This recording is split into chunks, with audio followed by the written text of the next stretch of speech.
Mind the people want, mind the enemy. Too many mind.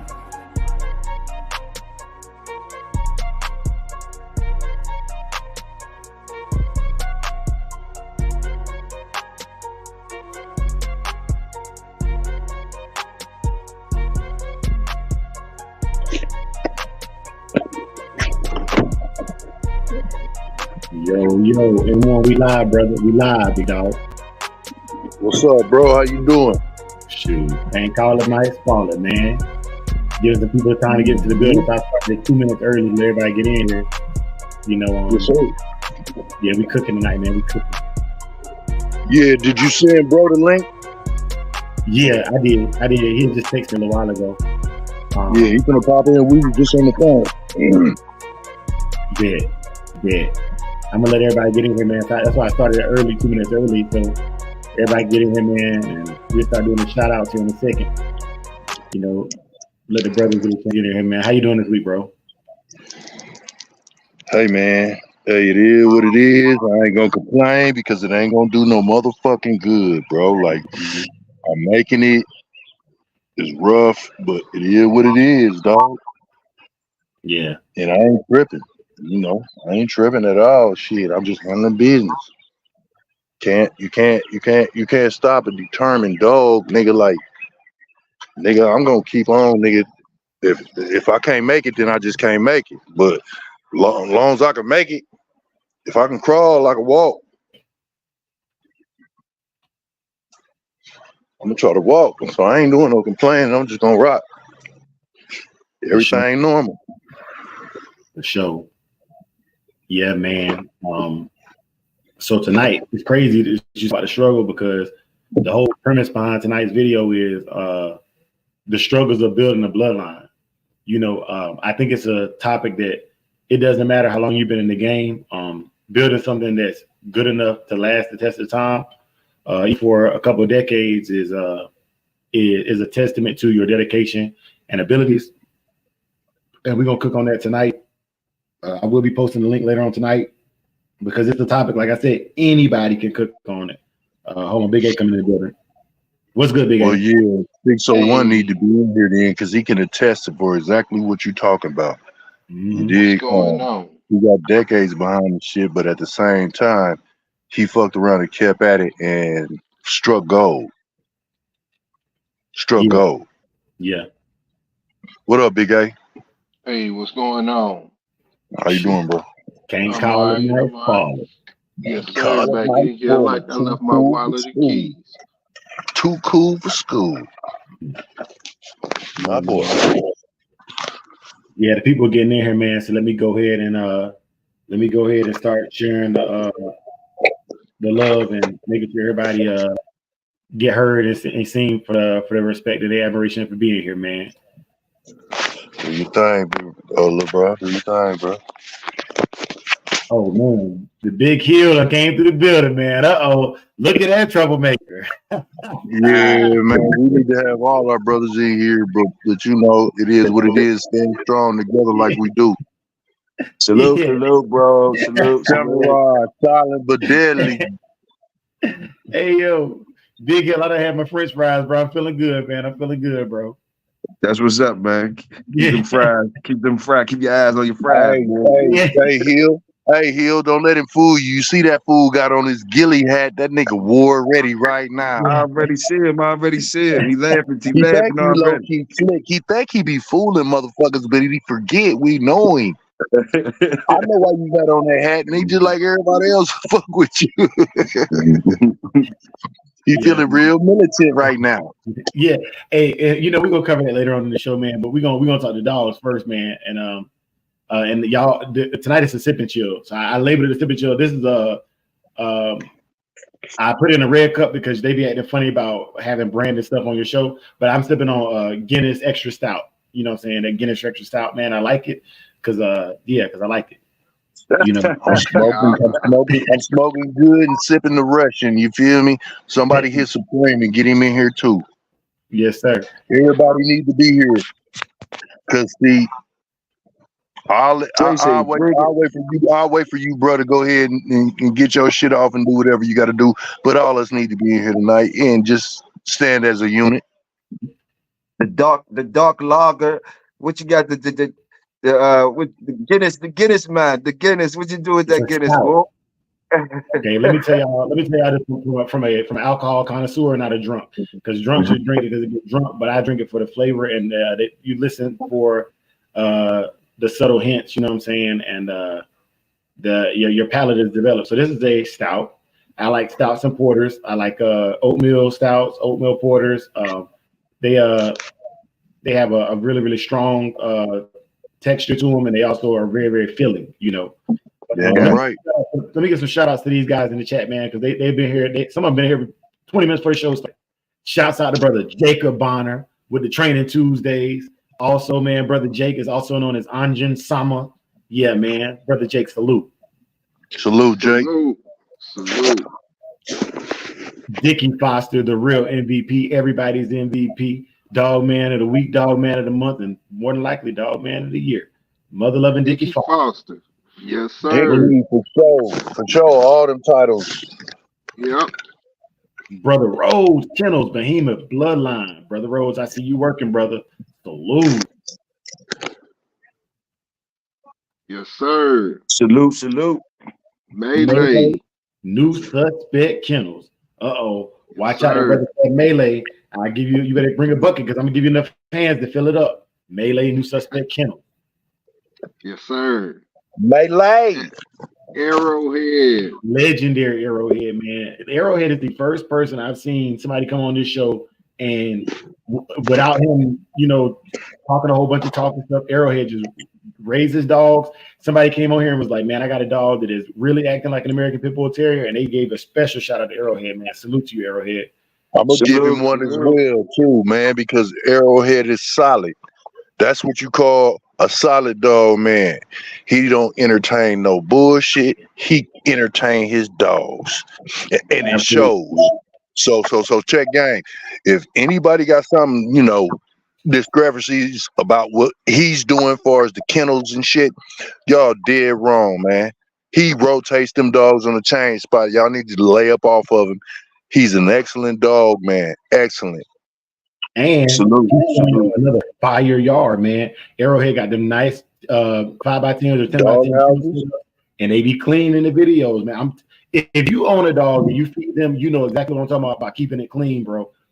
Damn right, that's a prime example. Video, I just cleaned the yard. You know what I'm saying, man? It's a lot of cleanup behind that, bro. A lot of cleanup behind that. He's a prime example of a beautiful, well-kept yard. And you know, if his yard was nasty, he got too much grass outside of the chain spots for his yard to be nasty. You understand what I'm saying? His shit is lush outside them chain spots. It looked like a golf course.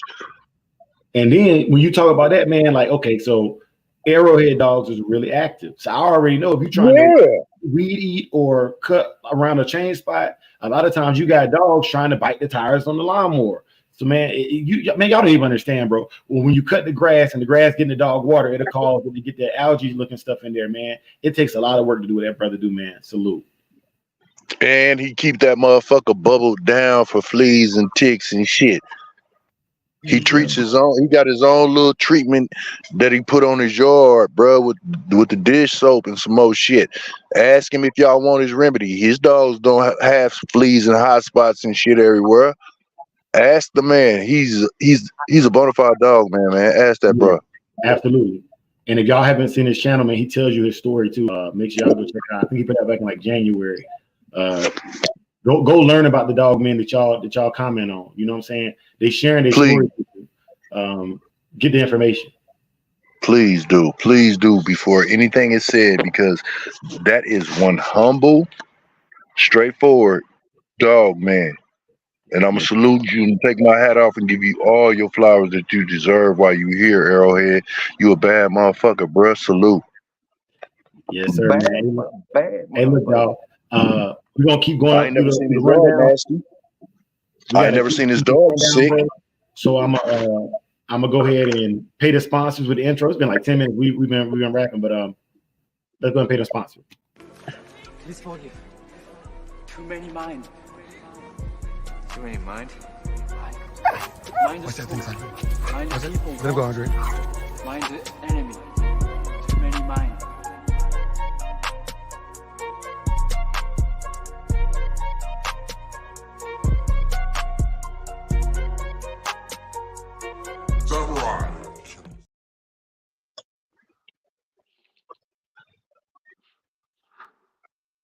Keep going, brother. Supreme, I just shot you the link, bro.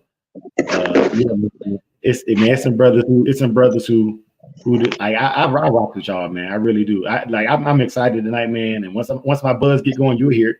You know what I'm saying? You'll hear it. Shoot sir the link, bruh. Shoot sir the link as well. Everybody. Yeah, I ain't heard from sir today, because he normally texts me. But yeah, man. Shoot the link. So let me go and give a shout out to Heart and Finish Kennels, bro, big bro. Salute to you, brother. You know what I'm saying? Salute. Bro, I'm telling y'all, I hear everything because the internet talks. You know, people talk. Bro, Heart and Finish done jumped off the porch with both blades drawn and some chats off the movement, bro. Man, salute to you, big dog. Heart and Finish a real one too. See, he's not the only. Yeah, man. Arrowhead ain't the only one. I got to give it up to Heart and Finish. Every time I see his dogs is perfectly healthy. And you talking about a man that got control of his animals? That brother got control of his animals. No matter what they want to do, he still stays in total control. That's a hard feat right there when you're dealing with game dogs. Salute. Salute. Real salute. And let me go ahead while I'm here, man. Brother Soul is on the road, man. Salute to Brother Soul. Brother JT is working right now. Salute Brother JT. 601 say he might be through a little bit later. Salute 601. Salute to all the real ones, man. Man, salute solo but connected, bro. Man, it's some real ones, man. Supreme was good, y'all. What's going on? What's cracking? Y'all get it? Yeah, that man that got his background changed up and everything. I did with the digital background. Boy, that boy right there. Hey. The baby, bro. Hey. What's happening, y'all? Young bull? Hey man, I'm trying to spread love, not hate, man. You know, trying to keep it going. That man said he can't slick a can of oil now. Can't slick a can of oil. Hey man, guess what though? Guess what? What's going on? Them dogs you got ain't shit.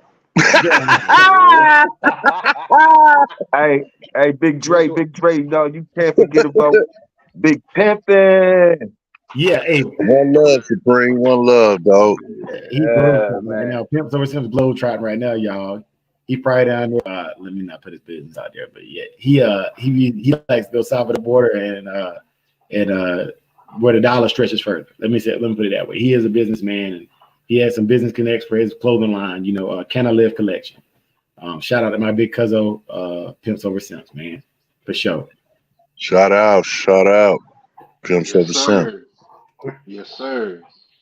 Scratch line news. Bro, go ahead and dig into your activities if you if you ready. Hold on, just a second. Let me get through it real quick, man, because there's a couple other brothers and sisters I want to highlight at. Speaking of sisters, oh my bad. My big sis show, they had a storm up in North Carolina. The power was out for like 10 minutes before the show started. I called my big sister, man, and her and Mom Dukes, they just got the power back on, charging their phones, and they in the mother loving building, man. Shout out to Mom and Big Sis show. Salute. Shout out. Salute. Shout out to my wife. She watching right now from my bedroom, man. Oh man, we got a delivery date, y'all. So we excited. You know, we excited. Yes, sir. Yes, sir. Yeah, yeah, man. Baby's looking happy and healthy, and on the 3D ultrasound, they look like me. So she's staying for. She's good. You know, she good. Yeah. You said they look like you. Yeah, they look like me, man. On the ultrasound. Shit. Yeah, you know. Oh hell, here you go. God damn. Elevated Kendall's in the building. Elevated, brother Jake said he sent you the link, man. Oh man, let me see who this is. Somebody else in here. Okay. Big 601 in the mother loving building, bro. 601. Y'all finna blow my brother phone up, nigga. Come on, man. You got something you need to talk about too. What's up with it, y'all? Salute. Y'all check my brother haircut out now. That boy, hey, 601 ain't never forgot what grandma told him, man. You know what I'm saying, man? You better don't go there looking like no chauffeur. That brother come out with that haircut all the time now. Fresh shape up. Yes, Oh yeah, he sir. popped up on me and flossed on me. You know I try to keep my waves tight. He put me on park. That nigga pulled up, groomed up like a motherfucker. Groomed Yeah. up to the T. Never know. Yes. I Stay gotta ready. get You ain't got to get ready. facts. Look here, man. We trying to go get some money, bro. You hear me? Yeah. Hey, Yeah. one thing you Go to gotta work, look bro. like money to get it now. Hey, check him out now. I Yes, sir. love that nigga, boy. We trying to Elevated Kendall's in the building, y'all. Elevated gonna come through because he's a legacy dog, man, and I definitely wanted him to come through and give his perspective on starting and keeping a bloodline, man. Shout out to Freemason Bloodline. Salute, Shout out. salute. Salute. Mother Patricia Freemason. in the building, man. Hey, Mother Patricia, you already know we rocking with you, Mother Patricia. We rocking with you now. Miss Pat in the Salute. building. Salute. Salute, my dude. Salute. sound on. Hey. Now Hey, look, thank you for a beautiful creation. Thank you. I want to tell y'all something about mothers like Miss Pat. Miss Pat is a real one. Like if they come there looking for Brother Jake, Miss Pat, Jake could be standing right behind you. Miss Pat is rocking with hers. You understand? Yeah. Miss Pat is rocking with hers. Hey, not my baby. Hey, and I love that, man. Yeah. Love that, bro. That's Salute what's for up. salute my dude, Miss Pat, for putting out a real one. Salute. That's what's up. Everybody can't turn out good ones. Most of them turn out curves. She bred good. Yes, sir. It was crazy. Fuck it, nigga. It is what it is. I'm just saying. She got a hell of a son. That's a hell of a dog, man. Right or wrong. Right. That's Salute, All right, salute, then. That's all that matters. salute. Carolina Blue, what's good, big dog? All right, y'all. And he the only white guy that roll with the pack. You gotta love him. Yeah, Ain't nothing Shit, wrong with man, that. shit, Ain't nothing register wrong with that. mirror, huh? Ain't nothing wrong with that. That's all love, bruh. All love. Jake said, I don't know what you're talking about white. Jake said, I'm light skinned. Shit, It's all good though. It's all good though. And to keep it real, you really the only light-skinned motherfucker other than Big Hill out the pack.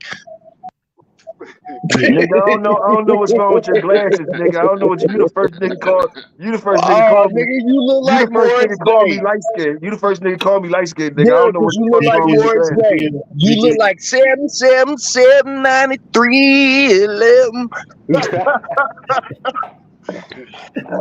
All right, let me give a couple more shout outs out, y'all. Then we're gonna get to it, man. We're gonna get this on this cook up. I gotta give a shout out to Catch Guard TV, man, because either they catching something or they guarding something. Brother, we see you. Right, for sure. Yes, We see sir. you. We salute you, I man. love Kids Guard shit. He just had some pups too, and they looking real nice. Hey, live your life, dog, man. Big shouts out to you, bro. And you were correct on Sir Kendall's thing the other night, man. I didn't want to go through his I didn't want to steal his thunder and his lie too much, man. But you was right, and I take the accountability for that correction, bro. Hey, salute to you, my brother. Salute, Oh, salute. bro, we doing big things, bro. We got Brother Buck in the mother loving building, man. Come on now. Hey, check it out now. Hey. Kendall up in the Sir. building. Turn. Check him out now. Yes, sir. You know we must be doing something, man. Got the right ones there, man. And some of the wrong ones come through here too, man. But hey, bro, whenever the brothers come through and show love, we really appreciate that, man. It means a lot to us, man. Thank you. Yeah, please just don't spark it up over here, man, because we ain't even on that over here. Real talk. Man, nah, bro, like man, it's all love, man. And then brother John Kramer, bro, salute to you, man. John Kramer, you off the chain. I'm gonna tell you that right now. Hey, John Kramer, you wild, bro. But salute, big dog. Salute to you. Yeah. I see. JC, what's happening? Salute. Thanks, man. Mike Dan, the man in the building, man. Brother Mike Dan, salute to you, bro. Keep doing your thing, man. Oh. And shout out to All Fat TV. Yes, sir. Simps over Simps in the building too. Salute to you, my cousin. Hey, there you go. Yes, sir. I'm gonna have to get the show here, y'all. But let me get one last one because I gotta shout out Tony and man. Tony, bro. Big Tony. Hey, Tony, listen. you gonna piss people off today now. Tony said, let me set the record straight. And Tony done told some people off, man. But I rock with you, Tony, bro. Salute to you, big bro. Salute to you. Oh, bro, Welsh, brother Welsh, salute. Yeah, man. They popping up. Welsh, I'm gonna tell y'all a story real quick about because I'm gonna use it to segue into the thing. Brother Welsh got banged and I should have got banged because we got puppies off that same litter, Welsh. and I wish I would have got banged. Well, so all the people that you on them, bro, I'm not one of them. I know where he came from. I've seen the sibling and how the siblings turn on and stuff, man. Salute to you, Welsh, man. We're not gonna hate on you over here, bro. That's what we're not. Welsh is another one. Welsh is another one who got total control of his animals, bro. Welsh is another one. He does some amazing with them game dogs to where his voice, just like if you was dealing with a Malinois or any other breed that's good with training, he got game dogs where his voice control them dogs no matter what they want to do either. Yes. And that's why I do the voice thing, bro. Native Gold, I saw when you made your post, man, that you gave that I think you gave I see, you know, oh man, I love it, bro. I love the work, bro. Love the work, man. Salute. All right, y'all. So let's get to the cooking. Okay. So I brought up a topic tonight that everybody can cook on, because whether you got backyard dogs, whether you've been into dogs, whether you're starting up, whether you've been doing it for a long time, everybody can give perspective on the struggle of starting and creating a bloodline. And I want to say, man, I don't want to mess this up, man. Somebody in the chat was saying that it ain't just about starting and creating it, but it's about keeping the integrity of it and making sure that you hold a standard.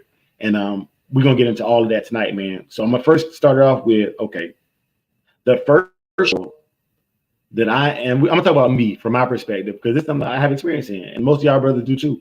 So in the chat, you know what I'm saying? Like I said, I'm gonna kick the link out here, and we're gonna wrap. This will be a long ass show, y'all. So go ahead and get you a blunt. If you need to run to the stove, get you some snacks or whatever, get you some popcorn.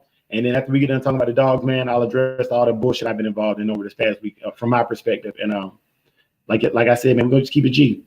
But the first struggle I ever had with deciding how to start a bloodline was picking a bloodline. You know, I was raised that if it ain't Red Boy Jocko or Red Boy Jocko Bolio Tombstone, we didn't want it, because I was raised in a family of guys who ran Red Boy Jocko and Red Boy Jocko Bolio Tombstone dogs. So even to look at other bloodlines, if they caught me, you know, looking at other bloodlines, I was getting clowned. Getting clowned, bro. You know, and I'm sensitive as hell. So it led to a lot of fist fights with cousins. You know what I'm saying? I you know, I've learned to control my emotions, but hey, man, you know, I told y'all the story, man. Like one of my first incidents is I broke a dude's nose over calling my dog a bitch, and she was a female dog. You know, but you just don't know. You just don't know what you don't know. And so I was gifted a heavy bred Chinaman dog, and when I was gifted that dog, man, it was actually Chinaman fabric, you know, that's down from that skull stuff. But I was gifted that dog, and that dog really changed my perspective on how they reacted. It reacted completely differently to strangers and human beings than the Red Boy Jocko stuff that I was used to. It was less skittish, it was more forward, and it was, you know, y'all know I'm into that protection stuff. So it just had the potential. I was like, okay, you know, and that really set the tone for it. But I'm gonna pass the mic to my brothers, and we're gonna just cook on, you know, the first struggle was picking the right bloodline. Yes, sir. Yes.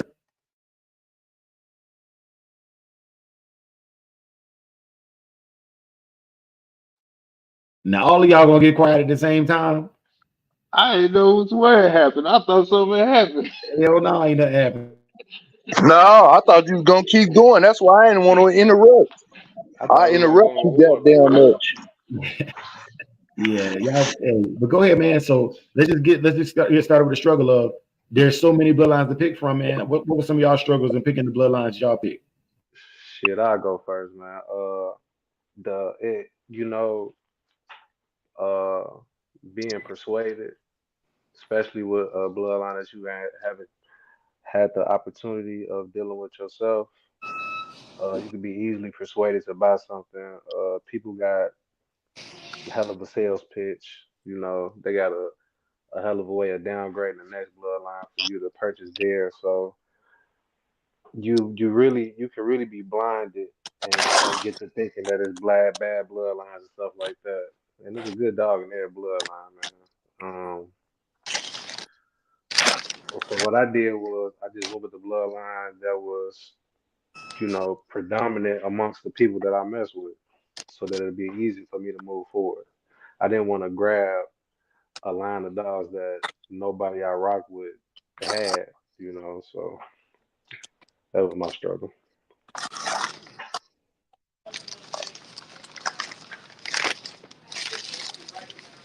I appreciate that, bro. I appreciate that. Yes, sir. Yeah, man. Uh, like for me, it really, I really didn't struggle as far as that. A lot of people like he was saying try to persuade you or whatnot, man. Just getting sold into going down that rabbit hole. But I really got into like dealing with the dog men themselves and then learning what they was about. I really, got my game from one particular dog, man. So he had a lot of stuff running on his yard, and I just ran with, good dogs instead of just running with a bloodline, a particular bloodline being stuck on a set. So, that was me per se. Yeah, me myself, I just followed in the footsteps of the ones before me, and and did my own little tweaking on the side and used them as my measurement for my stuff. I was just lucky to fall in a position like that, so I followed their footsteps, and also the things I was experimenting on my own, I got to test it against their truth.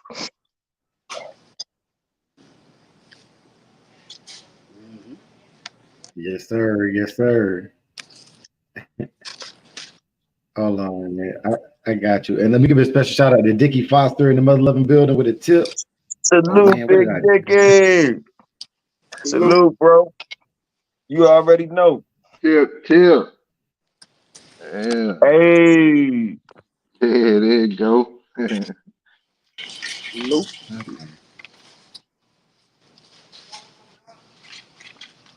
Big A salute, bro. Big A salute. What's So happening, man? What's happening, Captain? you But already know, I bro. see that. Yes, sir. Yes, sir. Yeah, man. Uh, so that's some of the struggles, man, with starting and picking it, man. And it's so much, man. If you deal with these dogs long enough, bro, and I'll tell you something else, and this is another struggle. Once you buy a dog and then you talk to some other dog men, they gonna tell you what you should have bought. That's Mhm. man, that's one of the most annoying mother loving. Why you ain't tell me that before I bought the dog if you knew so much?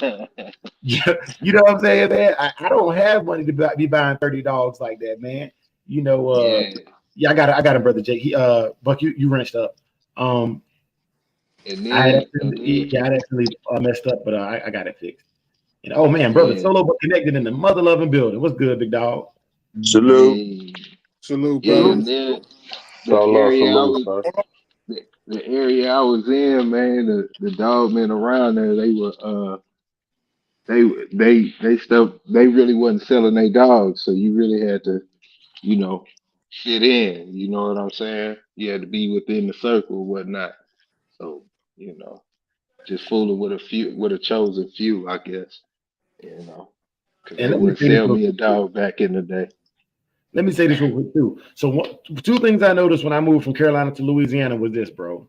The first thing I noticed was Jay-Z wasn't getting no play because he had came out with, I think it was like the one with the depth of auto tunes and all that stuff on there, and the Empire State of Mind track that was getting no play in Louisiana on the radio or at the parties, and they wasn't playing Every Boy Jocko in the area I was at either, in that Monroe, Slidell, Shreveport, Bossier area.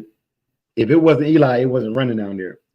And so I thought I was from the South until I went to Louisiana, and then I saw that there's different parts of the South, and they running different hounds, man. Salute to Hunt Down Yeah, Kennels in the building. that Mhm. Boudreaux. Salute, hunt down.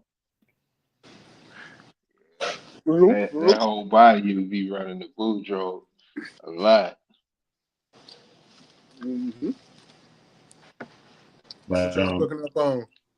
So we cooking up on the struggles of starting the struggles of starting to maintaining the bloodline, man. So first we talked about just picking the blood, and then going from picking the blood to some of the struggles in advice and other sorts of things in that area, man. Well, eventually we're gonna get to picking the first breed.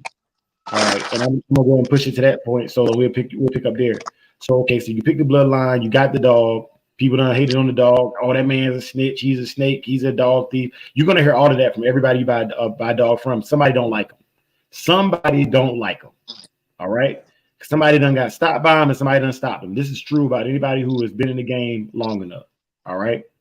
So you got this dog, and you're raising it, and probably you don't know much about what you're doing. So like we didn't have a podcast back then, so you use word of mouth and whatever resources were available to you, magazines, internet forums, different things like that to learn about them. And probably some of it was concerning Ram. You distracted me. I had to pause. Ram coming here with the jokes already. How y'all inside out ankle having? Yeah, walking down Ram. Salute, big dog. Salute. Yeah, man. Hey, Ram, I appreciate you, bro. Ram, another one that could check people online. Welcome down, Bunny. Welcome down, Bunny. What's happening, homie? Ram, another one that could check people online, but Ram gonna call you and Ram will pull up, man. Salute to you, Ram. I swear to nuns, bro. If don't nobody else respect that, man, I really respect that, bro. And yeah, I appreciate how you moving, bro. Keep moving how you moving. You know, stand. You talk your shit when you need to, and then you move out the way. And yes, sir. y'all. And if y'all not following Game Dog Talk on Patreon, go ahead, bro. You know what I'm saying? Go ahead. Solo, if you can pull up a dog, we're gonna do the trivia tonight, and I'm the winner of the trivia. I'm gonna gift them the $10 for the Patreon. I told Ram I would do it, so we're gonna do that to make sure that they can actually. You don't even have to come out of pocket for the first month, and make sure y'all get up to the Patreon. Ram, if you got the link to the Patreon, if you will drop it in the chat, because there should be at least one subscriber to the Patreon tonight after we cash out the winner of the dog identification. Hey man, hey, Yes, he said I can't trust a man that drives a Dodge Ram. Oh man, Damn. here we go. Here we go. Hey, Ram. Ram. So goddamn, he must be saying goddamn Ram drive a goddamn Dodge Ram. Yeah. next thing we talking about. Hold on. What was said? See, can't trust a man that drives a Dodge Ram. Turn your volume on. Yeah, you can't catch one either. Hold on. What was said? See, can't trust a man that drives a Dodge Ram. Turn your volume. You can't catch one either. Yeah, hold on, man. Let me let my brother get this stuff together real quick. So yeah, man. So you picked a dog, and I know a lot of y'all are going through this right now because y'all went out and spent y'all hard money on a good dog. And if y'all watched Buck Cook Up earlier today, it was 7-hour cookup. They talked about that, where if you can't afford the studs you want, you might have to partner up to get that stud fee. That was free game for y'all. Shouts out to you for that one, man. Like I'm telling you, man, like y'all get distracted by the drama in here, but y'all missing the message. Y'all missing the gems in the messaging. And so that's what I ended up doing. And I was talking to Welsh about it earlier. So I partnered up with some guys, and we went. The dog we bought one number $1,500. I got it with my stimulus check from COVID, But yeah, man, and you find brothers that are trying to build similar to what you're trying to build. Maybe your programs run a little different. In my case, they was real bulldoggers, and I'm a dog training protection dog man. And so but we wanted the same lines of dogs. So it was easier to partner up and spread the bread so we could get the things we needed for our dogs, And with that being said, I'm gonna pass the mic back out to my brothers and let y'all cook.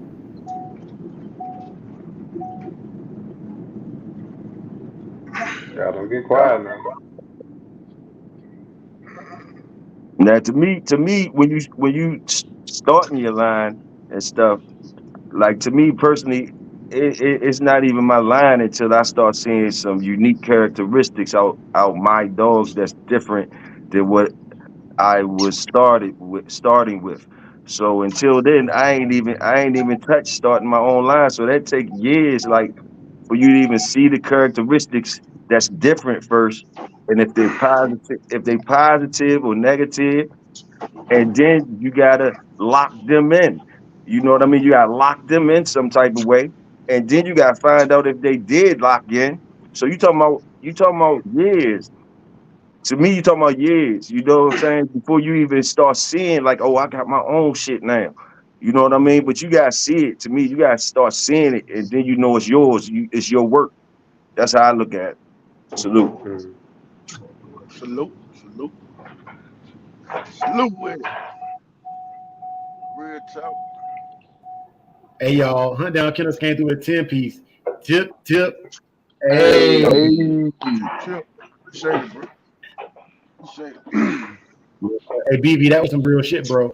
And so with my stuff, another thing that came with breeding was I used to hate this. So when I got my first 2 paper dogs, I got them, like I told you, my cousin had bred some dogs, and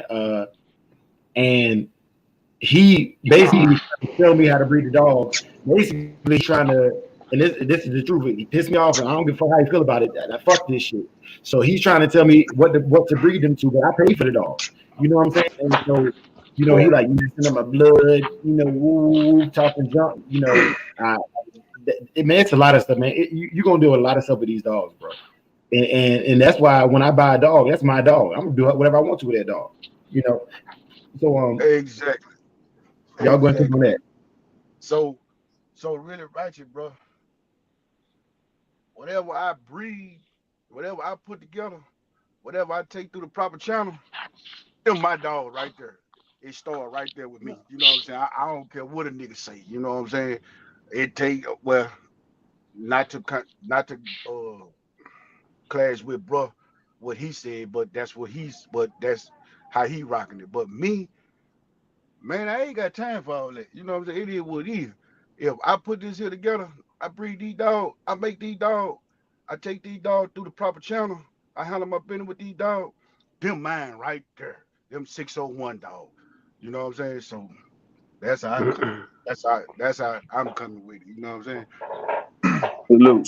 Salute, bro. Salute. Exactly. You know, but but not everybody got their own way on how they look at it or what have you. But I'm just ain't trying to follow the old trend.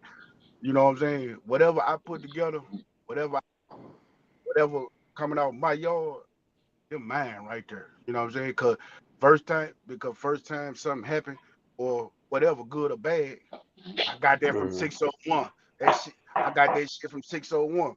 Or I got that yeah, bad motherfucker from 601. So them 601 dogs, he got to hold up for them dogs. You know what I'm saying? So that's how I feel, bro. You know what I'm saying? Yeah, yeah, yeah. Cause first, you know what I'm saying? Like I said, whether good or bad, bro. Motherfucker gonna say they got the dog from 601. So 601 yeah, got to hold up for the dog. You know what I'm saying? So I can't say, well, that's Mr. Garner or this, that, and the third, blah, this skip. I got it from him, and then he got it from him. Blah, blah, blah. Man, it gonna fall on me. So guess what? When I release them, they're mine. That's how I feel. You know what I'm saying?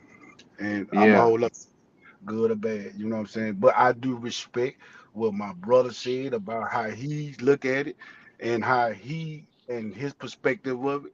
But I'm just telling my perspective of it. You know what I'm saying? That's it, bro. Yes, That's all. sir. That's why you my nigga. Salute. Already, bro. Salute, salute, Oh, for bro. sure. Yes, sir. Hey, and just so y'all tracking, man. Native Gold, man. With no disrespect, man, but hey, we got you wrenched up now, man. Brother Jake vouch for you. You know what I'm saying? And for all of y'all brothers, bring new people through here, man. If y'all invite Look, somebody new to the channel, man, make sure you here to speak for them, man. You got to get blessed, in, man. Respect is given, respect is earned, not given. We try to just give the respect, and it kind of bit us in the ass. So we got a vetting process now. We got a vetting process. The rentals don't come free. Also, man, I want to give a special shout out to my brother Sir Kendall's in the Mother Loving Building, man. What's good, big dog? I seen the link, man. So I just tapped in real quick, see what the vibe was. Man, Sir first of all, Kendall. brother, man, I want to say, man, we praying for your strength, and man, we praying for you, brother, man. We here for you, bro. With all that, it's cool. Salute, King, salute. You already know DMV in the building. Salute. Stand strong, bro. For real. Salute, salute. Yeah, What's the man. conversation? What we on today? So, sir, what we covered so far, man, we talking about starting and maintaining the bloodline. We talked about actually choosing the bloodline you're gonna choose. Once you get the dog, kind of the comments people gonna make about it. People gonna try to tell you how to breed your dog, how to work your dog, and then we moved into the dog has come of age and it showed you that it's worthy of being bred. How do you even choose how to breed this dog next? What's your next move? You know, how are you making that decision? And I'm gonna pass the mic. Well, me personally, man, you know, it's gonna be a dog that suit my fancy. You know, if I take some off the yard, if I pay a stud fee or something, it's gonna have to have some accolades to it.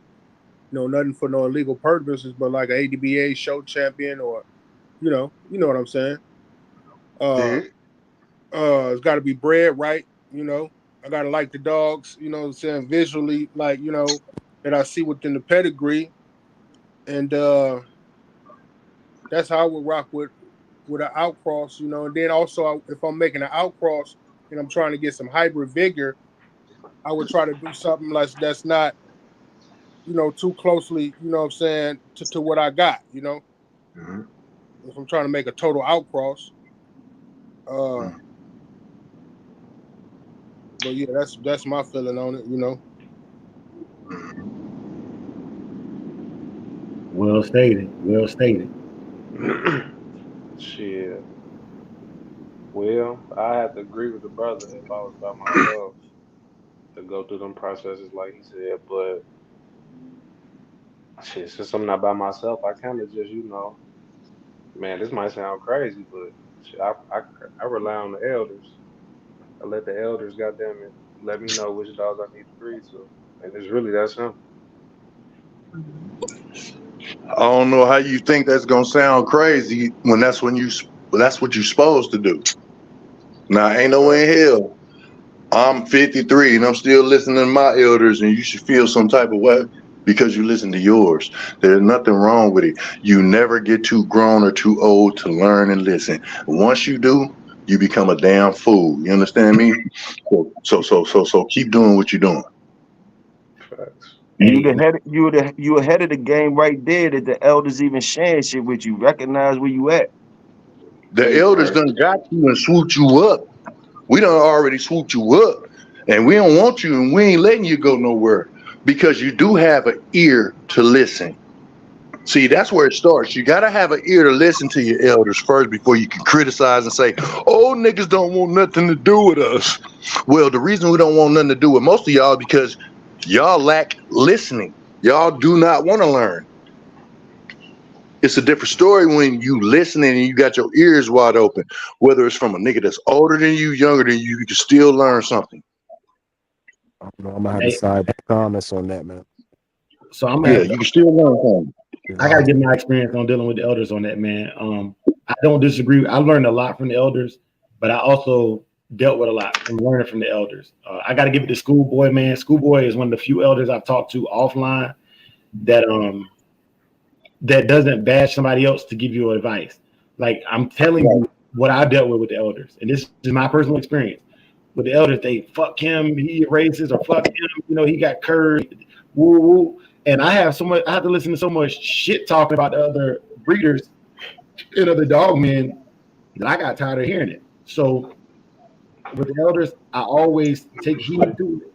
But I like the elders who can deliver the information and just give me facts. You know what I'm saying? I like the elders that can just give me facts and keep it at that. You know what I'm saying? 100%, Even 100% true. they man, like it's dog men that I deal with right now on YouTube. They and they genuinely just be like, man, bro, I won't tell your dog long you talking to him. You know what I'm saying? That polarizing shit. And so I dealt with that with the elders, man. And this is my own family. You know what I'm saying? I can't talk about y'all's experience. I don't know. You know what I mean? But that was a struggle too, because when I made the decision to go with heavy Eli Chinaman stuff as opposed to with the family Red Boy Jocko stuff, man, you know, I was kind of cut off. You know, they what's that thing called when they excommunicate you? You know what I'm saying? And Ostracize you. yeah, they ostracized me for it. You know what I'm saying? And to this day, man, I'm not gonna lie to you. If it was the old days, I don't think I could stop them guys, bro. I that's why I listen to them. If I feel like I can stop you, in whatever competitions I go into, I still will hear you out, but it comes with a grain of salt, man, because the performance is what it's all about. The performance is what it's about, and I look at it like if I make $100K a year, why would I take financial advice from somebody who makes $50,000 a year? You know, but that's my personal perspective. You know, y'all blow me up for that one. That's Dre's perspective, and I'm gonna pass No, the mic. Ain't no blowing you up that's for that real. one. That's the perspective you supposed to be on. That's real talk. Like, listen, it's something called the bulldog language. Bulldog language. And it's like once you a bulldog, man, you know the bulldog language. The elders lie like a motherfucker. Let me repeat it again. The elders will lie like a motherfucker. All right. But you got to learn how to read lies. You know, they might tell you the opposite. You're not gonna learn that the first year. Y'all might not have to go through it. Maybe you're gonna get blessed to get the truth from people, whatever, but like it's a bulldog language and it's full of lies and signs and symbols. The dog always gonna tell you the truth though. You could always look at the dog. And you use that and you go to these dog men and you know let them tell their lies and you don't never disrespect nobody. Like that's the whole key to it. You never disrespect them, even when they lie, because like they lie to each other. They sit around, drink, and lie to each other about the dogs and shit. You dig what I'm saying? But they talking some shit to each other. You got to be a jewel collector out here. You got to know how to collect that shit. You know what I mean? That's all it is. You did talk to your people in the hood before and all that type shit. It's the same type of shit. You got to know how to read the language, the slang, the bulldog slang, and it's full of lies and exaggerations and shit like that. But you got to know how to get that truth out of them. You're fishing for the truth, so you might throw a bait out there. You might even say a couple of things. You got to learn how to talk to them. That's all it is. Don't let it discourage you. Don't let the lies and all the stuff discourage you. You know what I mean? Because it's a way of they protecting themselves. It's a way. It's codes. It's a way of protecting themselves. And if they see you deciphering right, they can recognize that the antennas go up like, okay, he get it. It's a way for them. It's like filter systems. Salute. Damn right. Damn right. Well stated, bro. Well stated. And I got 2 comments that I got to read because these brothers, hey, they giving y'all diamonds in the comments. Mike Dan said, you got to pay your dues in these dogs like anything else. And then Damn right, Mike D. he said, there are 4 of them. Rice. If you know. And that's, hey, bro, thank y'all for sharing that, man. That's why, man, come on, bro. Y'all educate my little dumb ass on this shit, man. I appreciate you, bro. Salute to all of y'all brothers, man. For real. And I always compare it to other things in life, man, because y'all know I call it Bushi Dre, the art of raising dogs the way I do. And even in spades, bro, like I do some dumb shit like if I'm playing with what I think is a greenhorn, and I learned this from from my elders, not just in the dogs, but just in life. I will if I think I'm playing with somebody green and they playing ahead of me, and they looking whether they should cut it. Now I'll show a joker just to make them play a hot spade and then play the club that I was gonna play anyway. You know what I'm saying? Make them expose their hand. Exactly. Yes, sir. Exactly. And so I'm glad you explained it that way, Big Hill, because I get mad. I told y'all, bro, I'm sensitive as hell, but I'll admit to it. You know what I'm saying? I'm working on me. This whole year is working on emotional control, man. You know what I'm saying? That was my New Year's life change that I briefed y'all back in January. So, yeah, bro, that's what it is. Yeah, and I understand that to the fullest, bro. Like, you really got a valid point right there with that shit. You can either accept it or you don't. But if you respected by the elders, you see what I'm saying? They're gonna go ahead and pull you in and give you their secrets because they really want their shit to thrive. But you have to be a perfect specimen and pay attention to what's going on. So when they drill you, you'll know exactly where they're coming from and how to respond. It's all about knowledge with these dogs. If you're not gaining knowledge, you don't need to fuck with these dogs. If you are too good to learn, you don't need to fuck with these dogs, bro, because it changes every day. And if I can get y'all's agreement on that, cool. But the shit changes every day.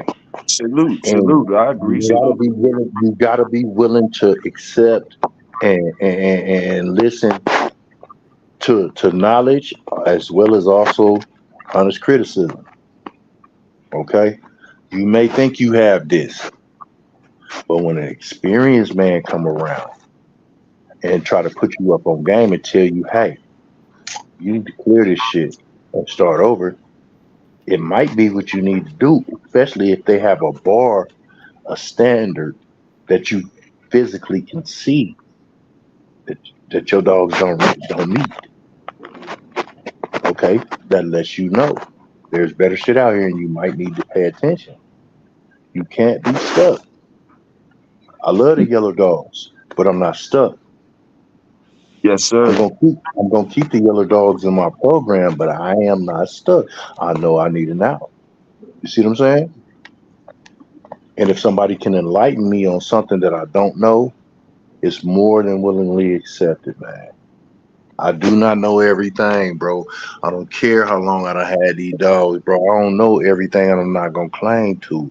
But what I do know is when you get too proud to listen, that's when you become a fucking fool, a dummy, because you're stuck. And Like a that horse with blinders on, you ain't looking but one way, and that's too bad for you. and one. And that's for the old heads too, because a lot of old heads don't know how to listen to the youngins and see it's about positioning. A lot of old heads get blinded too. Whereas though It's they yeah, it's vice versa. Yes, sir. yeah, they don't want to listen to the youngins, whereas though it's a lot of youngins that been put in position to whereas though they know a lot. They know a lot more than some of these old heads out here. And it's just because the positioning that they've been into. They might be third generation, second generation, or whatever. But again, the old heads gotta know how to decipher too. So it ain't just the You gotta youngins that have don't know. that Some ear of the to old listen. heads don't be knowing how to decipher shit too. They don't be knowing the And whole you right. bulldog language And too. you So right. you know what I mean? And Here's a perfect example of that. Dre brought me out my shell. I was stuck like that. He could bear witness. I didn't want nothing to do with nothing that was young because it was too hard to deal with. But I love the fuck out of Lil Supreme though. Young Bull real with it. yeah, man, And if it wasn't for Dre, yeah, if it KRS wasn't for One. Dre, I would have never, fucked with him. But Dre opens my eyes to shit, bro, that I normally wouldn't fuck with, bro. So yeah, you totally right on that comment you just stated about the old heads gotta listen. Yeah, you right. Yeah, man, KRS One said uh if the old heads listen to the youngsters, they'll run circles around the old heads. And if the youngsters listen to the old heads, they run circles around the youngsters, you know what I'm Right saying? around Hell their yeah, time, salute man. that. Hell yeah, salute that. Mm-hmm. Yeah, It man. Straight ain't all word about though. the bullshit. It's all about what you can gain. Let me give a special shout out to Dogman TV, nonstop and J-Bo in the building, bro. Man, and Salute, Salute. salute. and Salute, salute. let me put this out there I'll see too, you, man. brother, Saturday. A real quick interjection on that, y'all. So for the channels, Bug, Dogman TV, man, I've been in some mess this week, y'all. So when I come through y'all chats, man, I just hit the like button, bro. But when I be in mess, man, I'm not gonna bring that mess y'all way. Buck, I know I did it Sunday, man. Kind of a different situation, but when I got stuff going on, man, like I try not to. I'm not gonna have a misery loving company bullshit party. You know what I'm saying? So I'll address that later on tonight, man. But I did want to make sure that y'all know that y'all brothers are still being supported, man. And I was like number 68 on y'all Dogman TV, and I was like number 126 on yours today, Buck, man. So Yeah, I'd be through there, man. But nah, when I got that shit, I'm gonna help y'all chat with that bullshit. Salute to all the brothers doing great work on their channels, man. Salute to all of y'all, man. Just let me know when you get down to the thick of it, the grits and gravy. Yeah, yeah.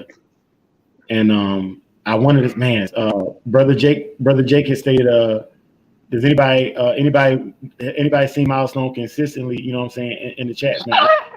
I don't know you personally, Milestone. It's no disrespect, man, but basically, okay, so Buck came through and got wrenched up on Boston because I know Buck.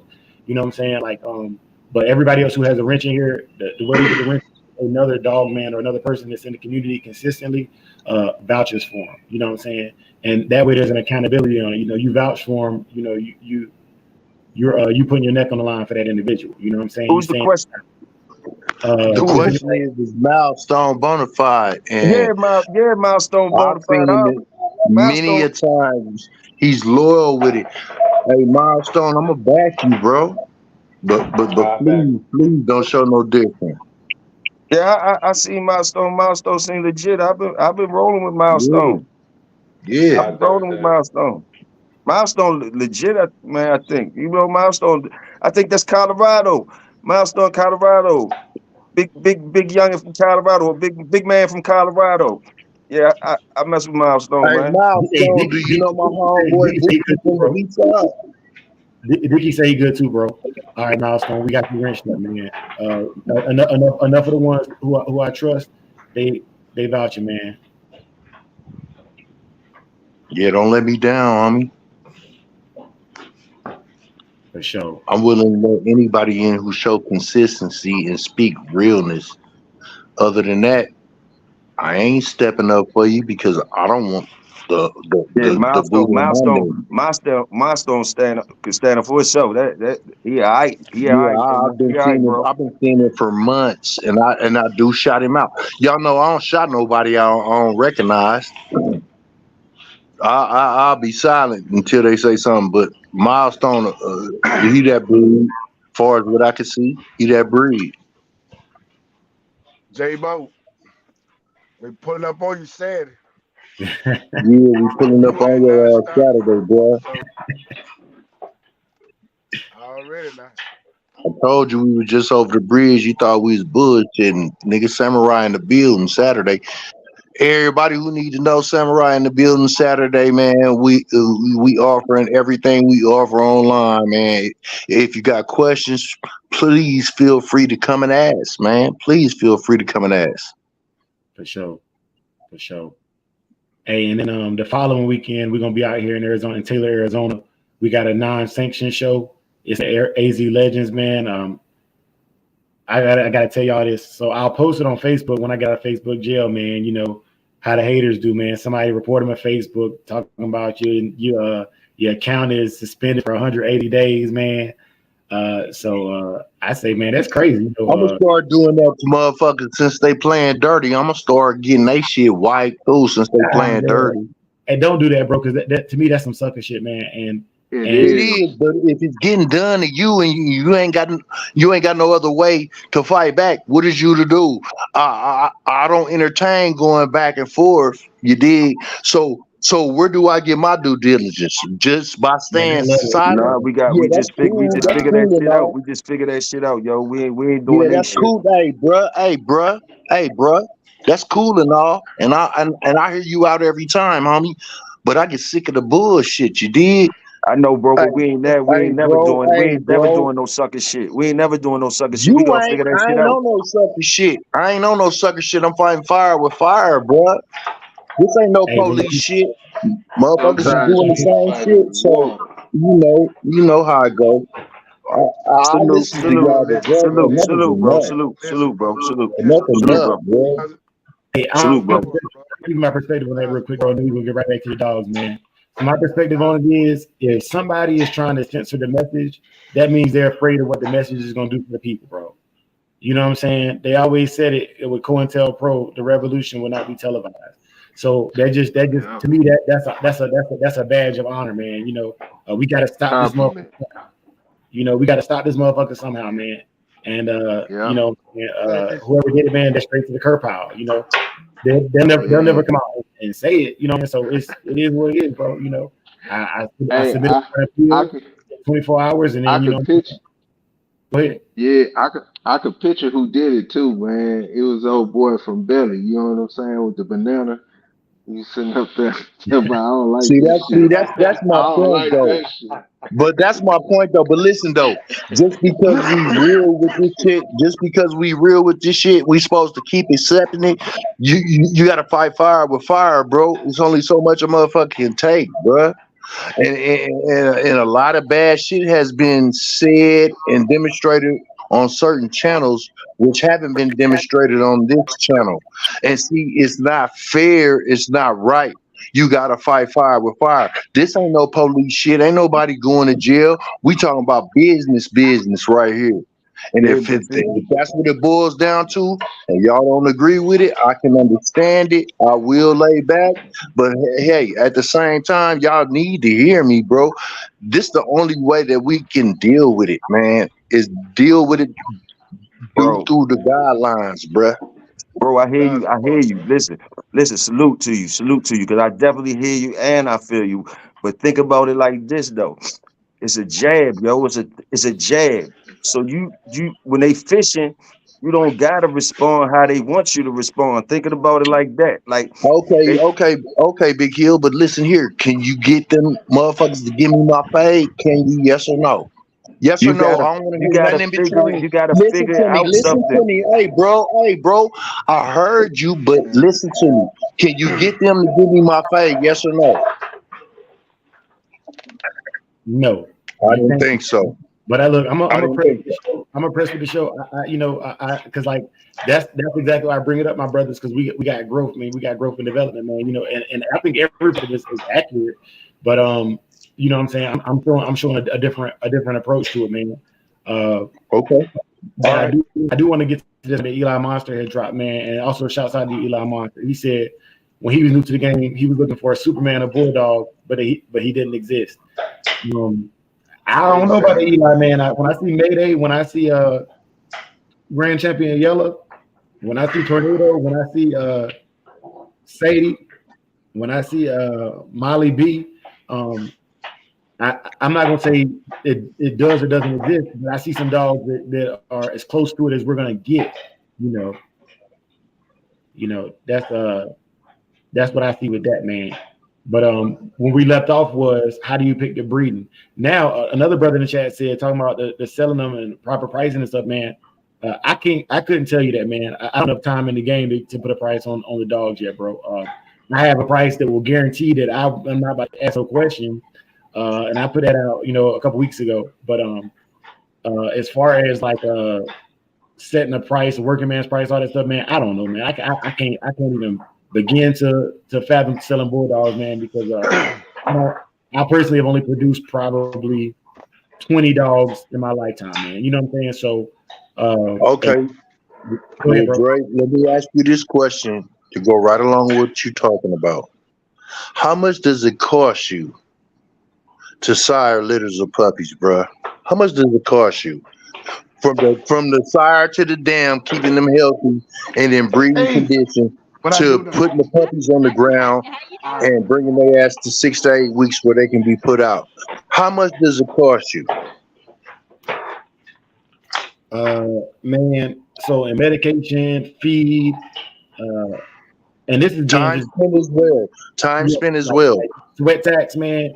I'm gonna stay probably around 2 grand, 2 grand, and that's with sweat tax. What I would charge somebody to whelp them up to 6 weeks, man. You know what I'm saying? And but Okay, then. So here's my point. That's what it costs you. That's what your tax is. Whatever your tax you put on it is your tax you put on it. If they want that shit and they know it's well taken care of like that, and they gonna have a strong, healthy pup, they gonna pay that. If not, go get some other shit. You Well, cannot yeah, put a I price just on a meant like, man's. You cannot put a price on a man's product that he's invested his time and shit in to make. Hey, listen, you can't put a price on another man's dogs. You yeah, just can't. yeah, yeah, I got some So, 4 week old puppies, you man, asking? and shit, them are gonna cost me probably about $400 already. yeah, You know, just the puppy pen, Then I got like a hundred of the little absorption sheets, like right, they like big ass diaper type I material know type what you're talking things. about. You know what I'm saying? I mean milk, 2 bags of puppy chow, dewormer. You know what I mean? Okay. Heating Okay. pad. You know what I'm So saying? So these motherfuckers after 4 weeks all old, and just on them alone, it's been like 400. You that, know what I'm okay. saying? On that note, what type of caliber dogs do you have that you're putting out? That I goes don't that breed dogs coincides. like that, bro. But man, my Well, dogs is ferocious, Yeah. and they look listen to good. me. Listen You to know me. what I'm That's my saying? point. That's my You know what I point. mean? And You see how they firm you look like standing what on they your supposed to shit. look like. You know what I'm saying? You They see act how like what they firm supposed to act like. you see You know how what I'm firm saying? you can stand on that shit. That's a guarantee. You understand me? So who am I to come inquire from you about your dogs and then complain about the price? You understand what I'm saying? All that you just said comes into play. It's a factor. So me coming and inquire about your dogs, who am I to complain about what your price is for your hounds? Okay. We're gonna circle back around to this topic real quick because I had another question I was gonna ask prior to this one to go into the whole you bred it now. So also Uncle Willie in the building and he said I'm late to all love in the chat, Happy but birthday, today's Uncle. his birthday, man. Hey, happy birthday, Uncle Willie, Uncle man. Willie. Salute, Hey, salute. happy belated, man. Already, man. But I'm gonna get to this, y'all, because this is a big one, and this is one of the ones Emma you talking about 601. I think you probably the best one to cook on this one first. But so you have that first litter that you made with your dog that you purchased, and you're moving into the direction of starting that bloodline, right? Okay, what do you do with that litter? Do you let your experiment go to the public, or do you keep every one of them puppies? And I'm gonna shut up. I'm gonna keep every last one of them. If Thank you, I'm bruh. experiment, listen. If I'm experimenting and this is something that I'm doing, I'm gonna keep these dogs, bro, because I need to see what's going on with these dogs. You know what I'm saying? Now, you say this my first was you saying like if this the first round or whatever the case may be, I'm trying to see what's going on with these dogs throwing this, that, and the third. I'm gonna keep them. You know what I'm saying? And those, well, I'm gonna try to keep every last one of them. And those that I can't keep, they're gonna go somewhere to somebody who's gonna be right next to me and who gonna do just like I'm gonna do with them and ain't gonna give me no hassle and no problem about the dog. That's what Now, I'm doing. bro, You know what I'm saying? after you done figured out Now, what it done cost you to do that and what quality of dogs that you have, who is anybody to come and question or check you about the price on your goddamn dogs? now They to have answer not your put in the question, bid. to answer your question, bro, a nigga can cry about whatever he want because it's a free world. If I say I want $100 for him, he can say, man, that's too much, man. If I say I want 10 bands for him, he can say that's too much. He can say whatever he want to say. Damn But I right. know what they're worth. You know what I'm saying? I know what Exactly. the business is with them. You know what I'm saying? I know what I got. I know what you're going to have once you purchase one of them if I'm going to sell something, bro. You know what I'm If you saying? gonna So sell something. I ain't gonna get hooked up or I bent out of shape because a person can't afford my price. I'm not gonna do that. You know what I'm saying? I'm not gonna be mad. I'm not gonna argue with him or nothing, bro. You just can't afford my price. I know what this is. I put the work in. I'm not gonna sell you no bullshit. If you can't afford it, fam, you can't afford it. I'm not mad with you, but you have the right to say what's too high or what's too low for you. See what I'm saying? For A you. lot of time, bro, a whole bunch of time, bro, we take things and make mountains out of molehill, and we forget that everybody has the right to their own opinion.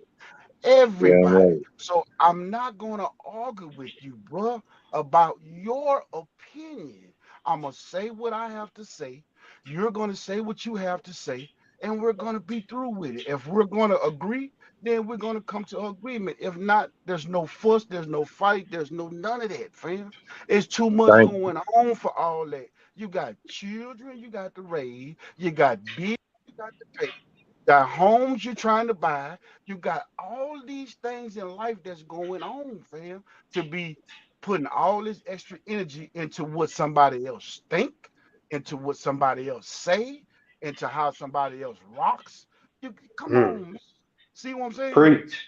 See, we have to goddamn it realize, bro. Just like when you were saying about fight the fire with the fire. Okay, yeah, sometimes that may be what you had to do, but sometimes you had to fight the shit with water and just put the shit out. You know what I'm That's saying? why I Or said, or yeah. Yes, or sir. just let it burn. Let it burn. That shit gonna eventually burn out. It ain't gonna burn forever. That shit gonna eventually burn out, bro. Just don't give it no energy, bro. You know what I'm saying? You know what's going on.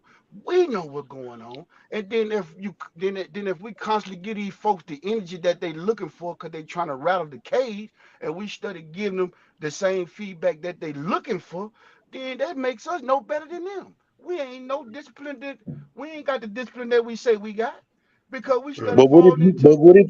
But what if you're not entertaining that shit and if you you don't stand entertain it, humble and you that shit stand gonna die humble out. and you still It's gonna getting die out. strikes right? It ain't died out yet. They, It the will. motherfuckers ain't struck. Ain't nobody on this panel been struck physically. No, You no, know no, what I'm no. saying? So until you strike me physically, you ain't talking about shit. You ain't did Big nothing, bro. facts. You know what I'm saying? You ain't talking about nothing. I'm not gonna entertain you, bro. You know what I'm saying? Yep. Until you do something to me, period, or my family or my livelihood, then that's when I'm gonna try to kill your motherfucking ass. See, I don't want to talk Big about this, bro, facts. because it be getting me But out they my done did character. Yeah. that. You know what I'm They Yeah. saying? done I did don't that. They want to done get out of did my that, character, bro. bro. Man, this You is a did that. I cyber dig world, where you bro. coming from. I do dig where you coming from. This I honestly am hearing this you. is I really am. I hear shit all the time that make me want to call the nigga up and say, "Come on, nigga, let's meet, let's do this." But what I'm finna do all that for? Just because you crazy, Yep. I ain't got to be crazy. Just because you Yep. snorting cocaine and tripping on the internet and this, that, and third, don't mean I got to entertain that, fam. See Yep. what I'm saying? I'm gonna keep on going on about my program, regardless of how you feel about it, regardless of none of that. You know what I'm saying? Because I got my own opinion about shit too. You know what I'm saying? Yeah. Yeah. I got my own I got my own opinion about people, about the way they do shit, but that's their business. It ain't for me to what I got enough sense not to goddamn it get on here and whoop wop the bam and you this and you ain't doing that and it ain't man. I ain't finna get off into all that man. And that's what I be trying to tell my brothers, man. You know what I'm saying? Yep. Leave that petty ass stupid shit alone, man. If you got Been dogs, saying take that. care of your dogs. If you Yep. goddamn it got good dogs, you know you got good dogs, then you know it. The people you know or fuck with know it. You know what I'm saying? All that other Yep. shit trying to prove something to these people out here in this cyber world, but these folks is thrown off, bro. You know what I'm saying? It, And you can't man. entertain it, man. Because the moment you first of all, bro, when you start this shit, when you start getting on this thing, showing your face, speaking your opinion, this, that, and third, you're gonna have people that don't like you. Off the mustard. You're gonna have people that don't like you because of how you look. You know what I'm saying? So How you sound. All of if that. yeah, how you sound, this, that, and the third. So we know this. So we know eventually folks finna start throwing rocks. They finna start shooting crosses. They finna start getting on here saying some crazy ass shit out their mouth. They finna start trying to go on your page, report you to YouTube or report you to Facebook, get you in Facebook jail, play with your account. They finna do all of that, bro. That's coming to you. That's coming. Because you dealing with a big old ass world with some sick people in it, fam. You know what I'm Yep. saying? So don't Facts. entertain it. Hold Yes. down what you got. Keep it real with what you keeping it real with. Don't get thrown off and just let that shit roll, man. Right off your back like water on the duck, fam. You know what I'm That's saying? what I'm Because saying. you have people watching you as well. You got people sitting back saying, well, let me see how this nigga gonna react to this. Well, he said this about him. Let me see if that's gonna well, he said his mammy on her. Let me see if that's gonna make a nigga get on here and act crazy. That no, it ain't. Because man, listen, bruh, That's what I'm man, Hey, saying, man. Real talk, bro. Real man, talk. hey, Salute, salute. And then hey, when That it boy come down, 601 said it's man now. Come on now. Yeah, and Hey, then that's what I'm saying. When you got real life situations that you dealing with in real life, every man, day, this I can't. you know what I'm saying? Like That's you gonna right, give bro. somebody else this energy that you ain't never met in any physical way in any time in your life, and y'all exchanging words on the internet, man. That stuff, nah, man, it just don't make sense to me. That's why I Man, never get it don't. involved in it. Right, brother. Yeah, yeah, I Right. don't care for it See, either, man. I don't care what the it, internet care for the internet back and forth arguing and because then it get heated up, had your blood pressure, and you ain't never oh, even seen this nigga see, before. see, You know what I mean? and Somebody way across the country got your blood pressure raising because you on the Yeah, internet arguing, man. I don't. When it start getting like that, bro, I just kind of I might fall back, like man, because it it just ain't what I'm into, man. But I definitely understand standing up. When somebody is disrespectful, because we all men at the end of the day. Um, but the Shogun Empire, man, from my perspective, is more built on a positive image, man. We yeah, all came together, you know what I'm saying, for these digital dog shows, for promoting a certain conduct amongst just general people in like the dog community, uh, treadmill races and stuff like that. So, you know, for somebody to say something against it, it's kind of like it can be rolled off the back kind of to a certain degree because it's like that's their it's opinion. it's insignificant. Like It's it's this insignificant. we just say this That's ain't their like you opinion. dissing a gang or a mob or you dissing a positive dog movement. You know what I mean? The neo dog man movement, but you And dissing then, man too at the same time. So we're gonna stand up, but that ain't what we out here for, man. We out here, we and ain't with it, 1,000 part, brother. Well, And yeah, I can dig it. I can dig exactly what y'all saying. I'm gonna leave it at that, and that's just what it is, bro. but listen. Majority rule. I No, ain't getting no. majority. Go ahead. No. Listen to me. I listened for a long time. Majority rules. If I'm a roll with my squad, I'm a roll with my squad. If I'm ain't, I'm ain't. But But listen, majority right. rules, yeah. majority rule, listen, majority rules, and my one vote amongst my brothers ain't shit if everybody ain't rocking Nigga, what I'm talking about. we love you. Salute, So, nigga. no. Listen to me, bro. Listen to me. Majority rules. One monkey don't run nor stop no show. Yes, sir. Everybody got their outlook on shit, and I ain't gonna do nothing but respect it. Yes, sir. And see, that's where I lie as an elder in this shit.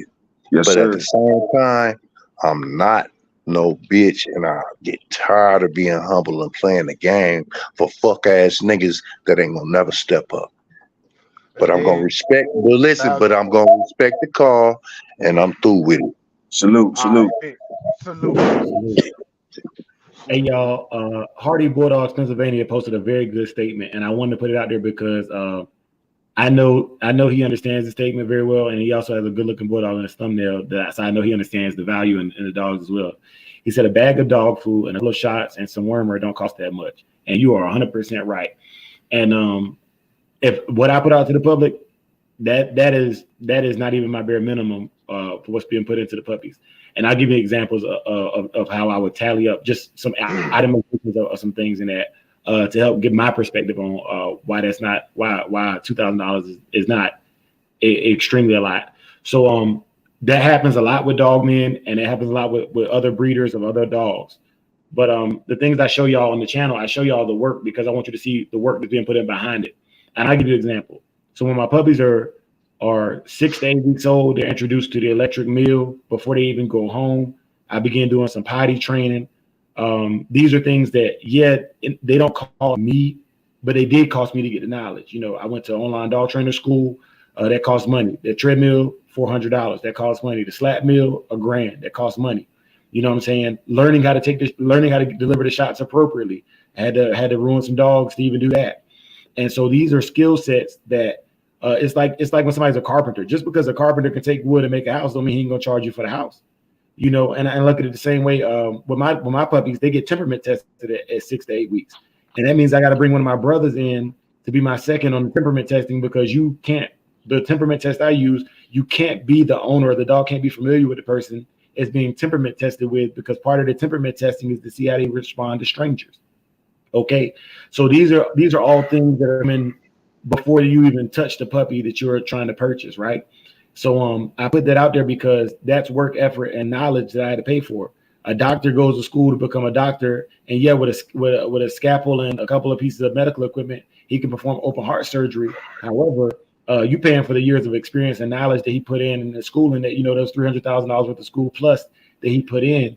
That's what you're paying for in that endeavor. So when I look at pricing, I'm looking at the individual, and that's why I like to photo catalog the work we put in and the work that y'all put in, so people can see, okay, well, why am I paying this much? You can see it. You can see it. But yeah. 1,000 point, bro. 1,000 point, bro. Go ahead, bro. Listen, man. And listen, bro. I just want to tell you, bro, that I ain't getting on you, man. You know what I'm saying?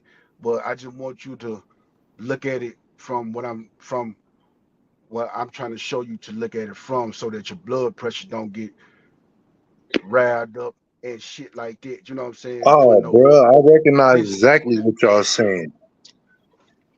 bro. Go Listen, ahead. bro. I'm listening. I'm listening. Go ahead. So it ain't nothing but love. You feel me? And you know how we rock, man. You know what I'm saying? Yeah.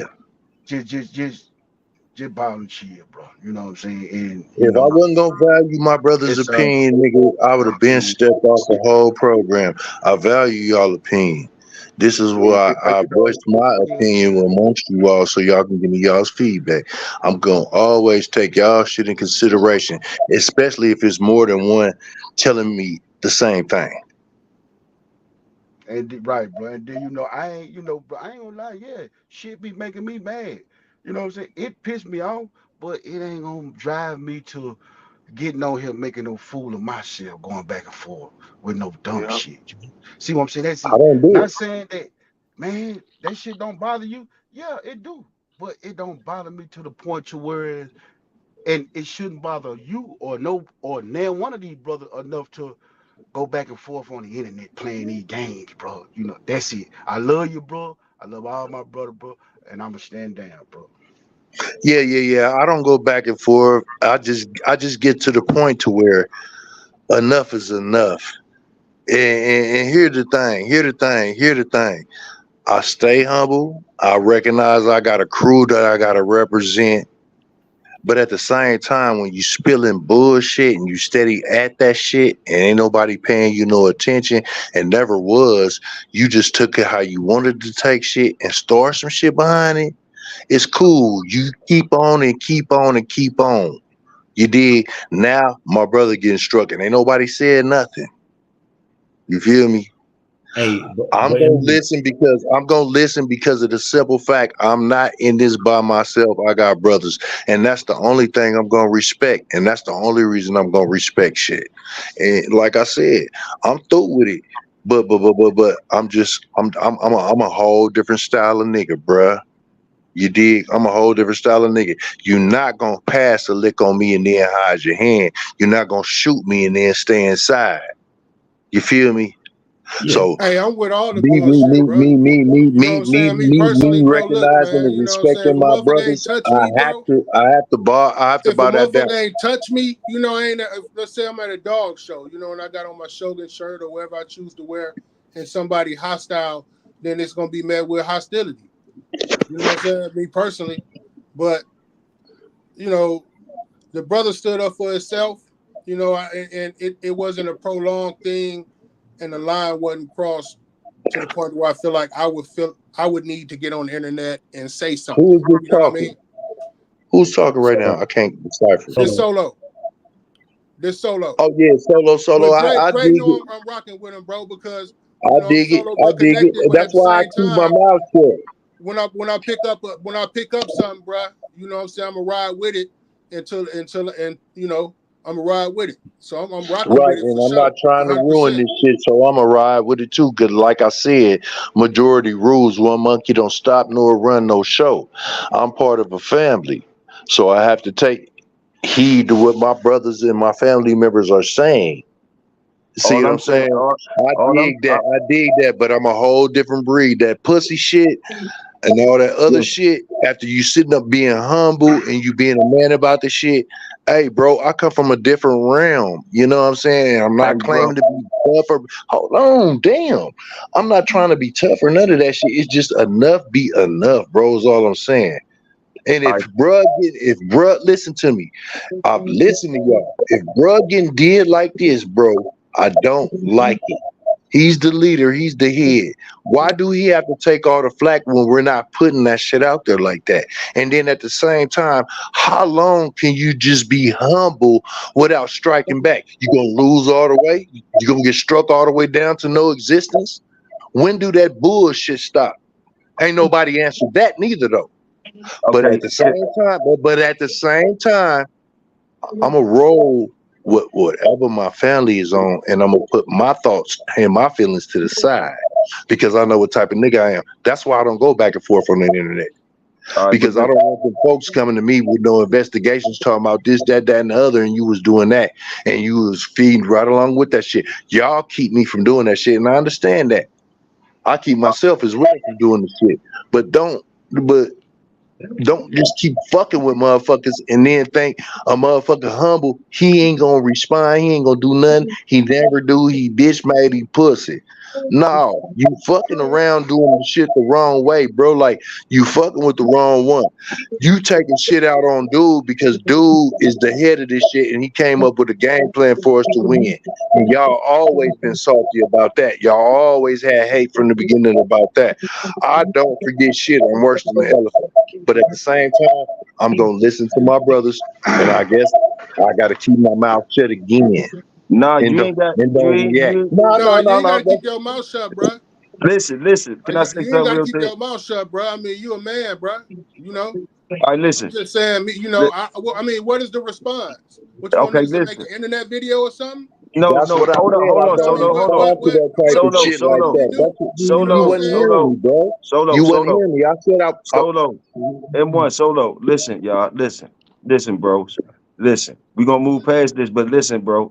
We gonna try to move past this because we on the same page. We already agree. We know where you coming from, M1. We know where you coming from. You do. It seemed like. No, But I'm everybody trying to get in everybody here to know where you coming understand from, I'm bro. not going to violate or jeopardize the crew because of my feelings. That's what I'm basically we gonna stating. gonna And that's move on past that. We gonna move past that, bro. over everybody's Hey, head, bro. Like, let's move past I'm that. not going to Let's do move that. past that, bro. I'm gonna stop all y'all right now because we getting away from we talking from emotion right now, and I 100% hear all of y'all, but I'm not done with my topic right now, so I'm gonna move on with my topic, and then I'm gonna address what I need to address when I'm ready to address it. That's what's gonna happen right now. All right. So look, this is about to happen. The last thing I wanted to cover was so you got them puppies, and the age-old question would be.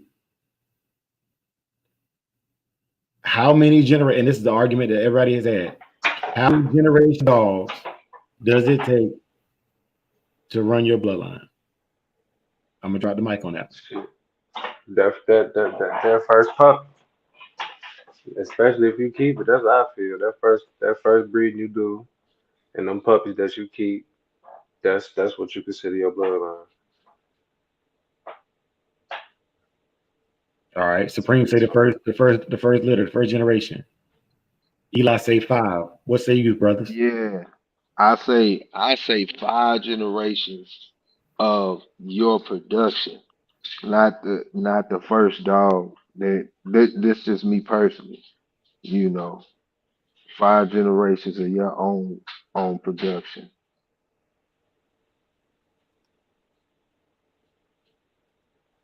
5 generations. Okay. What's excuse me, Drake. Repeat it for me because I need to hear it again. Please. Okay. So we've gone all the way up to the first litter. But how many generations of dogs do you have to produce to have your own bloodline? I couldn't. That's a relative question to each dog, man. I can't put a standard on that. So my opinion probably would be, again, my own bloodline, I gotta see some traits I created. So mine might be different. I gotta see some traits I created. So it don't. I gotta see that first. So when I see that, and then I could look at the paperwork and see where I did it at. What where I did it at. It'd be different. You know, it'd be different. Sometimes it correlates to me when I see the dog that I created, and it's different. Then I look at the paperwork. That's what I did. That's the work.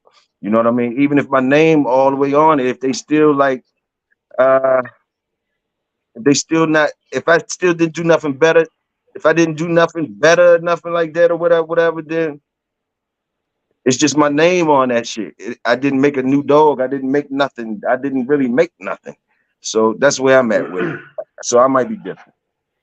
Hey, so if you add an ounce to it and it's somebody else shit, does it still qualify as your bloodline, or do you gotta redo some other shit because you is adding somebody else shit to Yeah, it's still once you created that dog that to me that you got the traits that you wanted, um, and you making your crosses and stuff like that, that's still your work. That's still your work. All of it is your work. So don't get me wrong, all of it is your work. It's just what do you call that work? What do you call that work really? That's all. All of it is your work, all your breedings and all that's your work. But what's your goal and when is you putting that stamp on this product? Like this product is the stuff that I'm stamping right here. And then maintaining that. If you just had one and you can't reproduce that, then really you don't got no line to me, really, because it ain't maintaining. So it's a lot of stuff that come with that to me. Salute. Yeah, I think it take like 3 or 4 generations because you got to have some degree of locking in some kind of traits if you start calling it a bloodline. You know, Yeah, that's why I said your own production. Yeah.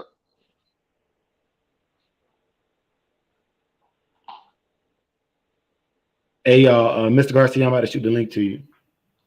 I'm gonna have to send it in the chat, Mr. Garcia, because I can't get on Facebook right now. But yeah, man. Y'all gonna name that bloodline after a dog, or y'all gonna use y'all name?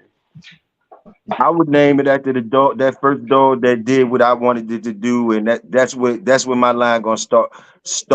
But still, he gotta produce something. He gotta produce something for it to be a line. Like, but even though you understand what I'm saying, he gotta have stuff off him that's doing good, and stuff off of that that's doing good, and then that's the line to me off of that dog that had that. Facts. And honestly, I don't care how many generations it is. If it ain't working the way you want it to work, what does it matter? You know what I'm saying? Like, what does that matter? That's my thoughts on it. I was always taught 4. I've always believed in 4. Constant pressure say 4 before is yours. Bringing in outcross after the 4th generation will still be considered yours.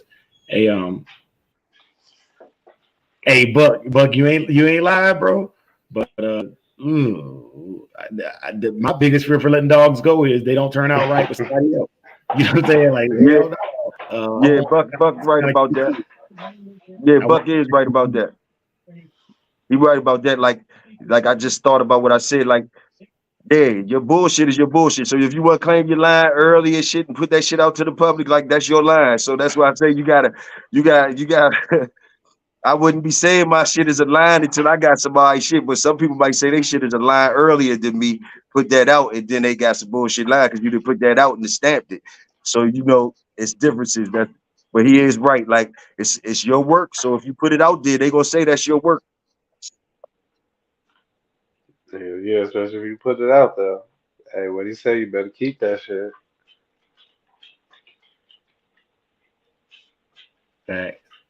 Facts, man.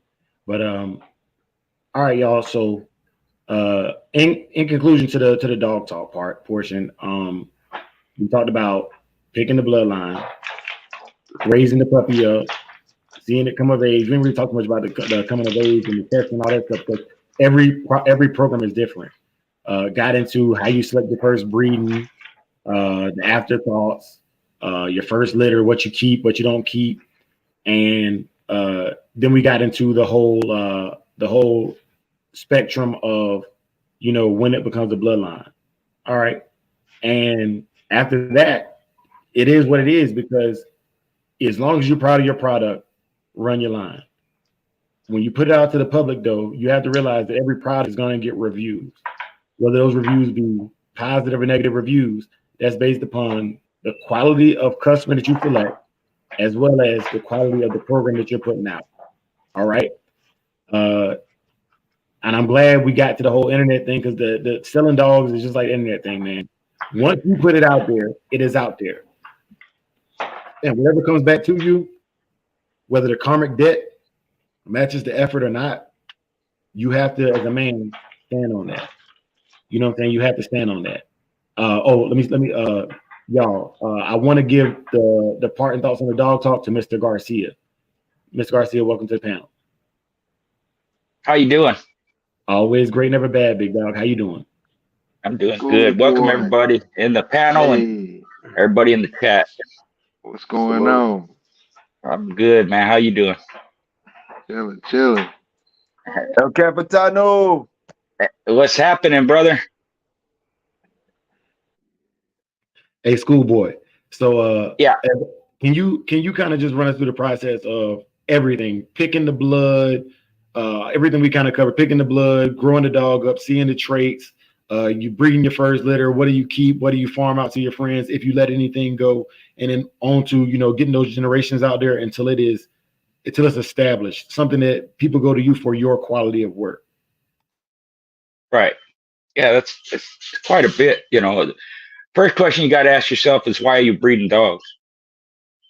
And I've never been against people selling dogs, but first thing you got to do is establish some standards for your bloodline, for your dogs, family of dogs. I call them family of dogs because they ain't called the bloodline until they're recognized by the community, right? And they can be called after the breeder's name, or they can be called after a particular dog's name.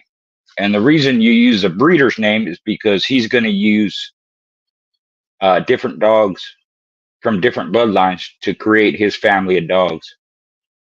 So, and the reason they name them after a particular dog is because that dog's influence is the most in any particular family of dogs or bloodline, right? Boleo, Boomerang, Mayday, Jocko, Jeep, Daibo, like that. You have breeders named Colby, Tudor, Carver, Boudreaux, Crenshaw, whatever, like that. And they all use different dogs to develop their own family of dogs and their particular bloodline. And any breeder worth his salt does that. They use several different bloodlines to create their family of dogs. So that's the first thing you want to ask yourself is, why am I breeding these dogs? And if it's because you want to create your own family of dogs, your own particular bloodline, then you have to have standards for the type of dogs you want. And you have to acquire the dogs from other people if you're just starting out, the ones you like. So there's a lot that's involved. And in doing that, making a family of dogs, you want to keep most of them. It doesn't do you no good to sell them or even give them away in the beginning. Because inevitably, when you do sell dogs, people want to know, what's behind them. What are they about? What makes them good? How did you create these dogs? What are their traits? You can't do that till you establish a bloodline or a family of dogs. And according to, if you look up AKC or you look up Merck veterinary information, they'll tell you to create a separate breed takes 3 generations. And so that's kind of the mark that everybody uses. And I've had talks with older dogmen like Frank Rocca and Lou Johnston and even Howard Heinzel. Most of them will say, they agree with 3, but most of them will say 4. With 4, you're pretty much set. And generations doesn't mean 4 breedings. It means 4 separate generations of dogs. So you make a breeding. That's that's the first generation. Oh, Then you take those individuals and breed them to something else, even if it's something on your yard. That's the second generation. You do that again, keep repeating it. It wouldn't be like breeding a male to 3 different females. You know, 3 different females at the same time. It would breed a male to a female, then you take something off of that and breed it. Then you take something off of that and breed it. And that's your 3 generations. I would go with 4. And what you're trying to do is establish your family of dogs. What are they about? What traits do they have? Why are you breeding these dogs? There's all kinds of combinations you can do. But like I mentioned in the chat, there's a technique to create a pure bloodline.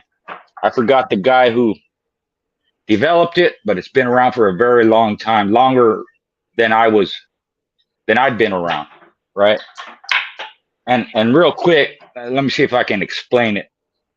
And it's best to start with an outcross. So you make a 50-50 outcross. And after you make that outcross, the first thing you need to do is breed brother and sister together.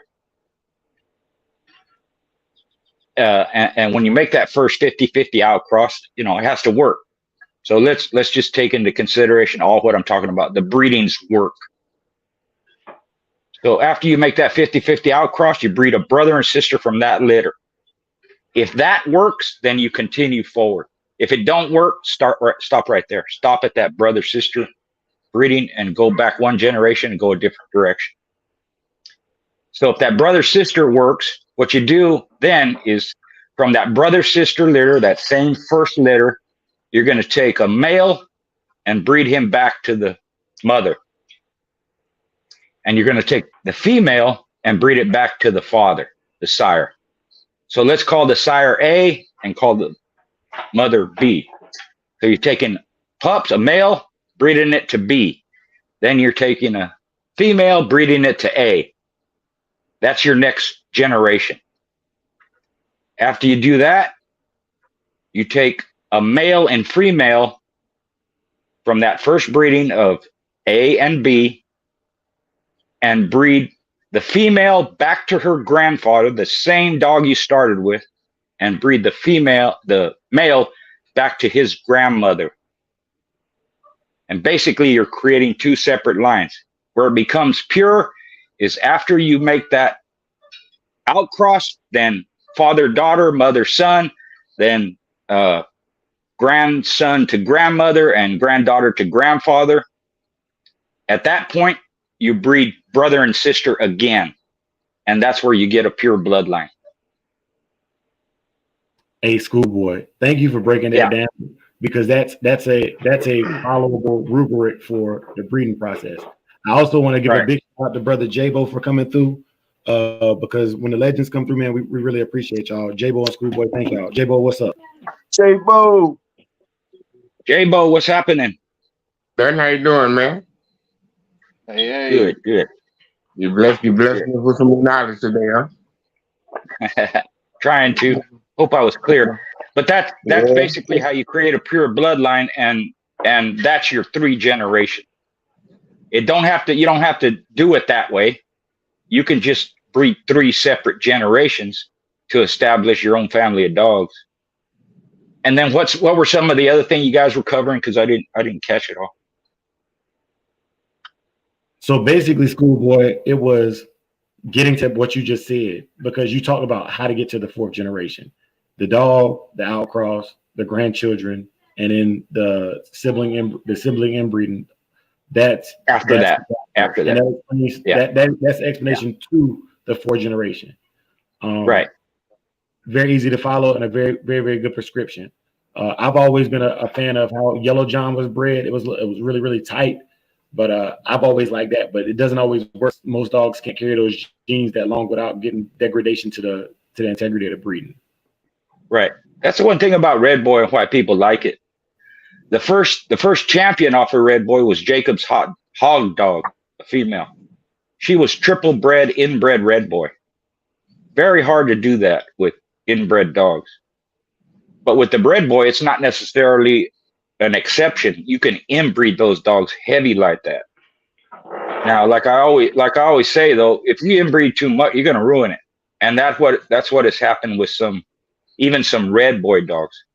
They kept inbreeding it, all different kinds of ways.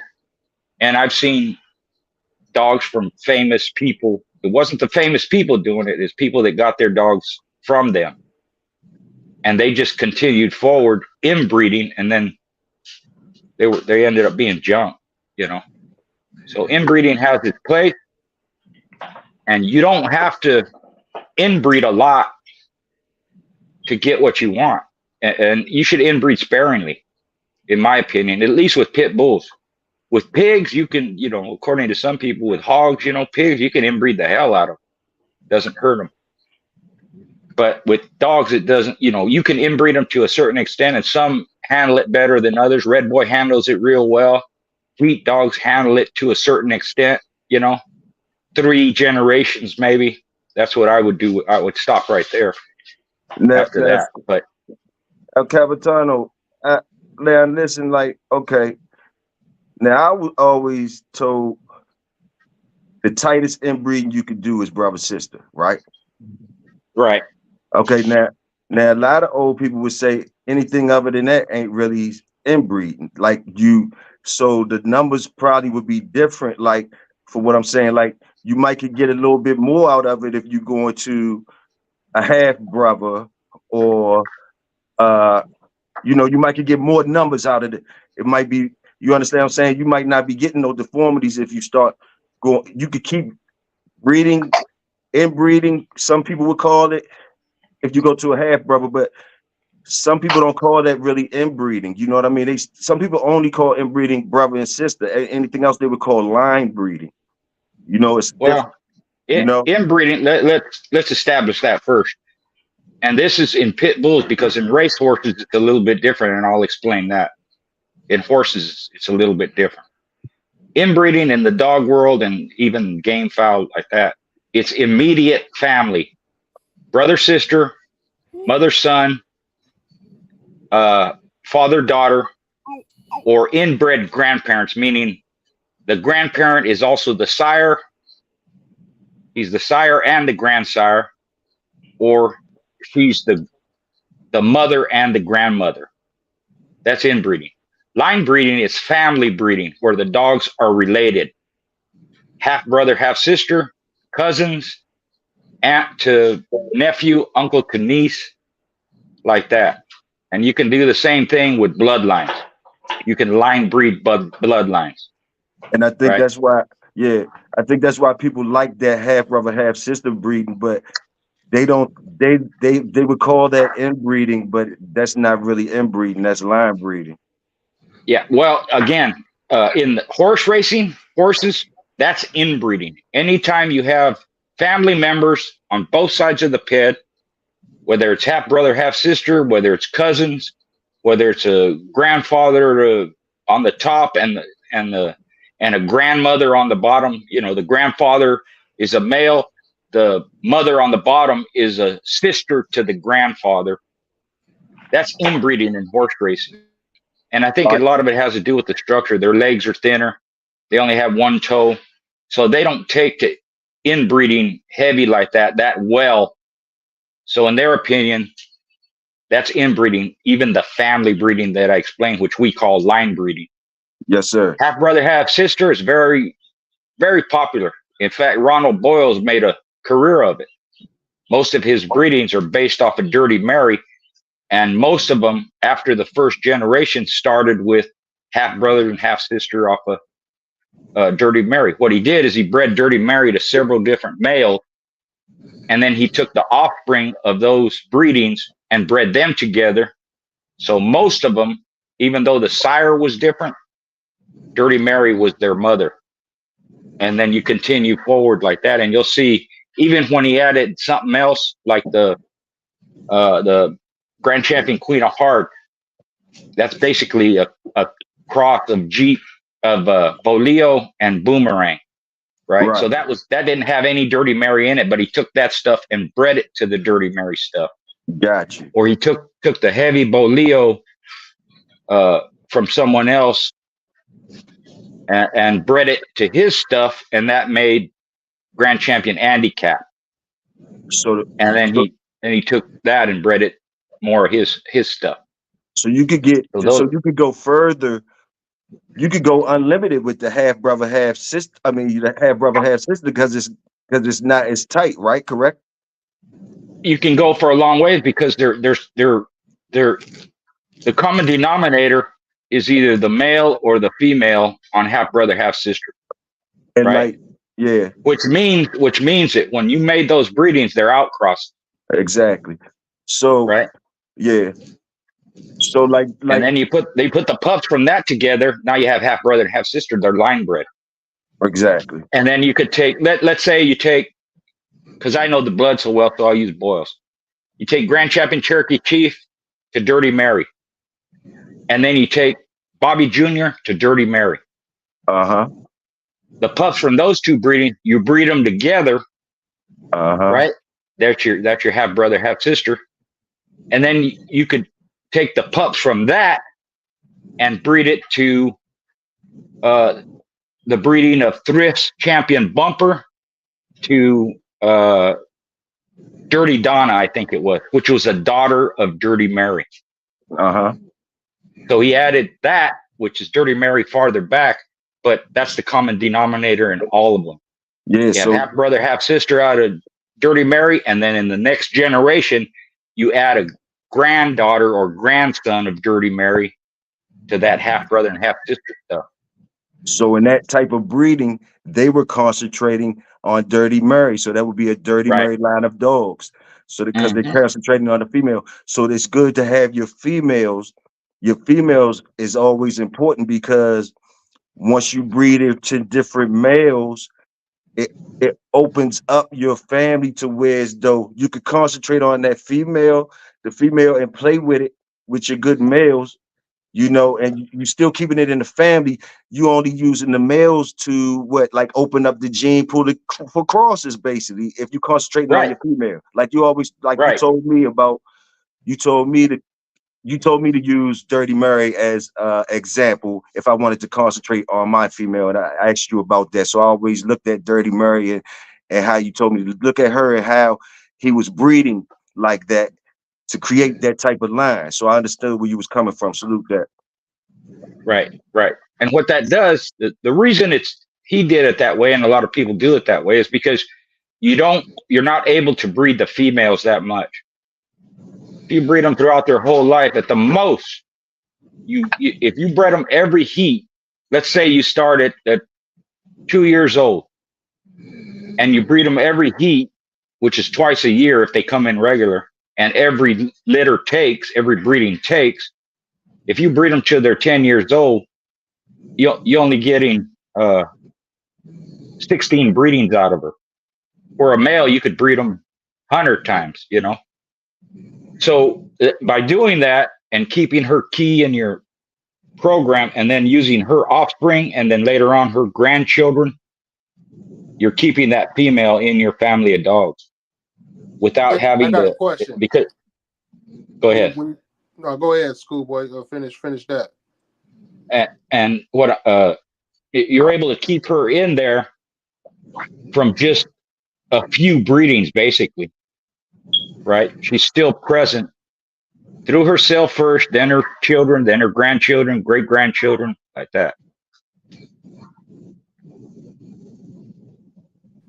But go ahead, ask your question. Yeah, I want J-Bo to answer this too. It's been said that when you do a breeding, the males will take after more traits of the mother, and that the females will take after more traits of the father or the sire. Is there any validity to that in your experience? Yeah. And you could do it two ways. It could happen because that's the way genetics work, or you make it happen that way, meaning you're choosing the males that take after the female, or you take after the females that take after their sire. But in other, we don't keep track of that stuff. There's no science. There's no stats. Nobody's doing it. But in cattle, right, the milk production comes from the bull side of the family. So the cow is getting her milk production traits from the bull, from the daddy side. And the same with chickens, right? The hen is getting her egg production from the cock side of the family. So they've done studies on that and kept records like that, right? But it happens in dogs too. For example, my dog Bill, Champion Bill, right? His mother was the inbred daughter of Jeep. So she took after Jeep traits. She looked like him, who looked like Honey Bunch, right? And had the same kind of traits as far as athleticism. So I bred her to Big Red. I mean, we bred her to, it wasn't Sissy, I'm sorry. It was, but they're bred similar. PB's Blondie. So Blondie took after Jeep. Bill, we bred Big Red to Blondie. He took after Blondie, and he looked like, who took after Jeep. So he looked like Jeep, and he had the same trait, style, and all that stuff as Jeep. And the only difference was he was red instead of buckskin. And I kind of did that. It doesn't happen every litter. It doesn't happen all the time, but you can follow that pattern of the male taking after the female, and then the female taking after the male. So in my mind, again, there's no science behind it. In my mind, I want a male that takes after the female because he's already a male. So he has his daddy's traits already. I want to capture the traits of his mother. And in doing that, I got the traits of both. And when you do it that way, you have a male that takes after their mother and a female that takes after their father. When you breed those together, you have all four grandparents in the pups when you make that breeding. So you capture all of it. I call it stacking. Stack it that way. Very well stated. Very well stated. I also want to welcome Brother Buck to the chat, and Brother Jabo. They wanted you to cook on that, and I'm gonna make sure I shut up and stop having diarrhea in my mouth so y'all brothers can go ahead and cook. It's like you got me trying to rap after Eminem just went off. It's like 3 miles. What the hell I gonna say? I kind of raised my dog. Well, let me ask you this, Jabo. Have you seen that pattern at all in your dogs? Have you seen females that take after their daddy and males that take after their mama? After you defined it for me, actually, I have now. I had a different answer until you started talking. Okay. That's all right. Give your answer too, because it's don't always happen that way. It's not set in stone. I had seen some of the males take after the father, but I was kind of funny with my dogs. I didn't want to. I made breedings, but I built my line off of my own dogs. So I used the dogs that I made breedings with for outcrosses with the inbreeding that I did with my dogs. So all my males was going to be off of my bitches. The ones that I built my lines with, all my males are going to be off of my bitches. And I use one of those other breedings that if I'm finished using that dog, I take him and I breed him to one of the dogs. But I only bred one dog at a time. My yard was small. So I had one queen bee at a time. Right. Yeah, So I kind of did the same thing. I'm like you. I didn't have that many dogs. It's a slower process because you have less dogs.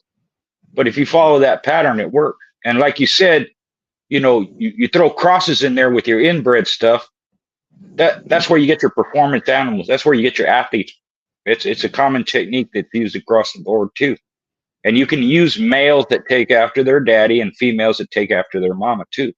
It just depends on, where the influence is coming from, where you put it in your pedigree, your breedings, like that. So no, that's a good way of breeding too, man. You prove that because you have the production and the dog to show the results of what you did. Yeah, I didn't have that. I know what I was doing at the time though. I got to get a look a lot of things. Yeah. Well, like I mentioned, you want to establish your standards. And that's important, right? You have a certain way that you want to breed, and you have certain expectations of the individuals you use. That's all good and well. You still don't know what you're going to get until you make the breedings. And you don't know what works, even what method works for you the best, or what breeding technique works for you the best, until you make the breeding. So it all at first it's all hypothetical, then it becomes a theory, and then when you make the breeding, it either proves out or it don't.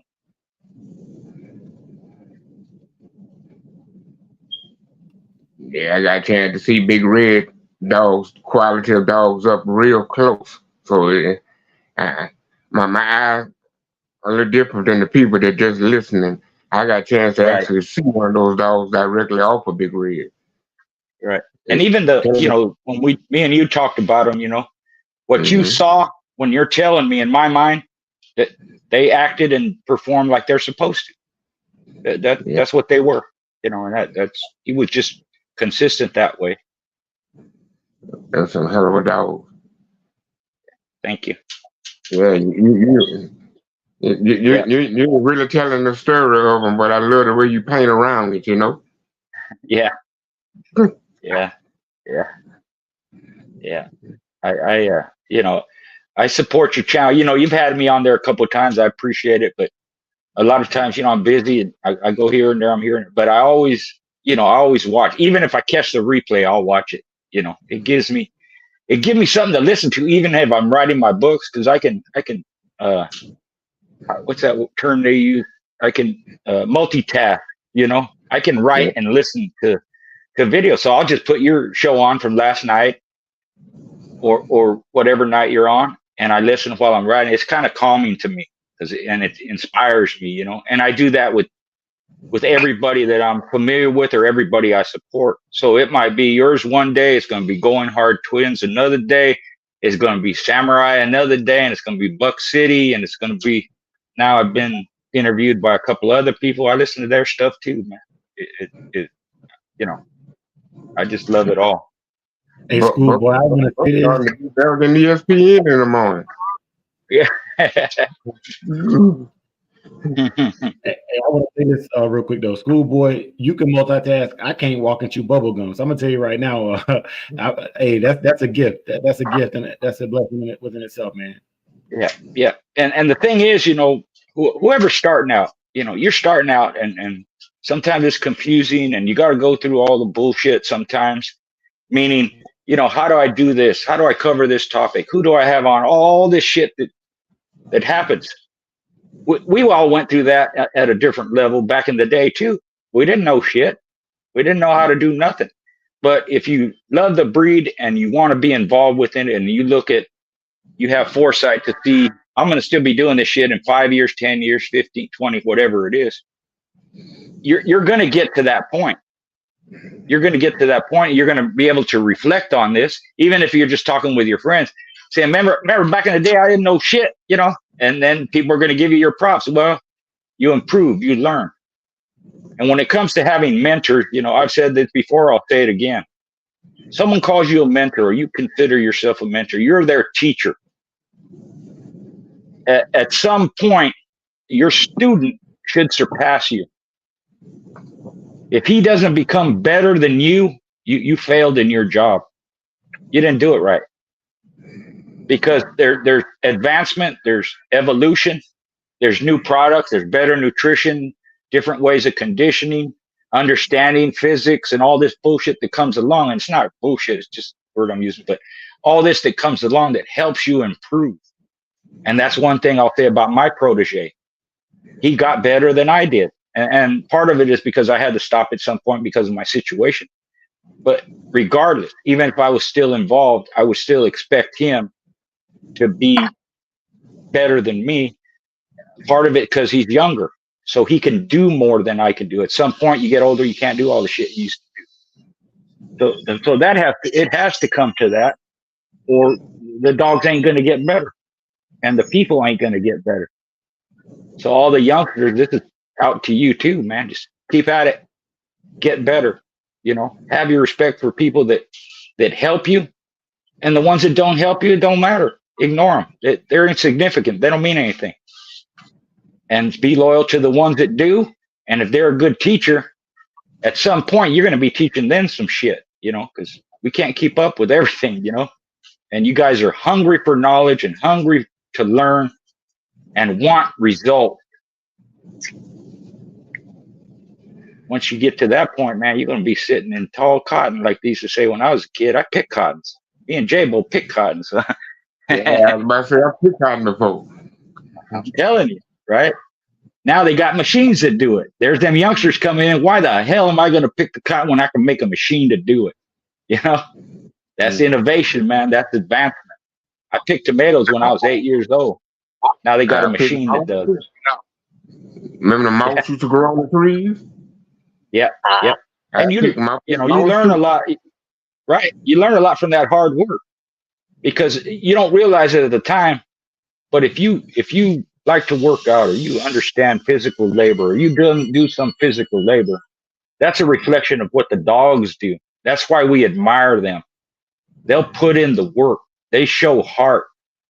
They'll do all this shit that a lot of people they won't do it today. And we can admire that, and then we can relate to it. I ain't gonna quit. My dog don't quit. I ain't quitting. I'm gonna finish this, whatever it is I'm doing. And it could be technical stuff too.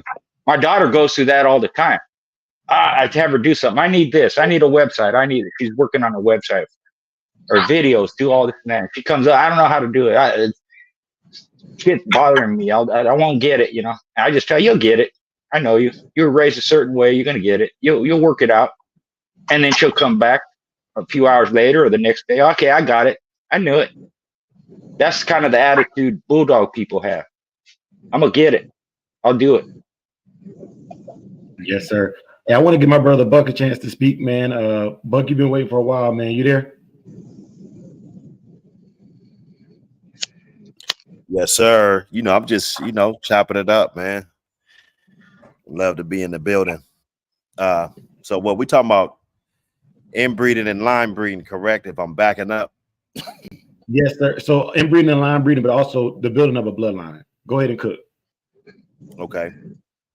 Well, I mean, you gotta look, 'cause we always allude to how many generations you got to be in the pedigree and things like that, which it's very significant. When you make a breeding, it doesn't matter who's the dogs or where they came from. They could be from Schoolboy or Dre or wherever they come from. You're gonna be listed as the breeder, automatically. If you own the female, things like that. So it could be two separate bloodlines, and if you put it together, yeah, you'll get the breeding credit for it because you made the breeding. It was your decision making to create that bunch of animals or litter. You know what I'm saying? But when it comes to bloodline, I think you have to look at percentages. And when you're saying it's yours, that means that you're occupying a large percentage of the pedigree.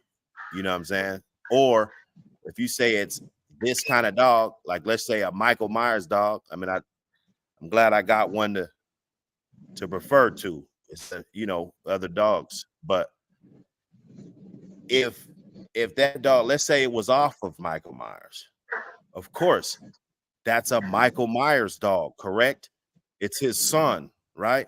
Correct. If it's a grandson, he technically wouldn't be a Michael Myers dog, although he'll have Michael Myers in the pedigree.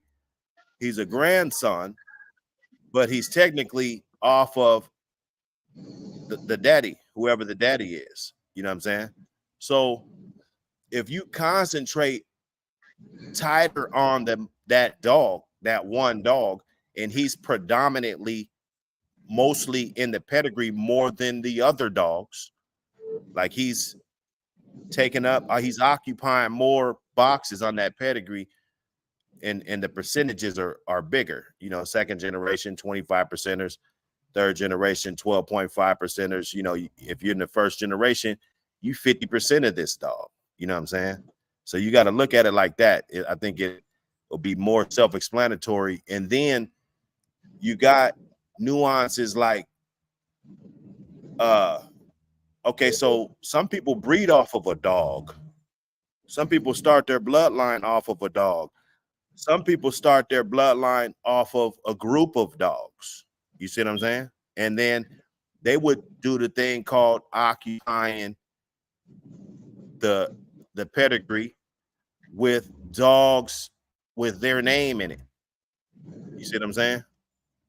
So if that's your last name, or if that's the kennel that you run by, Samurai, if it says Samurais, blah, blah, blah, all these Dixie Bell, you know, all these fucking dogs is Samurai, no matter if they're Red Boy, Jocko, Bolio, you know what I'm saying, whatever, the whole damn pedigree is full of Samurai. So that will be considered Samurai dog. Now, we would have to look at the percentages to find out what, okay, so what is the Samurai house? What does it consist of? Some dog, man, and even if today it's going to be it's probably going to consist of a lot of things. More so back in the day, you would see a lot of, I'm pretty sure everything went on. You know, they had scatter breeding back then too. But you would see more dog men holding on to one particular bloodline or something. Like, you know, I don't know if, I mean, maybe Katie Marlowe, just for example, did run other dogs besides Red Boy dogs. But when I look at the pedigrees, that's all I see is the Red Boy dogs coming from her. You know what I'm saying? Or Brian Bailey or somebody like that. You know what I'm saying? So they'll have a specific line, but it's beginning to be less and less common. Well, no, it's just as probably as much common, but you know, you're gonna get people that just kind of get 3 or 4 different bloodlines kind of gumbo together, and then they'll cull and, you know what I'm saying, create a few generations, and then it'll be kind of like their shit now. You know what I'm saying? So I think it just has to do with the majority rules. You know, that's always been a thing. You know, majority fucking rules. It doesn't matter if it's preschool or whatever. You know what I'm saying? It's majority rules. So if you're the majority, then I think that you could get that. If you got more breedings done in that pedigree, then that means that you've been the one lacing up the shoes on it. You know what I'm saying? You didn't let everybody lace it up and then you just put both at the top. That's cool, but that's not lacing it up. That's just, like I said in the chat, his shit mixed with his shit. You know what I'm saying? It's real easy to distinguish about what that is. You know what I'm saying? So is your breeding, if you do a breeding, that's your breeding. You know, you might be known as a great fucking breeder. You know what I'm saying? Like whatever you put together, you know, they don't know how you do it, but you know, you just put together some good ass shit. You know what I'm saying? And then if you create a whole family of dogs, which everybody's not blessed to do, you know, rather if you had to start all over, or you know, your dogs got taken from you or whatever, everybody's just not going to have the opportunity to go that long and to be able to be 4 or 5 generations in the pedigree. You know what I'm saying? You know, everybody just doesn't get that chance. You know what I'm saying? And we admire it when we see it, and when it's in good form and the dogs are good, but it's just not an everyday thing that you see. Nah, that's all, man. I just, you know, getting up in here, you know. Hey, Buck, hold on, man, because I want to give this to you, Schoolboy, everybody on the panel, man.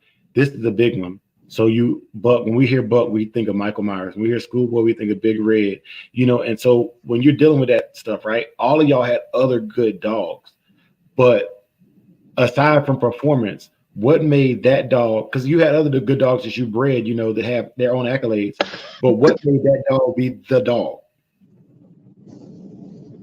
For me, it was because whatever I bred him to it worked. He threw something. Winners or producers or both. dogs that were winners and producers. So let me give two examples. That was a good chop up, but let me give two examples because I used Buck's pedigree in a chat we had. So he put up a pedigree, and throughout the pedigree, the common denominator was Michael Myers. It was everywhere. So whatever the percentages are, I don't know, but that's what I saw. The common denominator was Michael Myers. So I would expect when you're looking at his pedigree, a particular breeding that he made, that the majority of those pups are going to have the traits of Michael Myers, right? Another way to do things is Big Red was my foundation male. So I bred him to different females. I bred the offspring off of him, grandchildren off of him. And then what I was able to do was bring Big Red and breed him to one of his granddaughters. So that put Big Red back to the forefront in that litter, where now that litter was 50% Big Red because he's on the top. But since it was bred to his grandmother, there's a percentage of Big Red on the bottom side too. So in that breeding, you could say it was 3/4 Big Red and 1/4 everything else, or 5/8, whatever the number is. It's heavier on the Big Red side. So that's one way, and you can do that mostly with males because, like I said, you know, they you can have more breedings with males, but that's a way to bring that particular individual or even a particular bloodline back to the front, and that increases your percentages with that male or that particular bloodline that you're using. And that's a common way of breeding also. And hopefully you're able to you know, that male is around long enough to be able to do that. Yes, sir. All right. Go ahead, Buck. That was my boy. I picked him because of I personally had a couple dogs off of him at the time that I had raised up from puppies, and I really liked how they were acting. I was able to one of my guys that I hold in high regard actually put me onto that dog way before that, but you know what I'm saying, I didn't really jump on nothing.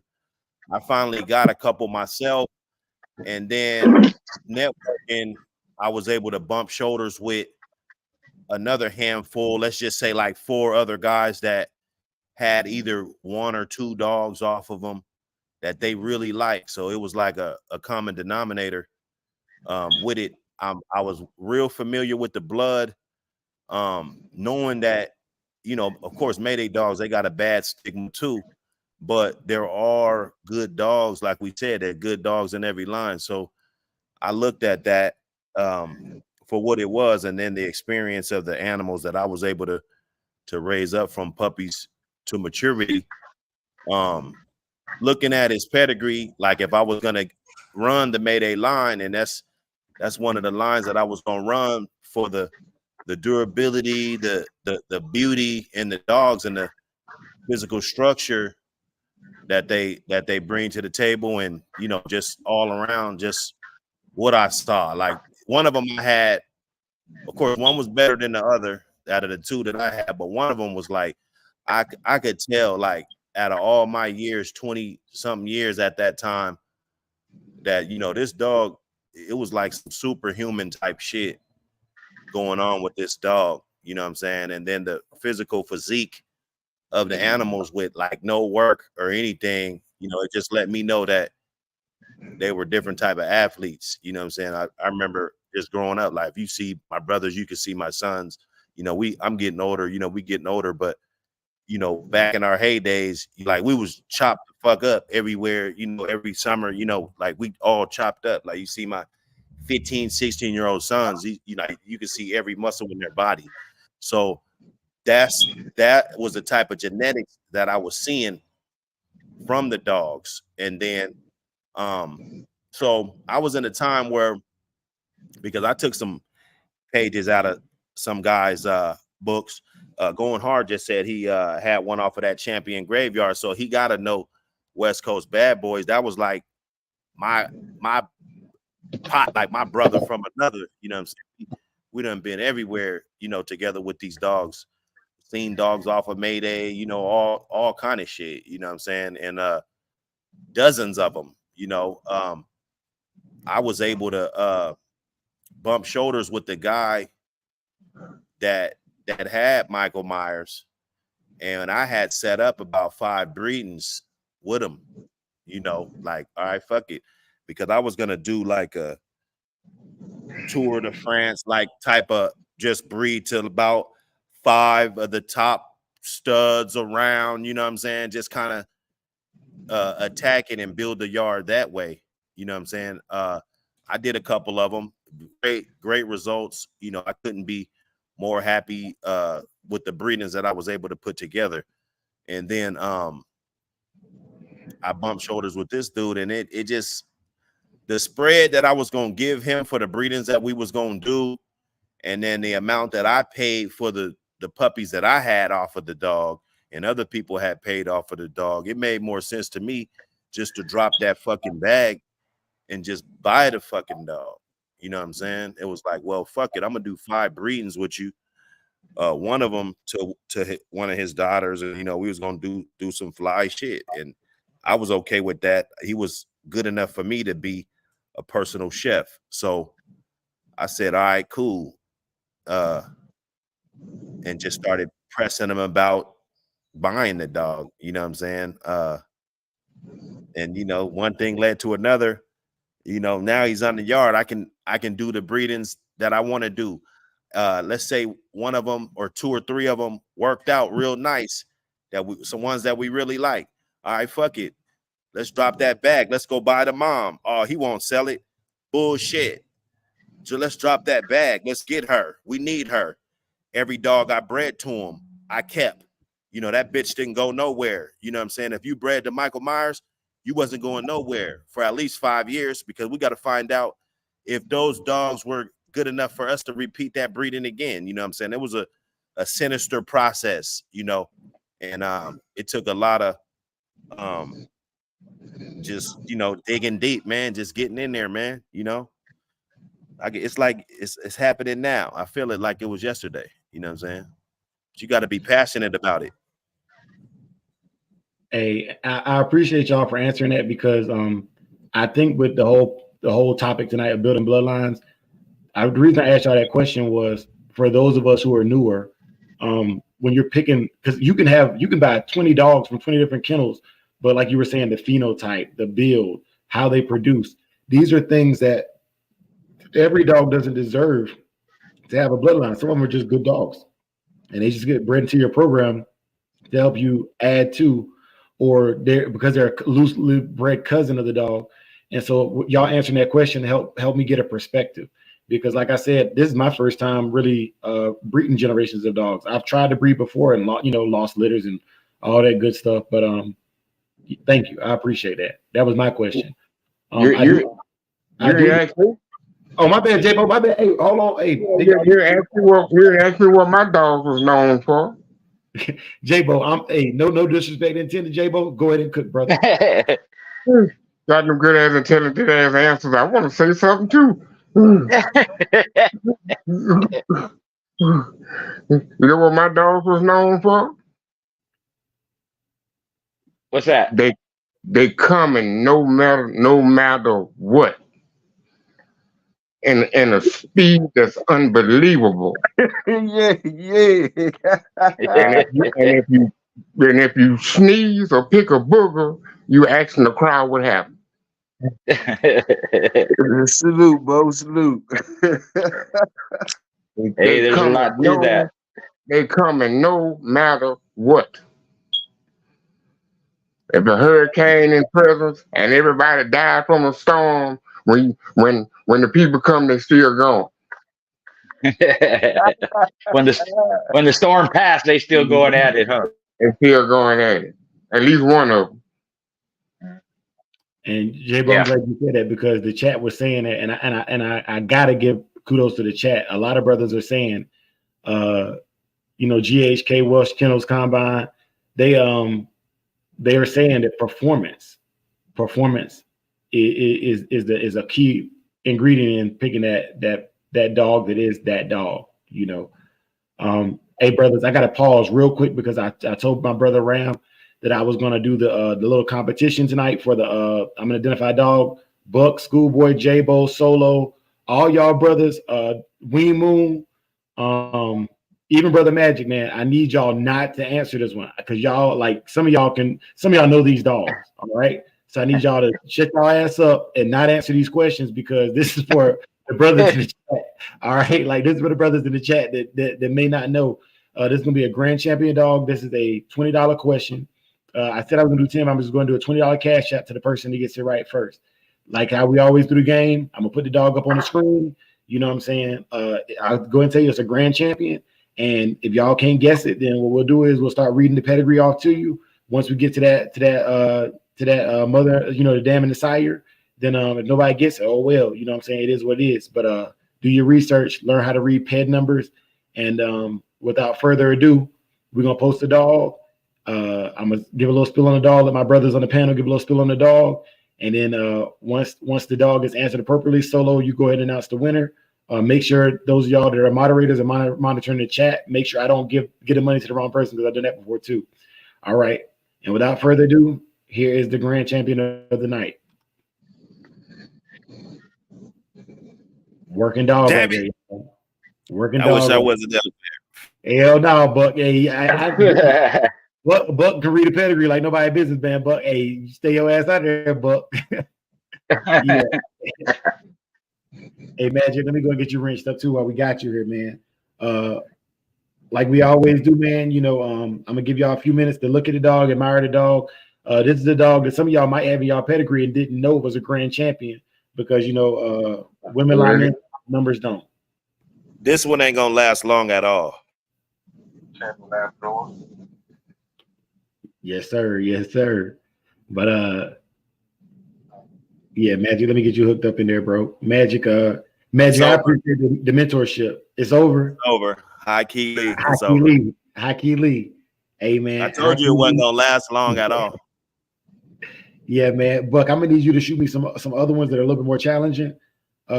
And get them in there. You know what I'm saying? They all challenging, man. One thing about it, nobody saw them all. It don't matter if you've been in this game 50 years, you never saw them all, bro. Trust me. I sent a picture of one of my dogs, and nobody never gonna get it. Hold on, man. Wait a minute, that's not vengeance. That's not vengeance. That's not vengeance, though. Hold on, that's my bad, man. Bro. That's not vengeance. They both black, but that ain't vengeance. That look like vengeance, like a motherfucker. Yeah, and I'm looking at the ped now. I'm gonna start going down it because let me go and give y'all the 4th gen. That look like vengeance, boy. It do. But because I Solo hooks me up, he does all the research. That's what the team is for, man. But I'm gonna give it to y'all, man. But the picture of vengeance is a little better quality though. But that looks like him. Hey, Jacob said Croata. Nah, sir. Croata would have been too easy, man. That would have been too easy. That's what I said it for. Croata had a stronger stop and a stronger jawline than this dog right here, and he was built more like his Mayday ancestors. Croata kind of gives me the build of a black Mayday dog, but this is in the 4th generation. You got Lepasti's Rascal on top of Hall's Boots. Okay, so they looking for performance like y'all brothers was talking about, and it's not Midnight Brother. Then you got Champion Red Becker's Red Dog, 4-time winner and registered merit on top of Roca's Red Gal. Then you got Stevenson Sam to Williams Bundy. All right. And then you have Harris's Bullet to Ginger's Lady. Oh, and Scratch Line said he bred to him, man. Hey, that's what I'm talking about. Then you got Mims Shorty to Mims Half Pint. I really don't know who it is now. Can I make a slight correction? Yes, sir. Red Becker's Charlie was a 5-time winner, 1-time loser. So still a champion, but he did have 5 wins under his belt, and that's why I need y'all OGs here, man, because I said, these peds online, they don't always tell the story of the accolades of the animal. I gotta say this though, Schoolboy, isn't it true that dog Charlie was ahead I think Becker had told the dude if he couldn't if he went a certain amount of time with him, then he'd concede the match. But that Charlie was ahead. Yeah. So even though he got you a are loss, correct. he really didn't lose, really. Right. I mean, Yeah, really, he was like, you know what I mean? the stipulation was, and it was against Bob and Rita Pitt's Grand Champion Country. And the only way the Pitts would do it is if Red Becker agreed to a time limit, which was an hour. So Charlie was winning at the hour, but Becker had to honor the agreement. He was working a down dog, all that stuff. He was ahead, and that's how he lost. So it's a loss official, but he was ahead when they had to stop it. And then, of course, the way Red Becker was, after Charlie lost, he challenged Red Becker again, or he challenged Bob Pitts again, right, against the dog. I think the dog's name was Adam Pitts. And Charlie beat him in 13 minutes. God, no. Yeah. Yeah, And Charlie also beat champion Toro. He beat grand champion Mo, who was a grandson of Zebo. And so he beat at least 2 champions, maybe 3. All his opponents were previous winners. But Mo was like a 6 or 7 time winner when Charlie beat him. Toro was a 4-time winner when he beat him. And most of his stuff was short, not even 30 minutes, you know. I think he beat champion Mo. One of them, he beat him in 28 minutes. He beat Toro in 40 minutes or something like that. He's a bad dog and a good producer, and his sire was a good producer, Becker's Red Dog. So that whatever dog that is, I'll tell you right now, I don't know who it is, but whatever dog that is, he's got some good lineage with the Mim stuff too, and them other ones you named.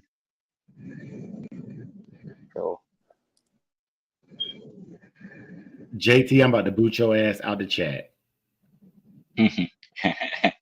JT, you can't be on the damn Shogun Army and answering the damn question. It is Grand Champion Grunt. And so we're gonna do another dog. Solo send me another dog, or Buck send me another dog, because JT ass over there with insider trade shit. Now let me go ahead and go to the Sire and Dam and answer your question, Uncle Willie. I'm gonna say this dog is not an overseas dog because I know the lady that owns the sire to this dog. Miss Paula Poland, her jump around dog is the sire to this dog, to Adcock's Mini. All right.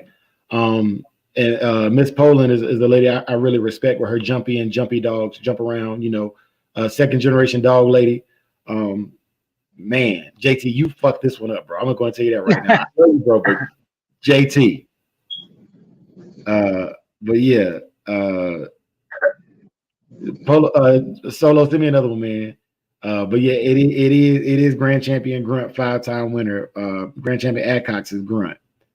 All right. But yeah, I told y'all, brother, to be all up in these pedigrees, to stay y'all ass out these damn games. I should have known. My dude bred to Grunt. And what's crazy is I didn't know Miss Poland produced black dogs like that, because I thought he was a brindle for Grunt. So, hey, and Brooke, sometimes the pictures ain't right, because with Mims Ritz, I know for a fact I've seen the Ritz dog in person, and the pedigree or the picture on online peds is not Ritz. So you know, you got to be very cautious. You got to be very cautious of those dogs, man. Rest in peace to Mr. Mims. But Miss Poland's dogs are typically kind of cream color buckskin looking dogs, man. I know Jump Around is, and the dogs like that are cream colored and buckskin looking dogs. So the dog being black, I didn't even look at the damn sire. I was looking at the 4th gen and working my way up. But these are all dogs of dog men that we're familiar with. You know, you got Hall's Danny Boy in there, Roca's Red D, Williams Bandit, Jackson's Lucky Lady, and then everything on the bottom is Mims. You know, Mims Lucius, Mims Shine. I don't know if that's the Carols with the bacon shakers in there, but they got Carol's Kilo in there as well. So and if y'all ain't familiar with the bacon shakers, they're a public kennel. I don't say names of kennels that ain't public or ain't historical. No dogs are bred, trained, or sold for any legal purposes. Neither are these conversations. But when I start seeing people I know in pedigrees, I'm like, whoa, hold up. My young guys know him. You know, I'm proud. But Solo, if you can hook us up with another one, JT. Do not do that again, JT. I got you. Hey, Drake, hold up. What's good? Solo, El Capitano, Big J-Bo, and Big Buck. What the fuck y'all smoking on, man? I smoke cigarette. What you smoke? Newport? What you smoke? Newports, El Capitano? What you smoke? Newports? No, I smoke Marlboro Ultralights because I'm on a diet.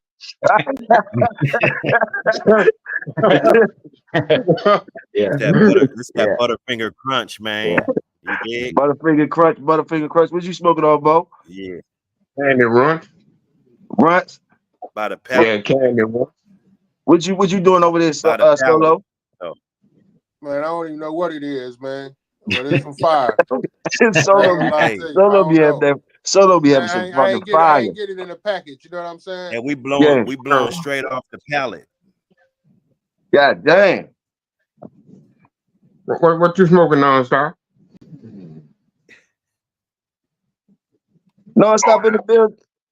Yeah, on my phone. Yeah, non-stop in the building. Non-stop on that sniper mode shit. That motherfucker. Yeah. What's up, non-snipe? Vicky said he on that Gorilla Glue. What you smoking, non-stop? I got some Gorilla Glue the other day. That shit was light in the ass. But it just what's the percentage on the Gorilla Glue? You saying what? What's the percentages on the Gorilla Glue? It ain't that much. 20, 24, 26. Okay. Maybe lower. Yeah, I'm gonna tell y'all right now, when I got 5 years left, man. When I retire, man, I want the old school Mexican brick weed. I don't want none of that strong ass shit y'all be smoking on, because I'm a goofy when I'm inebriated, you know. I'm on some motherfucker Khalifa mixed with some Dankaroos out this bitch, nigga. Oh, maybe some Dankaroos / motherfucking Khalifa mint.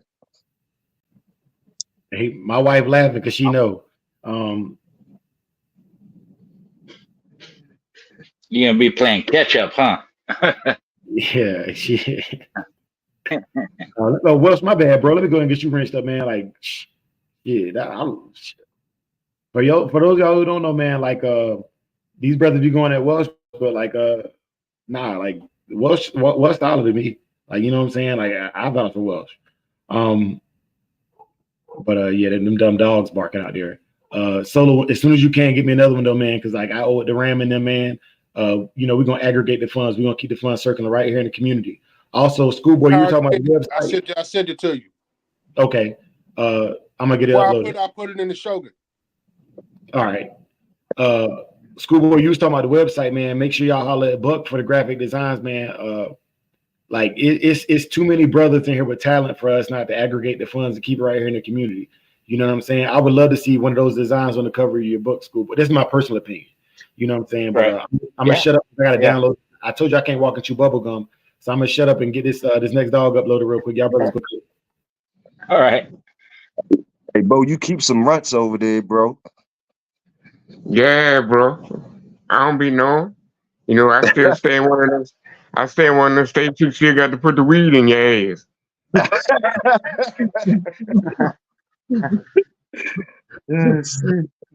So I don't know what it be, you know. I know what it smells like.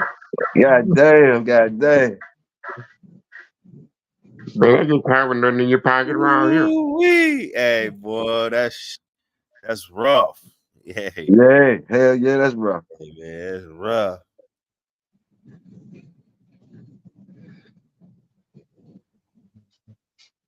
Yeah, they would call it the dumb way.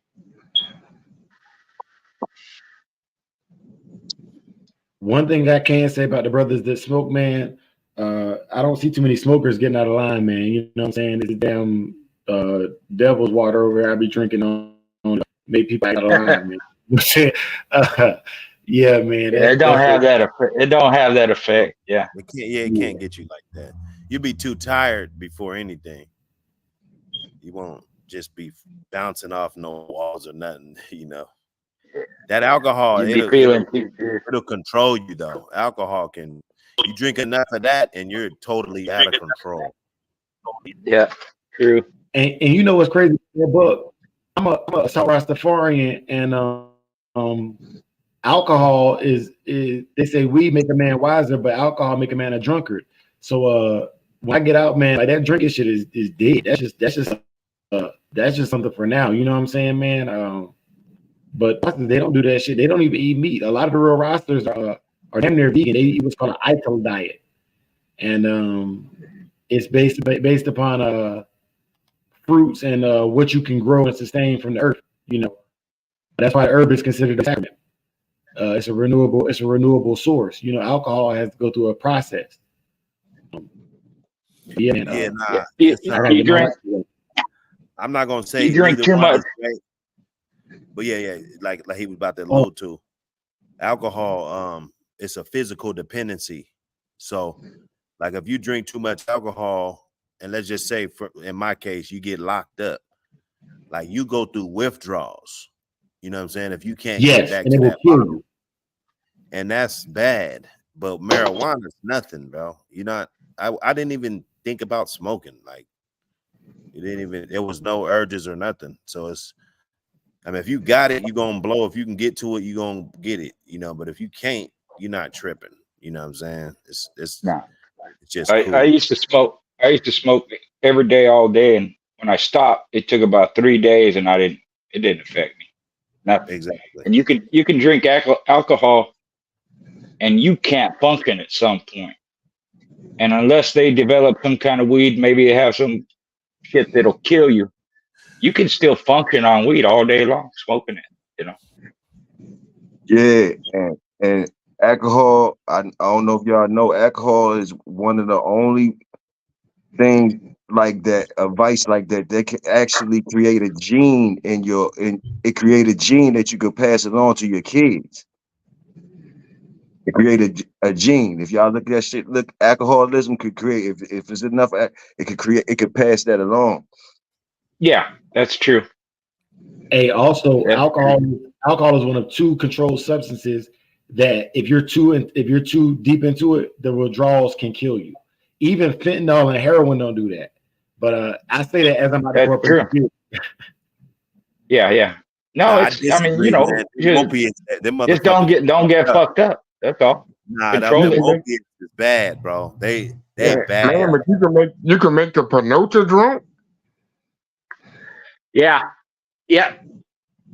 The alcohol, you know, like you said, the withdrawals can kill you. Also, if you drink enough of it, it'll kill you. You'll die of alcohol poisoning.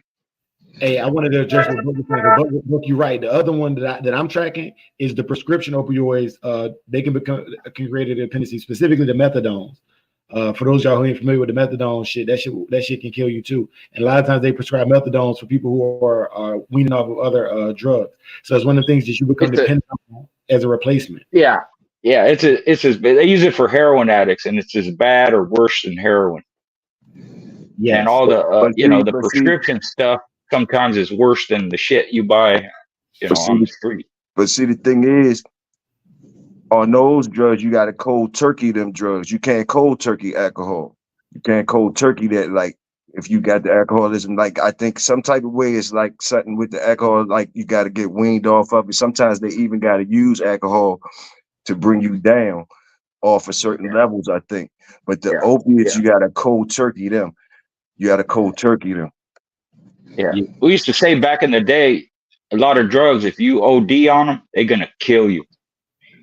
If you OD on weed, you're going to fall asleep. That's about it. That's right. Every day. And then you go right into rehab. Hey, but none of this, what we saying is, Lord, y'all know y'all got to do your research. So please don't take some of this stuff we say, you do your own research on it. Like, because this is a serious thing. Drugs and alcohol is a serious thing. So don't take what we saying in no ill type of way. Do your own research on everything we say, of course. Salute. Hey, I got the dog, y'all. once again, if you have my personal number, you probably shouldn't be answering the fucking questions. All right. Let me put it out there. All right. This is for the brothers, and specifically. I'm not gonna tell you what to spend the money on, but it's $20. Basically, you put 10 to go get you a pack of cigarettes, or you know what I'm saying. You can't afford no weed with it, but you can get some blunts, and then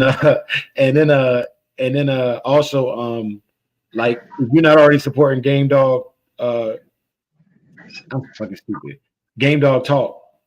Make sure you go support 7-8 and them. It sounds so much like J-Bo and them channel. I be fucking this shit up. But make sure Ram already put a link in there for the Patreon. I'm about to go ahead and post the dog now. We're gonna start the guessing game again, and me and the fellas gonna cook up on the panel while y'all, you know what I'm saying, while y'all have it out. Here goes. This dog look dumb young to me. All ripped. Like this dog looks young to me. And I could be wrong.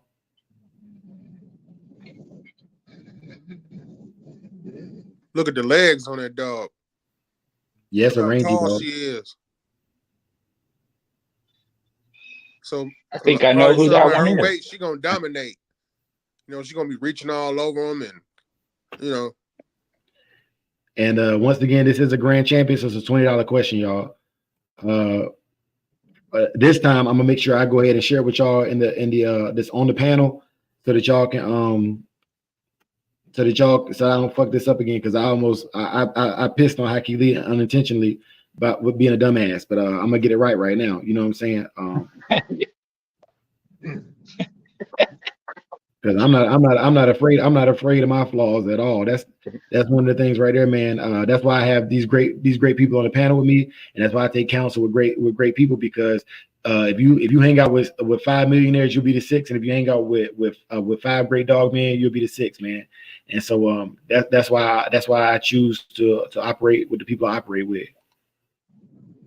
All right, y'all. And for those of y'all brothers on the panel, it's in the private chat. That way, when somebody gets it, you know what I'm saying, we can go ahead and ping the person appropriately. But I'm gonna go ahead and start running down this pedigree for y'all. And if any of y'all on the panel need to cook, y'all just go ahead and speak up, man. I shut the hell up, and we'll cook, and then we go right back to it. Also, Solo, can you validate this dog is an American bred dog and kept in the Americas, not just bred in the Americas and campaigned overseas? Yeah, to my knowledge, you know, a lot of these dogs, I just look and see if it got grand champion or champion and see the date, make sure it's like at least 10, 15 years old. And that's all I know, you know. But this dog right here is a known dog, though. I'm surprised that nobody put, you know, when somebody say it, you're gonna realize that you heard that name before. And my wife done got good watching the different shows and shit. She done got good to the point where she has started listening to what I'm calling out and shit. And her ass answering it in here, baby, you can't answer this shit either. If you do, we're gonna have problems. I'm stunting right now. I'm stunting for the internet right now. You know what I'm saying? But yeah, I'm gonna start reading that 4th generation for your brothers, man. So Everett's Buck, 2-time winner, 2-time loser. When I see that, I'm actually, because I look at dogs like that, like Snooty, and I actually like to see dogs like that in the pedigree. I don't want to see it full of dogs like that, but what that tells me, the dog was probably deep game, but just didn't have the accolades. And that's why I like when Buck do that thing on his channel where he do the you know, where you do the stats and you give like so many points. Like that goes really well with that. And that's some of my answers be based upon like thinking about dogs like Everett's Buck and Wood Snooty. Goodman's Mizzo is the dam on that. And then that's on top of grand champion Burton's Hank to Patrick's Red Baby. All right. And then moving down the 4th generation, you got Patrick's Bull Boy Bob, 1-time winner and producer of record, to Patrick's Mabel. And then once again, you got Burton's Hank to Patrick's Red Baby. So this looks like it ain't look like it's a half brother, half sister breeding, which we talked about earlier in the show. We already talked about breeding the dogs, and my wife just texted me the answer. Thank you for texting me the answer and not answering it loud. She's also familiar with a lot of the Carolina Bulldogs as well. But if I put a damn Texas Bulldog or Louisiana Bulldog on there, yeah, you can sit back down. But all right, and then okay, so this dog is bred the same way on the bottom, with the exception of on the very, very bottom of the 4th gen, you got Alexander's Sweet William to Alexander's Foxy Lady. Right. Hey, You Arrowhead, want me to talk about them? Yeah, please, please. Okay, Everett's buck come from the litter that produced Stomper. So it's if I'm not mistaken, it's Bully Son to Long's Tuffy. Right? He was reportedly an 8-time winner. And one of the dogs he lost to in one of those 2 losses was Stinson and Glover's champion Tuffy, who was a 7-time winner and a 1-time loser to the Daigles Cajun Ike. And there's a story behind that too. Cajun Ike, they beat Stinson and Glover with Tuffy, right? And they actually beat what the hell dog was it? Oh yeah, they beat Tuffy with Cajun Ike. They beat Tuffy with Cajun Ike, and then they rematched into Stinson and Glover, and they used Woods Oso Negro, who was the brother of the Crenshaw's Rascal, and they beat Oso Negro. So that's Buck. Buck, you'll see his name Everett's Buck, and you'll also see Radix Blue. And he produced. I'll go to the next generation because it's on there. You'll read it. But he produced 2 6-time winners. One of them was Grand Champion Cherokee Chief, and the other one was Grand Champion Butch House's Joker. Both of them 6-time winners. And then it goes right along what we were talking earlier. It's a lot of Dirty Mary in there. That's where you get the Hank Red Baby. And then on that bottom side, it's Bobby Jr. to Reddy. That's the litter that produced Grand Champion Queen of Hearts and Mavis and T-Boy. And what was some of the other ones, or is that all of them? Let me pull it back up on my thing. My wife texted me and shit. So you got Everett's Buck to Dirty Mary, right?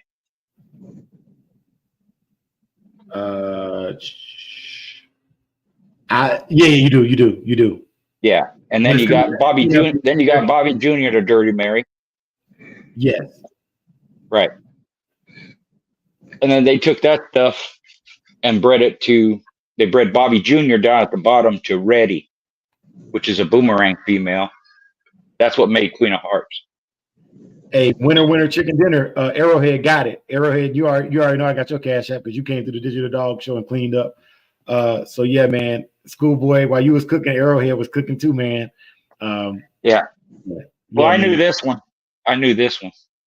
Yes, sir. Yeah. Yes, sir. Congratulations, Arrowhead. Well deserved, brother. All right, Arrowhead. Good people, man. Yeah, man. And then Lee's Buttercup, that's Jimmy Lee. He's from Florida. I don't know if he's alive or not, but he was a top dog man back in the day. He had a lot of the Midnight Cowboy stuff, and he also used Boyle stuff and some other stuff too. But that's all pretty much all Boyle's breeding, that Buttercup. And then but he was heavy into the Bully Son stuff too. Lee's Tomaine. He had some other Tomaine, I think, has some snooty in him. But Jimmy Lee and James Hammond from Florida, they did a lot of breeding together, so there's a lot of that Midnight Cowboy, Stomper stuff. Yes, sir. Yes, sir. All right, y'all. So we got our game out the way. I had some legends come through. We had our biggest show of the year. Shouts out to Buck. Oh man, I'm spilling beer. Hold up. Party foul. Shouts out to Schoolboy, Buck, J-Bo, Big Hill, JT, 601, M1, Solo But Connected, Big A, Pimps Over Simps, everybody in the chat, Brother Jake Bonner for our Training Tuesdays, Arrowhead, our winner for the night, man. It's man, I appreciate all y'all, man. We growing, and y'all are an example of why we need the OGs to come through and show love, man. Because I'm gonna cook on that after I give y'all brothers on the panel a chance to plug y'all channels, because most of y'all got your own channels. And but after y'all cook, I'm gonna ask a favor tonight. I'm gonna ask that so that y'all likenesses are not associated with the statements I'm gonna make. I ain't about to say no dumb shit, but I don't want y'all associated or nobody to come on here and associate my thoughts and my perspective on and project it to y'all. But I am gonna clear up some mess, but I don't want to do that with you gentlemen on the panel, man. So y'all brothers, go ahead and make sure y'all plug it. Make sure y'all plug the Wake and Bake. Make sure you plug your blog, Schoolboy J-Bo. Make sure y'all plug y'all live. Big Hill, make sure you plug your channel. Solo, make sure you plug anything you got to plug. And then I'm gonna ask y'all brothers to move off the panel so I can just clean up for the night and shut it down. Yes, sir. Yes, sir. Buck City Kennels Live. Get on over there, subscribe to the channel. You know what I'm saying?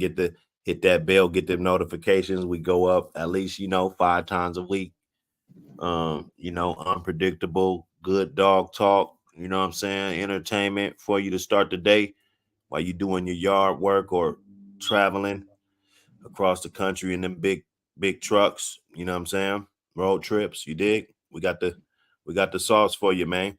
Salute Samurai, let me come up and splashing with y'all. Schoolboy, J-Bo, everybody else that popped up today, everybody in the chat.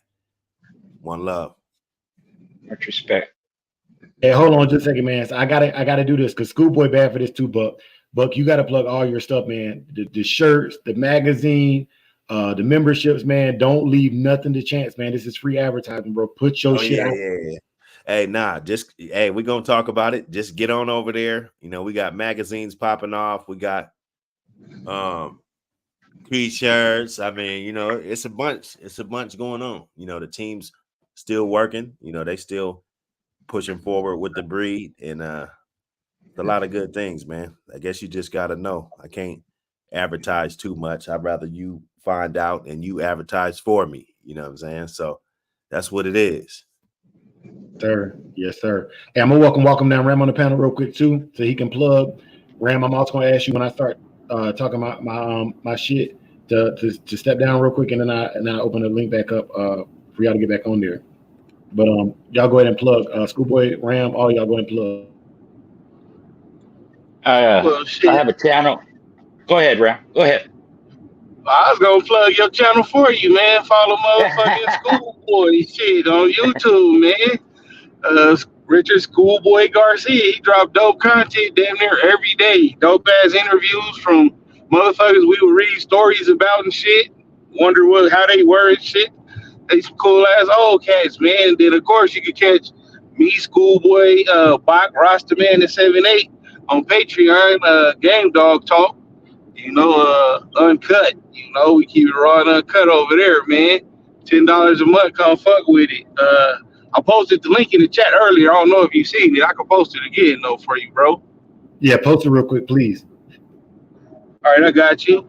But yeah, go get your dogs registered with Schoolboy, man. Get your books. Like, he got some dope shit, man.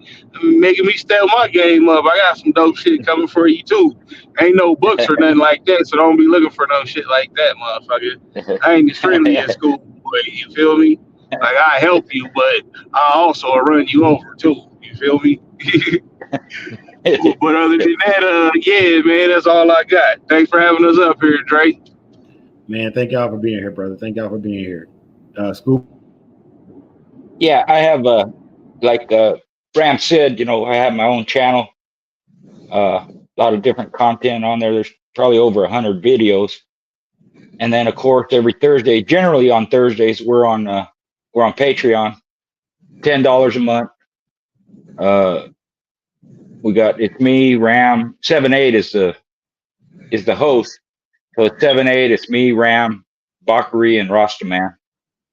Then I have book, t-shirts, breaking sticks, my keep. I got old reprints of Sporting Dog journals. And, I even do raffles sometimes. I haven't done that in a while, but I'm going to get back to that. or I have questions, you know, I'll put a question up. Whoever answers it, I'll send them free something, whatever it is. Sometimes it's a book or stick, a T-shirt, or if I get some new item, I'll usually raffle that, or not raffle, but you know, a question.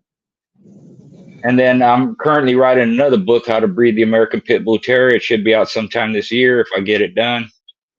And you know, I support everybody. And I'll say this, in my case, this is my case. Whatever is said to me in private stays in private. I don't share shit with nobody. I don't care what it is, who it is. My friends understand that. I don't gossip. I don't bash people. And that's just the way I do things. I'm not telling anybody what to do, but that's the way I do it. And it's served me well. And you know, I don't have time for bullshit, and I don't have fucking headaches because I'm not involved in all that. I don't screenshot shit or share shit. Even if somebody talks shit about one of my friends, I don't go to my friend and talk shit to him. I either hash it out with that person in person or private, or I just ignore them. I won't even answer people sometimes. That's just a little bit about me. But I appreciate you having me on here. And, you know, you always have my support. And along with Buck City, Ram has some stuff. He didn't say, but he's on Instagram too and all that. And, you know, GHK, J-Bo. I'm even on NWA and some other people that I forget. I'm here to help. And if somebody asks me to be interviewed or get on their channel, I'm gonna do it. And if I think something's pertinent, you know, I'll ask, like I did today. You know, I thought it was a good topic, and I wanted to be involved so I could give some perspective. And I'm always willing to do that. So thanks everybody for your support. You can hit me up on Facebook Messenger or my email, richardjschoolboy60@gmail.com, or on Instagram. I do everything in-house, and I have a registry too. If you want to register your pit bulls, it's called ICDR. Everything's private. I don't share none of that with anybody. Nobody. So that's a little bit of that. Thanks for having me on. I'll click off, and salute to Samurai and the panel and the chat. Thank you, everybody. Salute, Mr. All right. Garcia. Man, let me find out Schoolboy is really Crazy D that was on the NWA cover. Talk about he on the NWA and shit. No, that it's NWA yeah, no, NWA Cane Corso. Oh, okay. So, and yeah, and some of these other channels, you know, they're different breeds, but like I mentioned before, you know, the breeding techniques and methods, they're across the board. You can use them in anything. There's certain differences because they're different species of animals. Like a horse is different from a dog, and a chicken is different from a horse, like that. But the techniques and methods, they're the same. A lot of them are the same. So we chop it up on that. But I'm gonna kick out of here, and thanks for having me on again, Dre. Yes, sir. Yes, sir. Salute. All right, y'all brothers, go ahead and plug. Hey, this Solo Buck Connected. Shout out to everybody on the panel. Shout out to the chat. Stay down. You know, we help the breed come up. You know, we're gonna stay focused on the digital dog shows and the treadmill races, and you know, other endeavors like, you know, the brother Buck got the magazine, you know, that type of stuff. And I enjoyed myself. Salute, brother Solo. Big Kill, wake your ass up. I know that damn cushion got your ass knocked out. No, I'm good. I'm good. Let me exit before the show gun brother. Bo, hold up, Bo. You gotta go ahead. Did Bo do his thing yet? The hell no, no. I'm going off now. Huh? Yeah, I'm gonna get off now then. Bulldog with Bo every Thursdays and Sundays at 7. Love what y'all got going on, bro. All of y'all, bro. You know, I don't get in the chat, and I be trying to stay out the way, you know, but I love what all y'all doing, bro. Bo, you already know how I feel about you, Bo. You already know, bro. Yo, can you plug the show this weekend though, real quick? What's that? Can you plug the show down there in Louisiana this weekend? Just make sure everybody get a last word. Oh, you already know I was gonna do that. You heard me? Yes, sir. Yes, sir. Loud and clear. Yeah, you know I'm gonna do that. I was already gonna do that. You talking about you plus the show right now. Talking about let even know. You ain't talking about y'all should do that, I hear nonstop in there. What's up, nonstop? Hey, Big Hill, go ahead and plug, and then I'm gonna shut it down. All right, bro. Salute to you, Big Dre the Sensei. All right, Big Hill fam up in the building. Salute to the Bulldog community. I said it once before. I'm gonna say it one more time. The Big Hill fam. I started the channel basically for my Bulldog pops. He gonna be coming on, sharing history and telling, just going through his life and history with the Bulldogs and farming and different things, just telling his life, a chance to tell his life and stuff. You know what I mean? I came back around. I left off the porch with him about 20 some years ago, and I came back around, get to rapping to him. So we try to live our best life. So I'm just sharing it with the community. So my channel be coming on. I call it Off the Chain Mondays. And like what I wanted to say the second time was the Big Hill fam actually standing for. It was something for me and how I felt as being a black person and in a black community. So the B was for blackness. It was like black intelligence is great, So black is great. That's what the big was for. And the H was for health. So black is great health, intelligence, loyalty, and love for all mankind. Now the B, once I thought about the B, I said, hey, bulldogging is great. Health, intelligence, loyalty, and love for all mankind. And then I got with Samurai and them. I said, you know what? The B also is brotherhood is great. Health, intelligence, loyalty, and love for all mankind. So, that's where I was with it, right? So, and then I came into the community and, I just be doing me, you dig? So I don't mean no harm to nobody or nothing, I'm just giving you me and it is what it is. And salute, y'all stay royal and I'm gonna stay loyal. Let's get it. Yes, sir. Yes, sir. All right, y'all. So I'm going to put the link back in the chat after I do this portion of the show, but I want this portion of the show to reflect my perspective and my thoughts. This is not indicative of my brothers, the Shogun Army, any of the brothers on the chat. This is because I don't want that guilty by association bullshit going on. Okay. Some shit went down this weekend on a day that we should have been celebrating our mothers. That shit was bullshit and that shit was lame as fuck. All right. Keeping it 100% transparent. That was bullshit. It was lame as fuck. All right. I don't take back much of what I say, and I don't intend to take back much of what I said, but I'll tell you what I saw in the aftermath of that. In the aftermath of that, what I did, and my flaw in this was I created an opening for people to speak their opinions that if they should have spoken anyways. So that I was a proxy for a bunch of BS this week, and that's on me. That's my cross to carry, my cross to wear, my cross to bear. And as far as comments that I heard and comments that I saw that was made that this person should have done this and that person should have done that, no. Let me explain something to you. Whenever two men have a disagreement, like Schoolboy was saying, it should be handled to the best of their ability out of the public eye. Because what happens is it makes it hard to reconcile, specifically when it's some dumb shit. All right. But when you allow everybody to see what's going on behind it, there's a reason why in the military there are certain ranks that we don't even tell shit to the subordinates. They don't even know that shit. You need to know to get your boots on and take your ass out to the field and do the work. All right. So of course, I'm gonna speak my shit. I'm gonna talk my talk, and I'm gonna say what I think is needed to be said.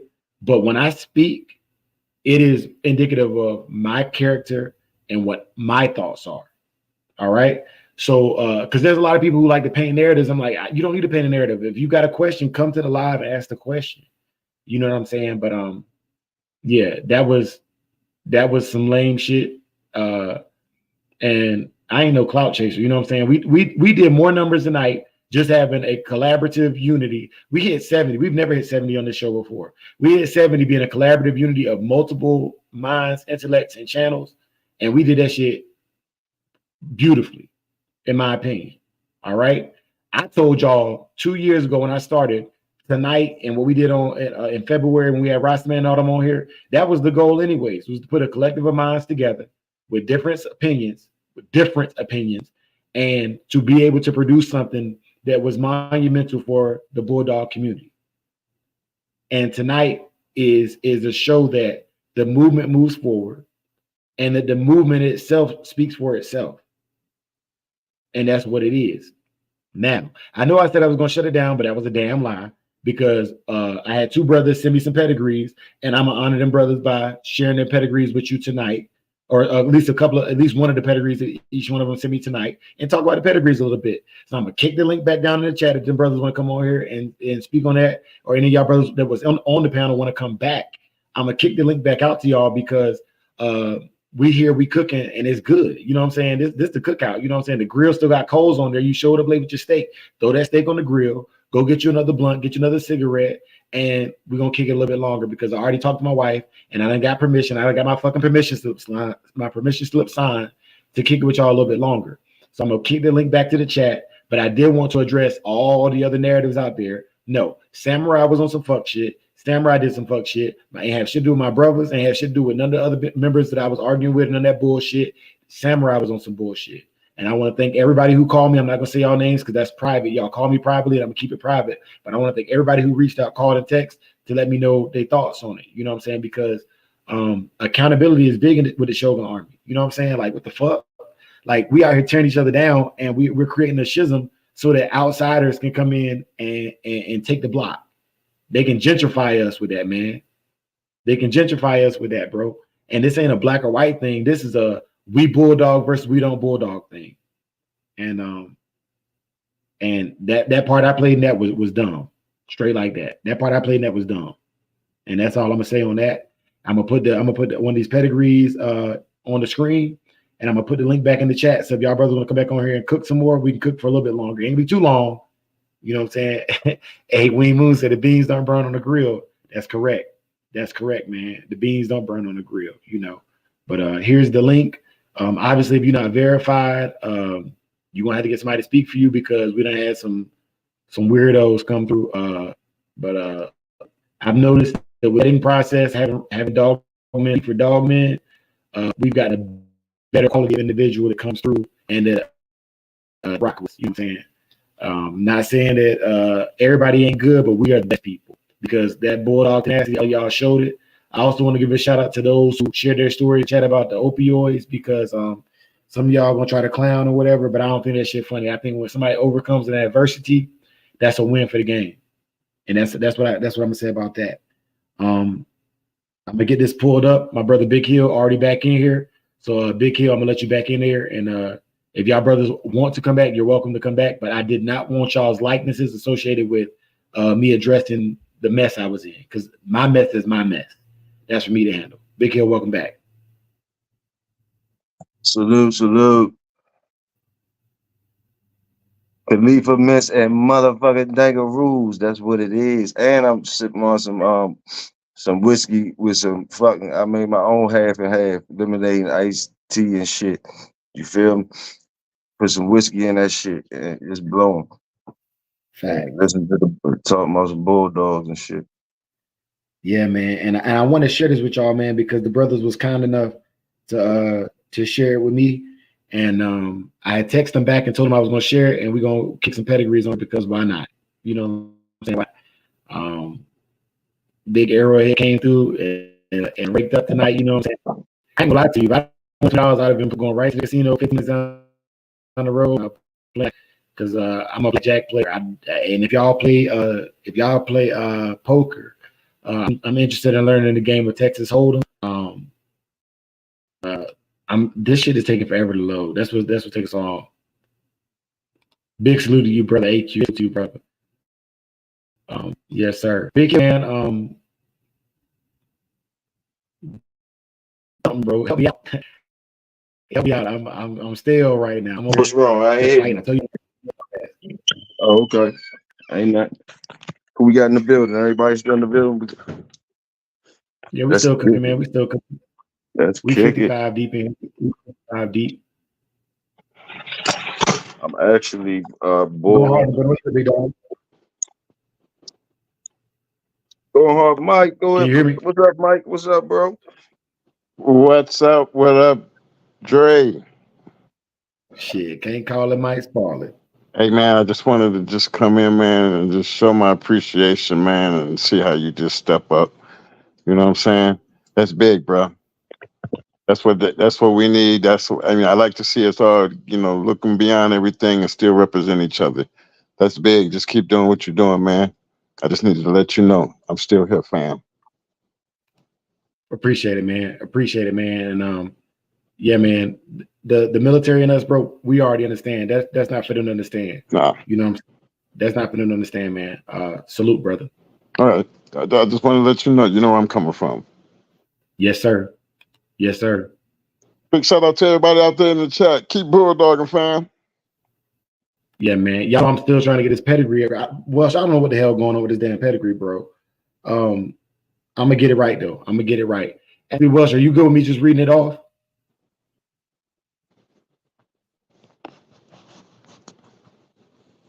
Because I done sent it to myself 3 times, or if y'all can drop Welsh and Mike Dan, if y'all can just drop the PED number, it'd be easier for me to pull it up that way because I can just pull it up on my Google. But Big Mike, how you been, bro? Been doing what I'm doing, man. You know how that is. Got to keep doing what you're doing, surviving, and then,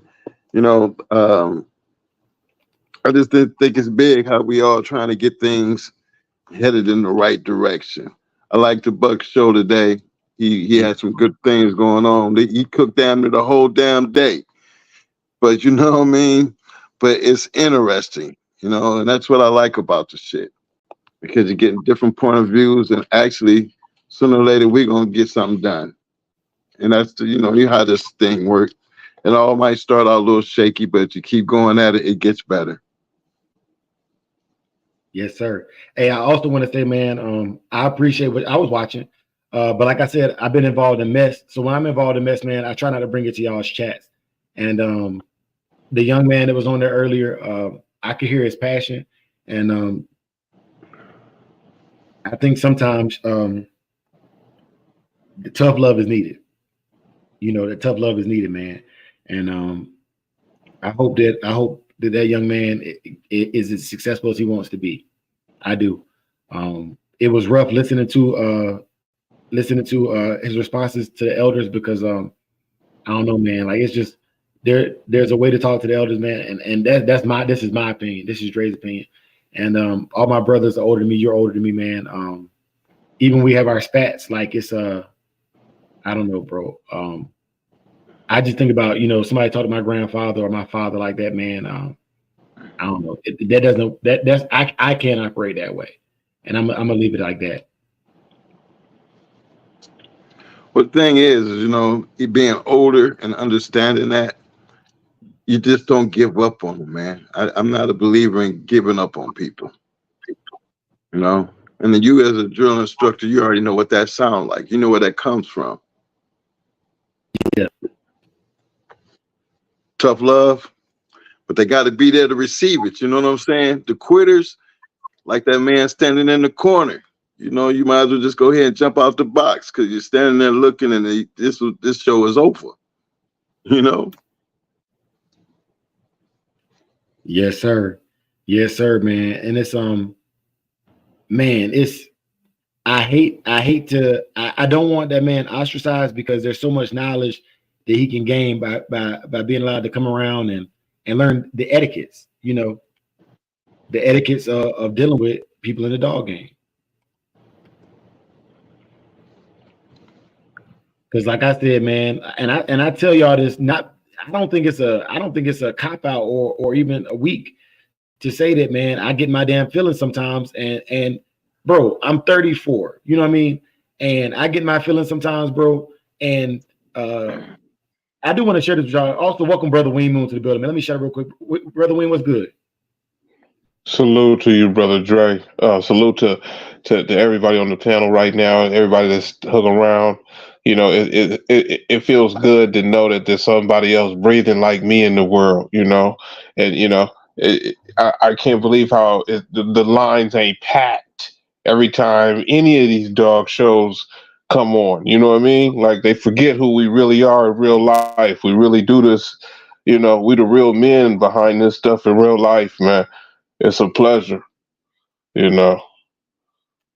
Plus, everybody know GHK is a part of my plantation in my mind of what the dog game is and will forever be, you know. And while we had these men still here that were the ones behind these dogs in the yards, we gotta pay homage because who else built them?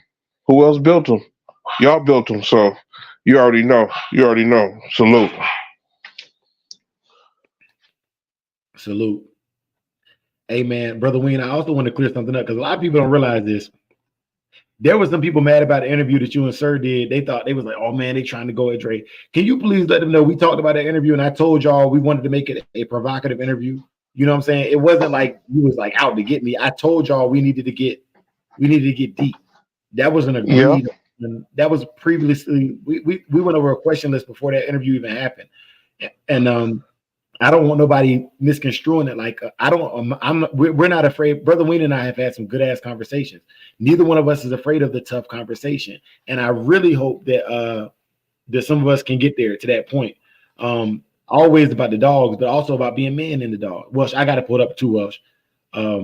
Y'all brothers, let me go ahead and cook for my brother Welsh because this is a dog I have a lot of respect for because I have a sibling to the Bane dog. Let me get to that real quick, and then we're gonna get back to our man talk. All right. So if y'all look at this right here in the Ready Red's Dark Knight by Lala, that's the breeding that we got from Ready Red Kennels, and I like what I got, and obviously Bane is doing very well, so we like what we see. But if y'all can look at it, it's coming down of the Walkamal's Big Country and stuff, and then even that Block Boy's Gucci. I want to say Block Boy, and Welsh, correct me if I'm wrong, but I want to say Block Boy either got Walkamal or Ready Red dogs behind it too. So he kept that Red Boy Jocko stuff heavy in there. You know, he put it on top of he made his Queenie dog out of that. Welsh, don't let me mess up your pedigree, bro. You here? And oh yeah, I see right there. So Gucci is off Rubber Band Man and Andromeda. And I really like that Andromeda dog. I don't speak on Ready Red too much. I like Ready Red. He's somebody I affiliate with, but he's also very private. So I'm gonna just leave it at that. But the pedigree is online peds. It's a public ped. I was able to search it without having any permissions, and so I will talk about what's accessible from the internet. All right, I'm gonna talk about what's accessible on the internet. I'm not about to talk about shit else, but this pedigree right here. And so the Block Boy, I've seen him in a lot of the forums on Facebook, and he's a working camp. And I really appreciate you sharing this with us, Welsh. But I'm pretty sure you shared this to go back to what we were talking about with building the line. As you can see here, Welsh is starting to propagate his name and load it like Schoolboy and lace it like Buck was saying, lace it with his stuff, and then you get down here to strictly business and stuff, and it's coming down off of the creations of Welsh Kennels Combine all the way back to the third generation. And so I wanted to put that out there so y'all could see it. If he's willing to share more, he will share more. But I told him I would share, and I'm sharing it because I know for a fact that Bane litter was a good litter. I physically have raised one of those dogs myself. Her name is Williams Dior. That was before I had the rights to Samurai Kennel's name. And so yeah, I like that litter right there a lot. And they are, I can say that the two I know of, Bane and Dior, are performance animals. So salute to you for sharing that, Brother Welsh. Brother Mike, Brother Big Hill, Brother Wing, y'all go ahead and cook real quick, and I'm gonna pull up the ped that Brother Mike Dan sent me. Hey, I want to give a big shout out to Welsh Kennels too. I'm pretty sure you guys seen the female that I had in the Digital Dog Show, and I wanted y'all to know that that dog was on supplements handed down by Welsh Kennels. And I can truly vouch for it. Definitely does what it's supposed to do. And that was a pre-keep done on that dog. And I can just imagine putting that dog in our crucible, and the end product was just something I was proud of, and I'm proud of him.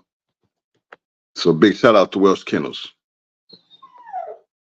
And Mike, damn, my bad for putting your name out there, but that was Welsh. Welsh sent me some more peds or whatever. But Welsh, I'm gonna just leave this one up so people can admire the ped, because I would like to get some sleep tonight at some point, but I'm gonna let my brothers cook for a little bit longer, and then we're gonna get up out of here. Yeah, Mike. Hey, Mike, bro. We also I wanted to tell you too, like me and a couple of other brothers, we recognized the work of them dogs y'all put in there, but it wasn't up to us. We couldn't do nothing about it. You dig what I'm saying? It wasn't like we could have said it was up to the folks. But damn sure we recognized the work in them dogs y'all put up, man. I ain't never get a chance to tell you that, but shit. Don't think that work wasn't recognized, man. We recognized, but you know what I mean? We had to keep it 100 fair. That's all that was. Because that's what it was about. But now we got, Dre explained that shit when he said the new show coming up or whatever. But yeah, I just wanted to let you know, like, yeah, the work was recognized. We salute that work though, for sure. Yeah, man, we got to judge this time, man. We're gonna Schoolboy said he's gonna judge it for us. And for those of y'all who know, Schoolboy judges shows for all kinds of registries. So we're gonna do each year. We're gonna do a judge show and a show that is voting, because it's I don't think you get the best poll by one or the other. So we're gonna do both. You know what I mean? We're gonna do both in the future. And then let me dig in a little bit. I'm gonna give them some of this uncut, this raw right now. Brother Dre, you can stop me if you want to, but I want everybody to know that the people that deal with these dogs from the old school, they're cut from a certain cloth. Don't worry about how the cloth feels. Don't worry about if you can put it on. Don't worry about what it look like, what it smell like. Just know that fabric ain't made no more.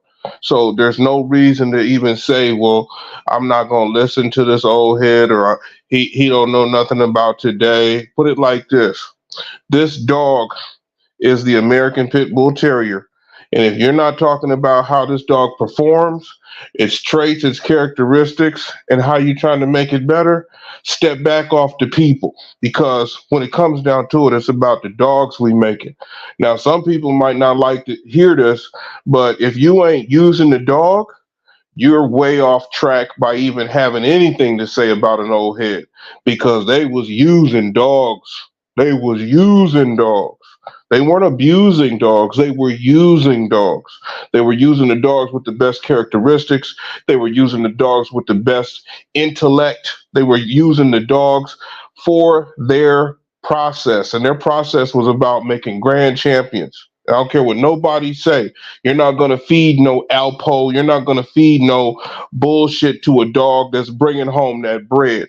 And for everybody that don't understand, the game from the real school brings home that bread. You weren't going to get out there and act like you didn't have no bread to step into the game.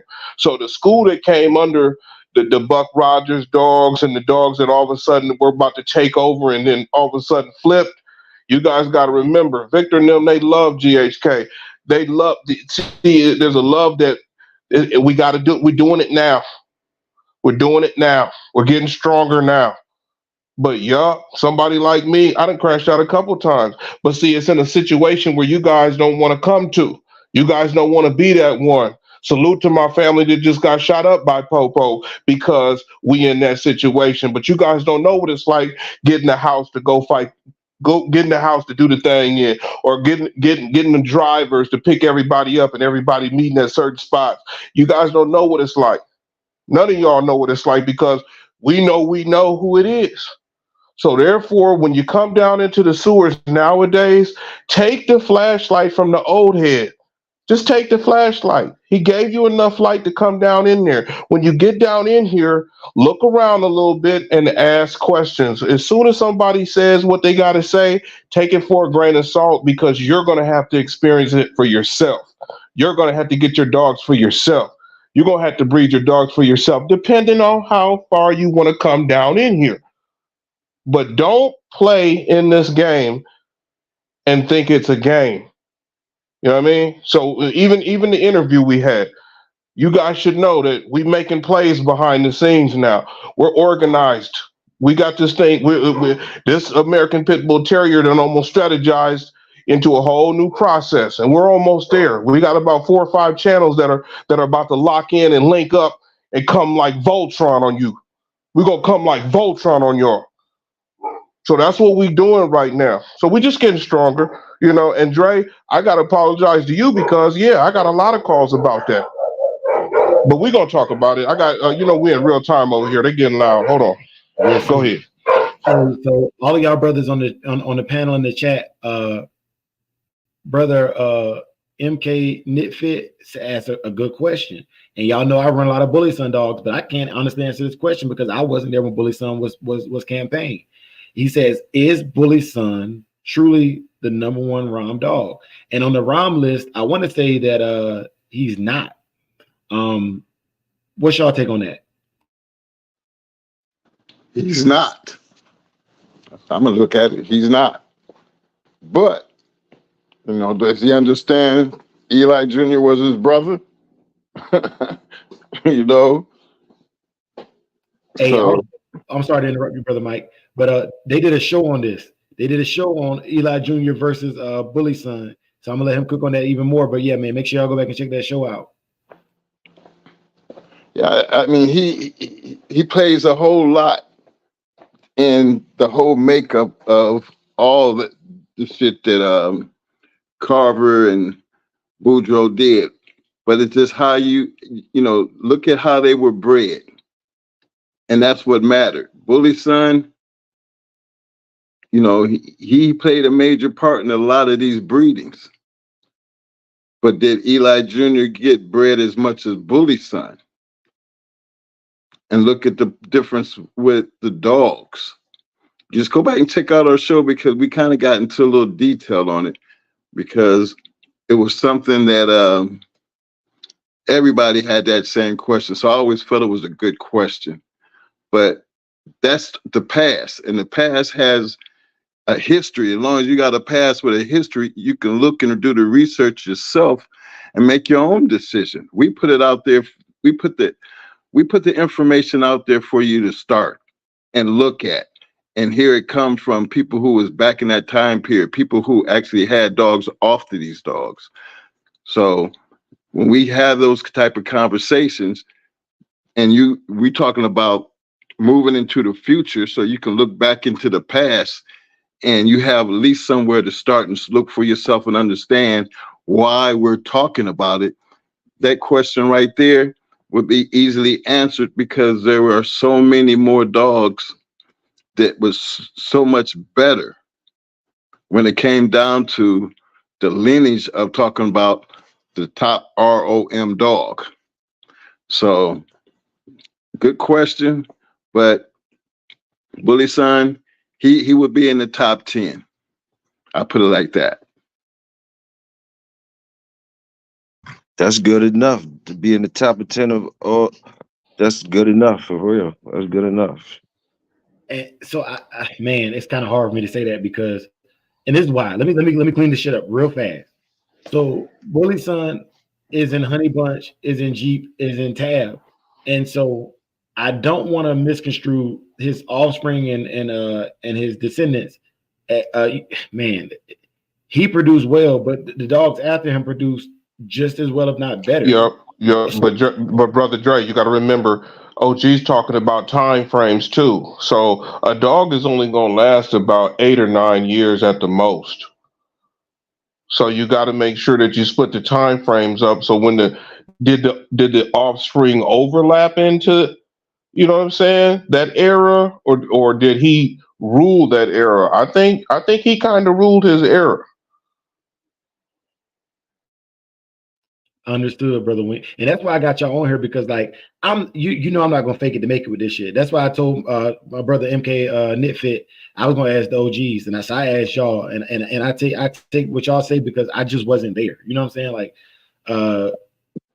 we talk about some dog trainer shit, cool, I got you. But we talk about this stuff right here and understanding, because it ain't just winners, it's different levels to wins. You winning in the SEC or the ACC ain't the same as winning in Pac-10. You know what I'm saying? Like it just ain't. You know, so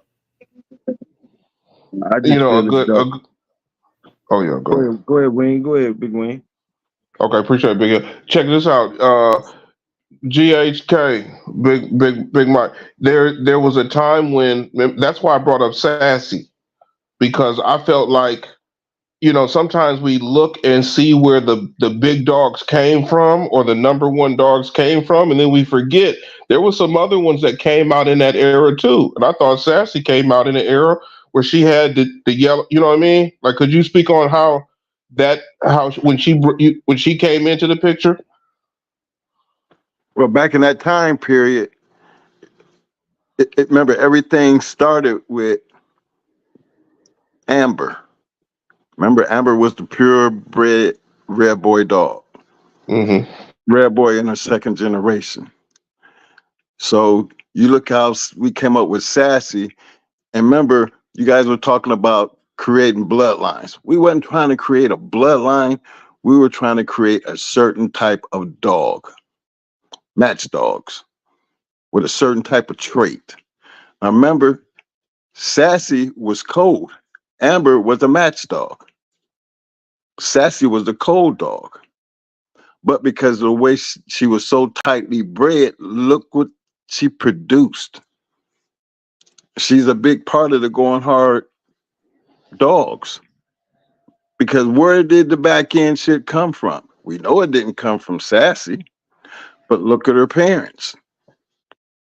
Look at the line she came down off of. She was too tightly inbred to do anything else but produce. And she was a damn good producer.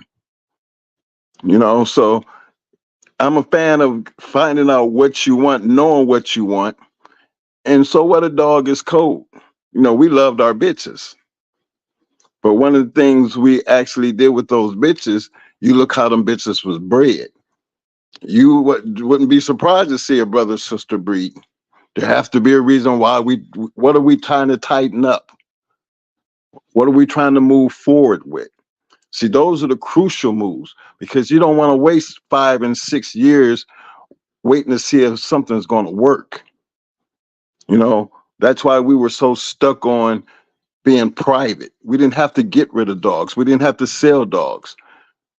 We built a yard up to 80 dogs, and out of them 80 dogs, we broke it down to 40, and them 40 dogs were the best dogs that we could create. And we still can talk about them 40 dogs 20-something years later, because you can find a bunch of them 40 dogs in a whole bunch of damn pedigrees. So that go to tell you, yeah, we don't have to talk about a bloodline. We can talk about going hard dogs, though. You see where I'm coming from? And Sassy was the Sassy girl, and Sassy was the key to all of that. But you got to look at where she come from. It all started with a red boy, yellow cross.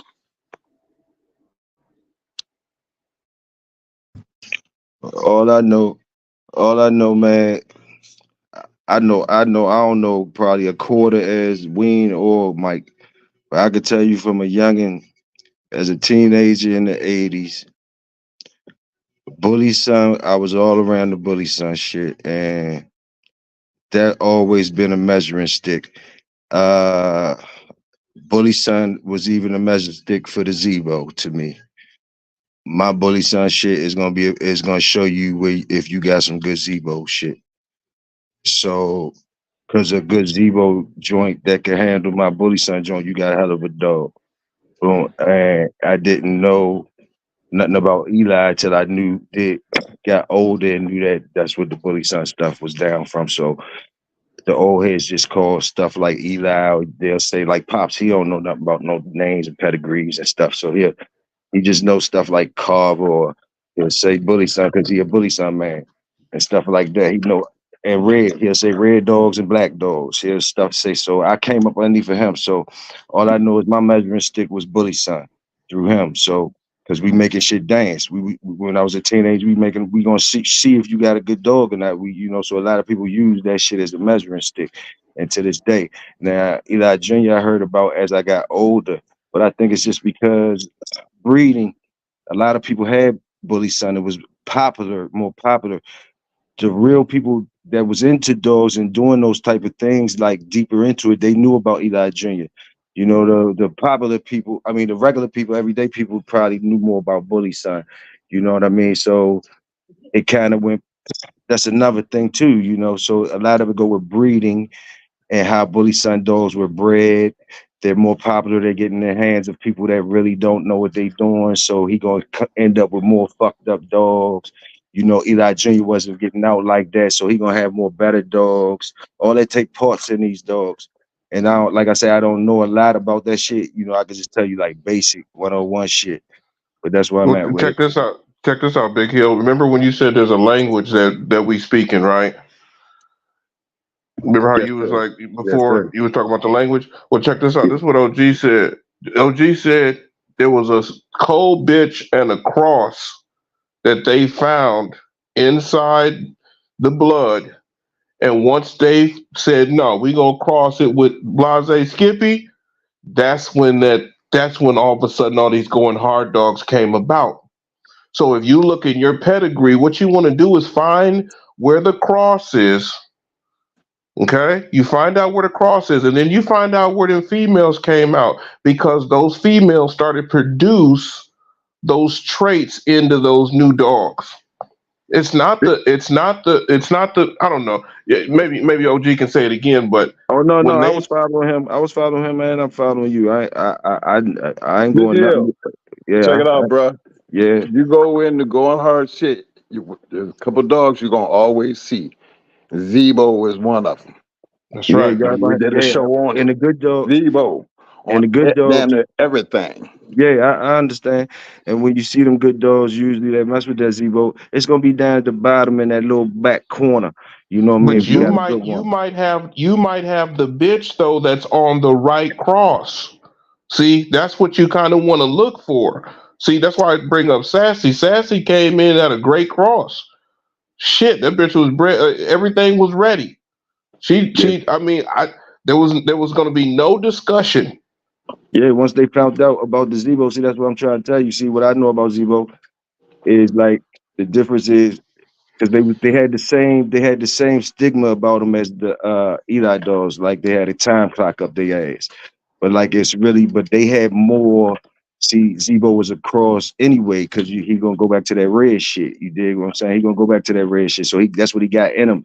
That's what he got over that Bully Son shit. But you still got find it. You know what I mean? So I know what he's saying. He's saying they dug into some shit. They found the flame and they blew on it and made some sparks. I know what he's saying. And usually when that Zebo shit, when you got a good one, it's gonna be like I said, the bottom of that pedigree in the fourth on a little corner. It's gonna be So at you the kind of bottom of the little exactly. corner. So you kind of know where to find it with yours, right? I, I, yeah, salute, yeah. You know what I'm saying? Like that's what we doing right now. We bringing everybody up to date with the old formula. The formula his brother be giving it. We trying to make sure we point it out to everybody now with their dogs that they running, so we can go ahead and make these high power crosses and bring these dogs back to life. That's Mike, what's Mike, really going on. Mike, Keep in you mind, should know, fellas, we're using the best of the best. We Mike, you ain't should just know. using no any Zebo dog. We ain't no using no any just red boy dog or yellow dog. We That's using right. the best of the best. Yeah, well, That Mike, hitter.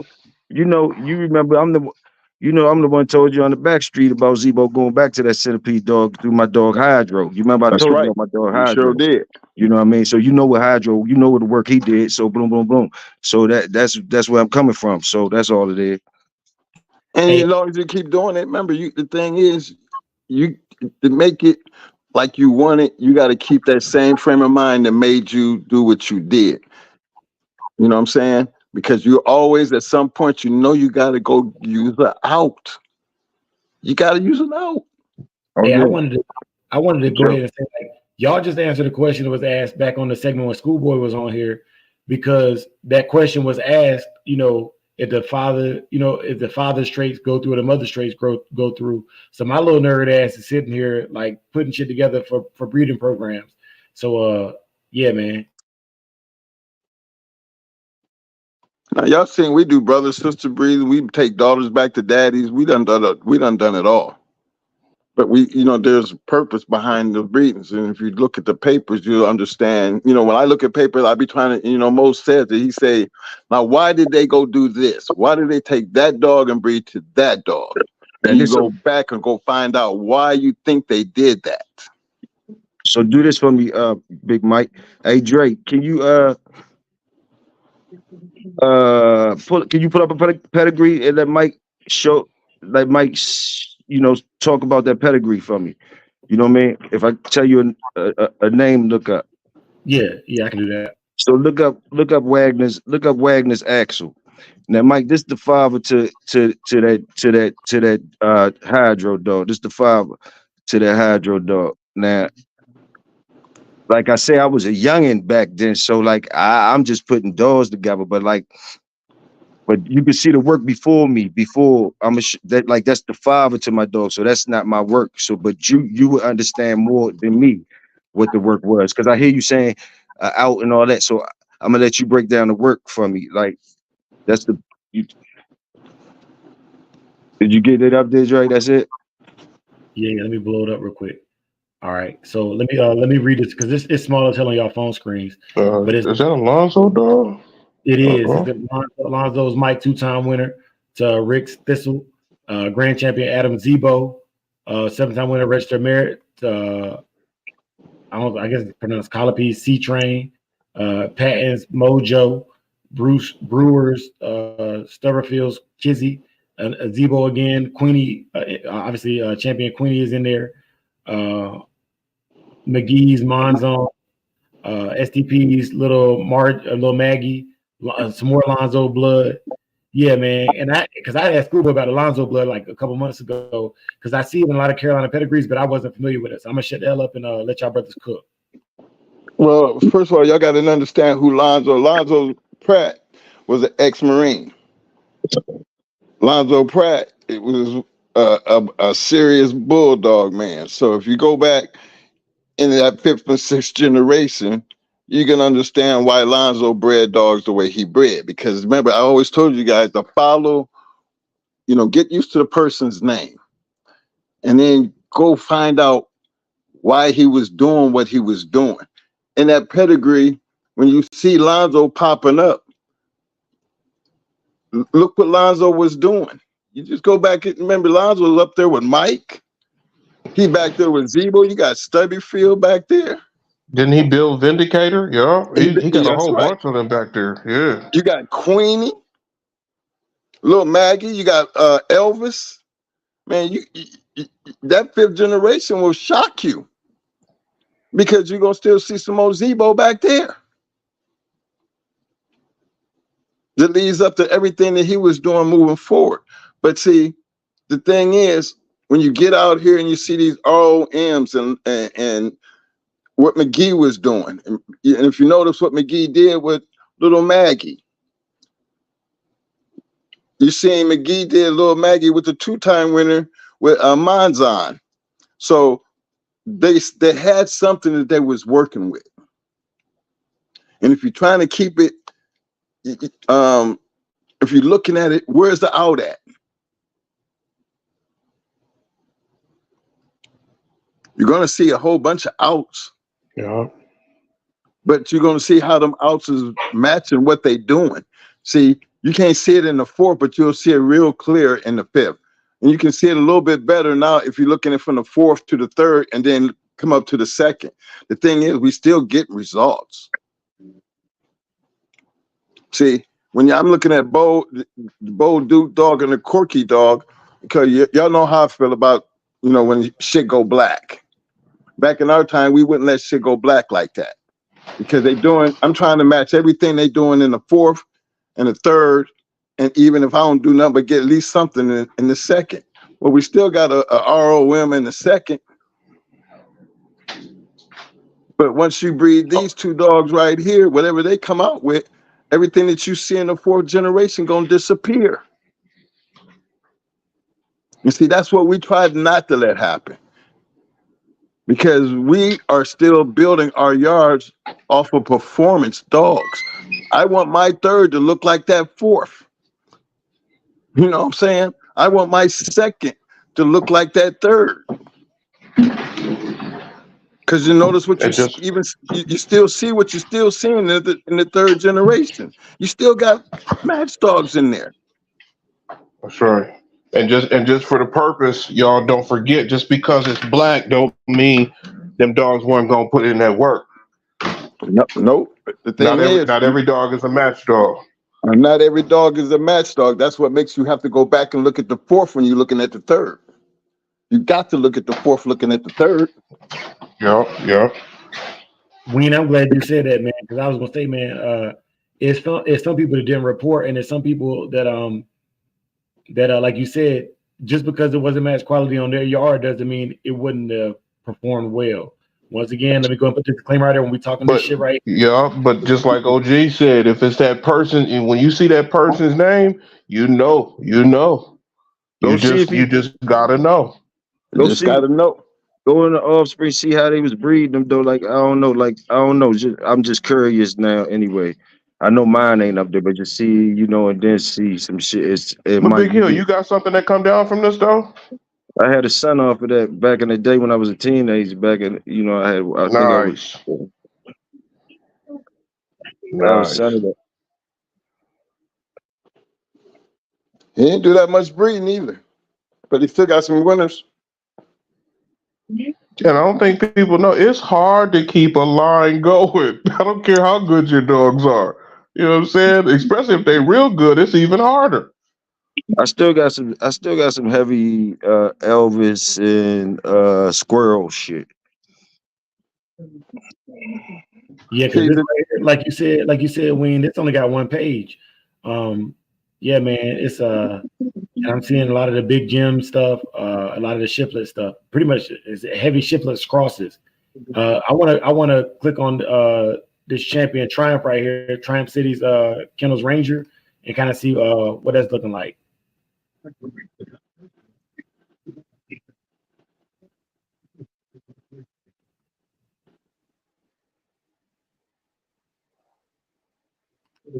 Real good looking dog. When I had these dogs, I didn't know about this stuff right here we going through now. I didn't even know about looking at this stuff like this. I didn't even know nothing about that. Like I learned that way after that shit. So when y'all be talking about these shit sometimes, just like that's how when I was looking at Mike's show and I seen that shit, I was like, that's my motherfucking dog. Like boom, boom, boom. You know what I mean? Like that shit was amazing to me. Like, you know what I mean? Like, you know what I mean? That they had my dog up there. I was like, damn. So I had to call it like, yo, that's my dog. Like boom, boom, boom. Let me share this with you, Big Hill. See, when you learn stuff at a young age, you turn into a master of games. You know, like if you had been born on a farm, you know what I mean. And every weekend, every two days, somebody's in the barn handling business. You'd understand that. You'd understand that it's almost unfair for you to walk into a room after a certain age. But GHK came on the scene, and they were kind of grandfathered in. They didn't grow up. They check. This is how real. This is how real their story is. They came into a business and took over the business. Like people don't want to admit it, but that's what happened. You know, I know you guys got to remember. I got Latin family in my family. They love how they came in. That's what they do in their heritage.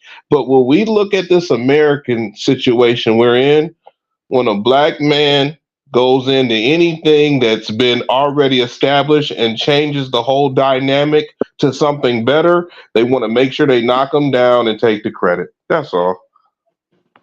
Well, y'all got to remember now, we started out with great names. Remember James Edwards? You know what I'm saying? With the snooty shit. But Motley B. y'all wasn't ready at first. You know you wasn't ready at first. Right, because they wasn't teaching this shit. They were scared of y'all. Uncle Joe Motel, they said.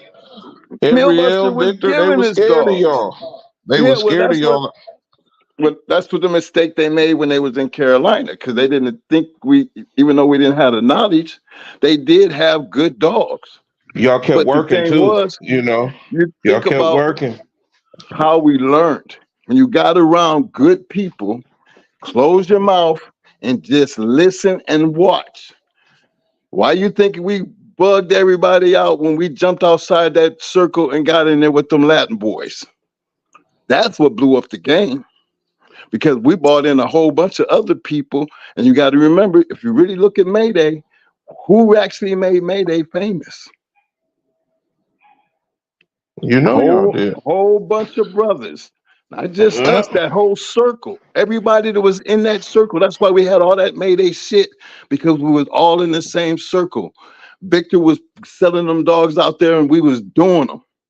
Remember the story? He got mad because they wasn't recording the matches. Victor actually called. He ain't giving up no papers until they start recording the matches, twin. You tell him that. Why did Victor know to call us? Because he knew who they was running with. We tell you that all the time.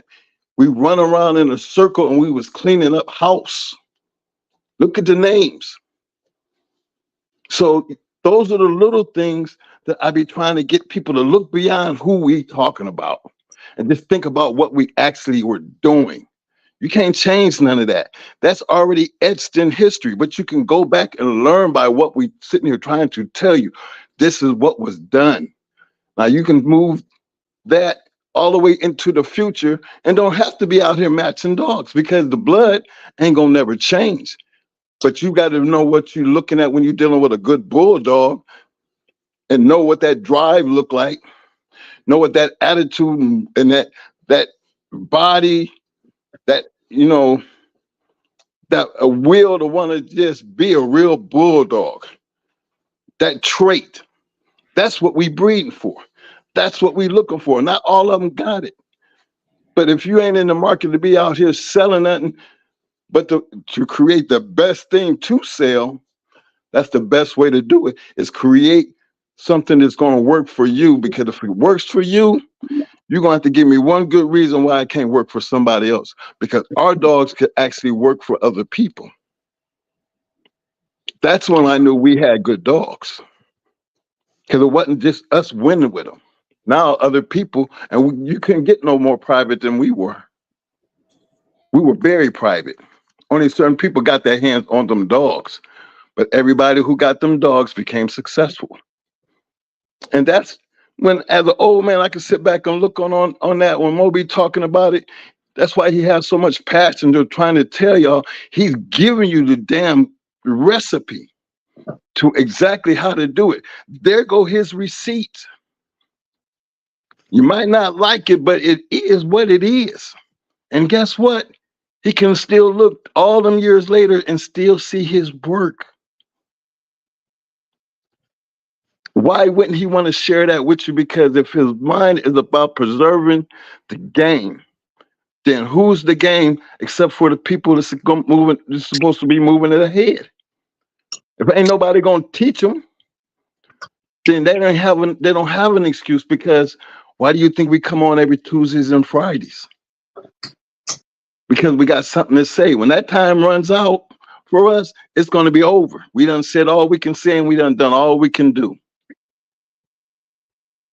But the thing is, once it's out there, it's for y'all to take advantage of the same thing that we use, to use it to your advantage and make it work for you. And we don't never hesitate to give homage to the people who gave us the opportunity, gave us the ability to have the damn dogs, and then show them homage by doing something with them and making them proud of us. Because that's all you want when you're dealing with these bulldogs. You just can't get me to believe that you just up out there feeding dogs just to be feeding dogs. Not these type of dogs. You can do that with poodles. But when you're dealing with this type of dog, you know what I'm saying? This type of dog, you're dealing with, to me, top tier, a top tier animal. And it depends on how top tier you want to be and what type of top tier animal you want to have, is what's going to make you who you are. And that's what it's all about. That is. Hey, brothers, I'm going to have y'all go ahead and plug. I'm about to get up out of here for the night, but I want y'all to go ahead and make sure y'all plug y'all stuff. If y'all got anything, any part remarks, man, y'all go ahead and shoot them out there. And after that, I'm going to give the Christian Watch word. the samurai chant, and then we're gonna get up out of here. Salute. I go first. Tuesdays and Fridays, y'all. Y'all know where to find us at 8:15 p.m. Big shout out to everybody, Dre. Keep doing what you're doing. Women, you already know, soldier. Keep your night visions on, baby. I see you in the dark. Big Ready, Hill. ready. Love you, fam. Always a pleasure, Mike. Always. Wayne Mune at it again, still stepping up to these stages on top of the concrete. If you need them bifocals and that night vision and that flashlight, I'll take you in the sewer. It ain't gonna hurt, but when we get down there, you're gonna have to come back up to the, come back up quiet, Other than that, salute to the Big Hill, salute to Big GHK, salute to Brother Dre. Man, hey, tonight has been a phenomenal night, man. I want to say special shout out to the chat, those of y'all who rocked with us for this whole 4 hours.